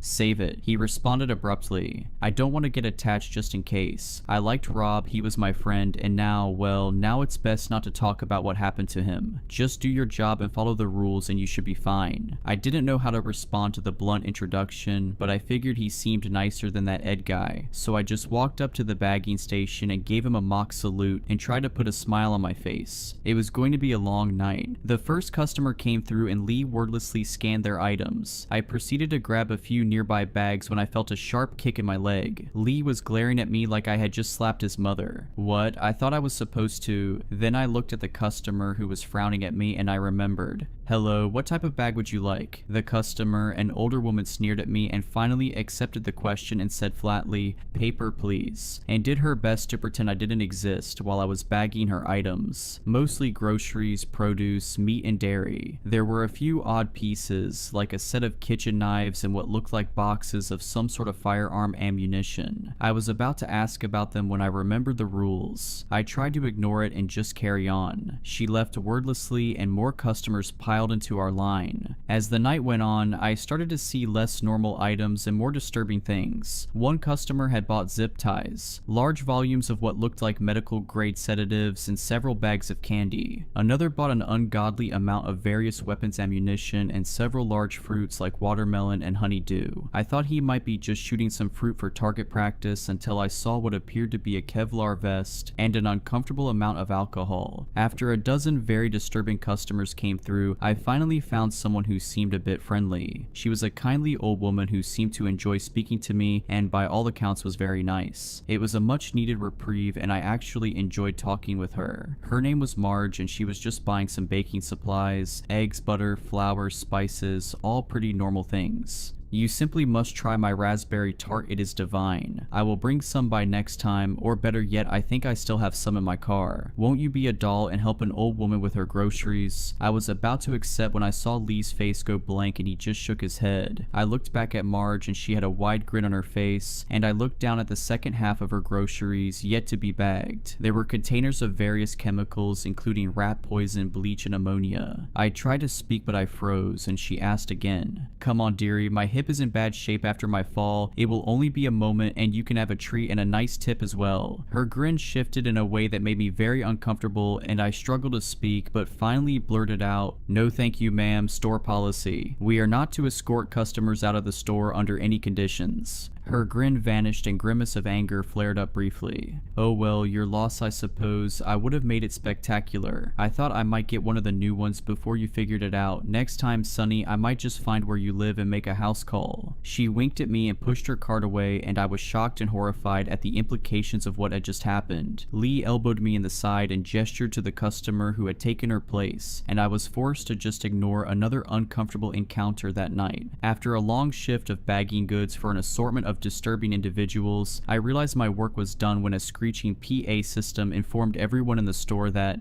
it is now 4 a.m. and we are closing. If you have not purchased your items already, then you must leave. If you are loading goods, a reminder that no employees may leave with you. You must take them and leave. If you do not, they will be confiscated. Any customers lingering in store will be confiscated as well. Jeez, they were not joking about the strict closing time. A large group of people I had not seen before moved through the aisles with flashlights and batons. They must have been the store's security team. They seemed overkill and intense, more like paramilitary than grocery store security guards. They were looking for any stragglers apparently. I thought just then of the weird announcement about people left behind being confiscated as well, and it seemed kind of concerning with how serious they were about everyone getting the hell out on time. I was ushered out as well, along with the other staff who left wordlessly. I tried to make a quip to Lee, asking if there was ever overtime, but he just kept his head down and ignored my joke. I did not know what kind of operation this was, but the more I learned about it, the more I felt like I made a mistake in taking the job. I had to keep it for a while longer at least until I could save enough for Danny's treatment. I worked at Schur's for a few more weeks of uncomfortable conversations and ghoulish and unspeakable items being bagged at the caprice of disturbing and malign customers. I saw 2 code blacks in that time, at least I should say I overheard them. Lee told me not to look and try to avoid the attention of the customers who ordered them. After the first one in my second week of work, I did not see Jay the other bag boy again. Lee warned me not to ask about him and I was getting increasingly terrified of what would happen if I got one as well. What the hell were the code blacks? The only good news I had was that the store paid bi-weekly, and to my surprise, it seemed like almost no taxes were taken out of my paycheck. I had almost a full $2,800 from the first 2 weeks of work. A little more, and with a bit of the money I saved up from my other job, I could afford Danny's treatment. I just needed to make it 2 more weeks and then I could quit and never see the awful awful place again. I managed to avoid any trouble for my 3rd week, but in my last week I had a disastrous run-in with a customer. It was what started a sequence of events so horrible that the conclusion still threatens my family's safety and terrifies me to this day. It was about 11 p.m. and things were going okay. Some of the managers were poking around and there was an odd air of concern and anticipation in the air. Lee told me that the owner would be stopping by at some point that night, Mr. Shaw himself. I was trying to ask more about the owner when a large bald man came to our checkout. He had horn-rimmed glasses and a large jowly face that was fixed in a leering stare that made me feel very uncomfortable. He tried to chat with me, but I got very bad vibes from the man. I tried to ignore him, but he kept pressing it. "Ah, come on man, lighten up. I see you are new here. What's it like working here? You see any real action?" My response was simply asking, "What type of bag would you like, sir?"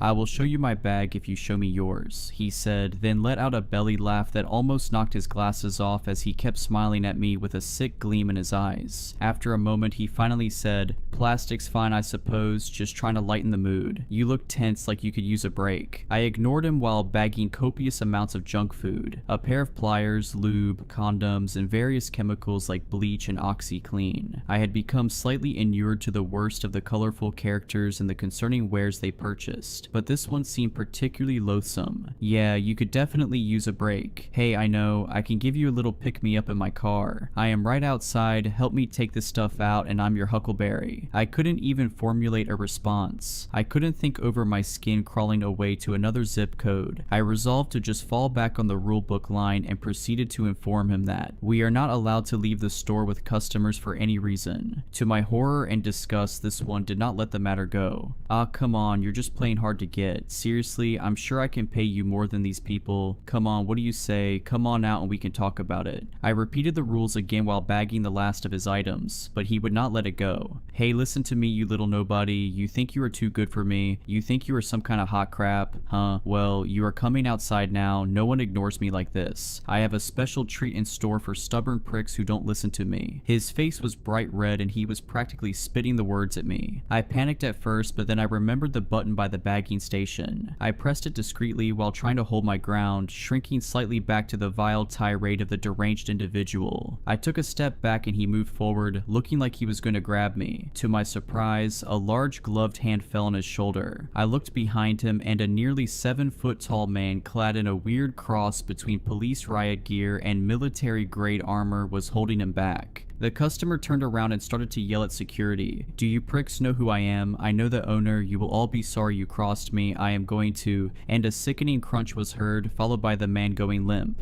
The guard holstered a now bloodied security baton and bent down over the dazed form of the customer. His eyes were glazed and he likely had a concussion, but he was still conscious and tried to speak when the security guard seized him by the throat and hoisted him back to his feet. The customer tried to whimper out a soft and confused sounding "Wait." Before he was punched so hard in the chest, I thought I heard his ribs break from where I was standing. The helmeted face of the guard turned to me, looked me up and down and asked, "What type of bag was he using?" I had no idea what that had to do with anything, but I answered on plastic. He was using plastic bags. I heard a chuckle under the mask and helmet of the guard and he said, "Too bad he didn't pick paper." And the guard dumped out one of the man's bags. As he was trying to rise to his feet, the guard placed the plastic bag around the customer's head and tightened it. To my shock and horror, he proceeded to easily strangle him. I couldn't believe what I was seeing, and after a few moments it was over. I was speechless and another guard came over and they took the customer's body on a stretcher to the back room. Benny, the store manager, had appeared out of nowhere and spoke to us. "I am sorry you had to see that, but I am glad you are safe. We take threats very seriously here and know you all need to be safe in such dangerous times. That is why we keep this place safe. Safe from dangerous people like that. I trust what happened here will also be safe and secure with you, right? After all, we wouldn't want you endangered by anyone like that knowing where you live, right?" He smiled at us and left to the back rooms. I understood the veiled threat and realized I would not be able to tell any real authorities or report on this madhouse. Despite that encounter, my my night was not done yet and the worst was yet to come. Lee would not speak to me about what we both saw, and we tried to move on with the night and pretend what we saw happen didn't happen. It was getting close to 4 a.m. and we would be able to close soon. I was so close to being done with this place and getting out of there and home to my little girl. I just needed to hang on for a couple more days. There were only a few more customers lining up at the checkouts when something odd happened. A well-dressed man went to checkout number 2 and they shut off their light and said the scanner was not working anymore. It seemed fishy since it had been fine all night, but when the guarded looks and concerned faces flashed before me and then back at the well-dressed man, I realized that they might know something I didn't. My heart sank as I realized he might be one of those special customers. I looked over at Lee and he was visibly sweating and fumbling with the cash register. The man sauntered over to out checkout. He had a small basket with what looked like fine sewing thread, thimbles, and tailoring articles. It also contained a hacksaw, a plaster cast, and several boxes of nails and rivets that seemed to clash with the sewing equipment. By itself, I did not think anything of it and I relaxed a bit. Lee was pale and wordlessly scanned the small items he had. After they came down the conveyor, the man turned to me, tipped his hat, and introduced himself. "Good evening, my friend. My name is Henry Jaspin. I work for a little antique cloth shop and I'm here to get some materials." I relaxed a bit more. This did not seem too strange. I proceeded to ask, "What type of bags would you like today, Mr. Jaspin?" "Well, my good fellow, I should think paper for the small bits you see here. Indeed, I found all the tailoring kit I need to make work anyone would be proud of, but what I really need today are some raw materials. So the bag I really need will be a body bag tonight, preferably the larger variety." My mind was racing, my heart was pounding. Did he just say he needed a body bag? I was about to ask him to repeat it when it dawned on me. The rules had said, "A special bag request, you will know it when you hear it." I realized I had just encountered my first code black. I forced my trembling body to move and I pressed the black button under the bagging station. I heard an alert on nearby walkie-talkies. Code black on number 3. Confirmations were heard all around. There was a burst of motion near the back and I handed Mr. Jaspin his bag of smaller merchandise as Benny approached us. "Good evening, Mr. Jaspin." He managed to choke out the words, seeming uncharacteristically nervous. "Oh, Benny, don't worry, I know what I asked for, and though you are a big fella, I wouldn't dream of picking you. We go too far back. Besides, your skin is terrible. Can you imagine one of our suits on you?" Mr. Jaspin let out a howl of laughter, and Benny followed suit with a nervous chuckle of his own. "Your new employee, however, he has a nice strong jaw and broad shoulders. Not as much meat, though." He looked me over, and I was confused and terrified at the implication of whatever it was he was talking about. As he was eyeing me, Benny spoke up saying, "Of course, you are free to pick as you please, but if I could suggest an option, we just picked up a rather unruly fellow who was just processed a few hours ago and he is on the larger side. Perhaps he would be a good alternative."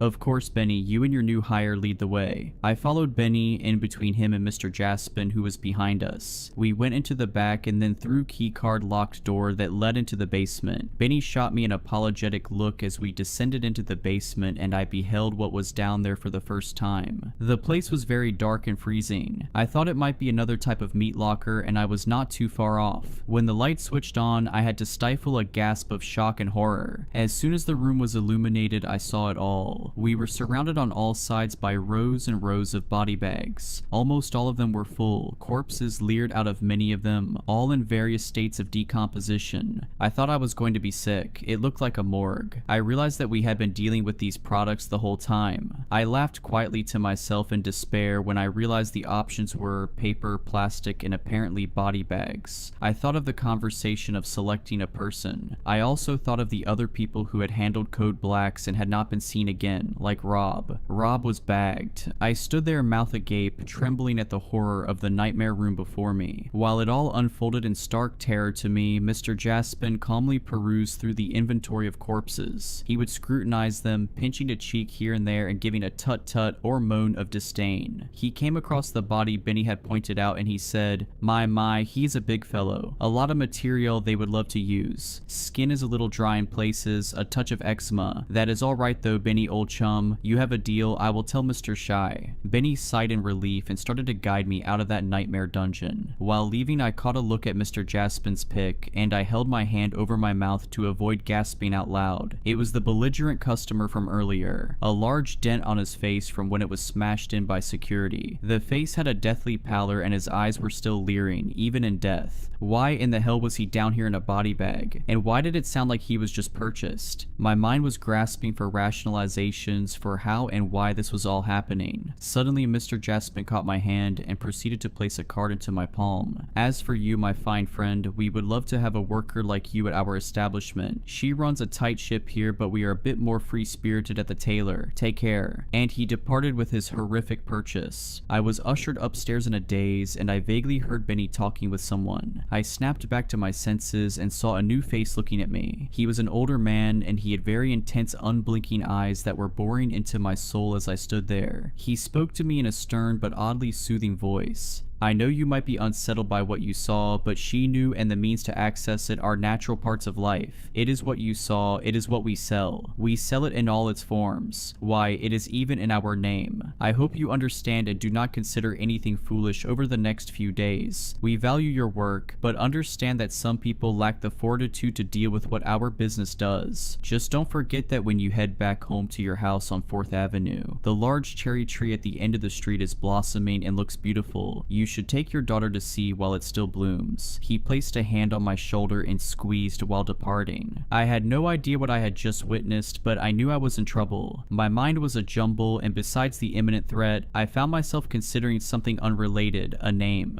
I thought about what Mr. Shy had said about Shy Nu and how we sell it. I looked again at the sign as I was leaving She's Nighttime Convenience and Grocery. I did not think anything of it at first, but I looked closer at the kanji by the first word. Looking up the meaning on my phone, I saw it was indeed the kanji for she sometimes used when counting as the number 4 in Japanese, but more often associated with something else. The dawning horror and simplicity of the name made sense now. Shy more often translates to death. I had worked almost an entire month at Death's Nighttime Convenience and Grocery. I did not go back, I quit. I will find another way to make the rest of the money I need. My family's safety is what is important now, and I know it is not safe for me and Danny here anymore. How could it be? When Mr. Death knows where we live.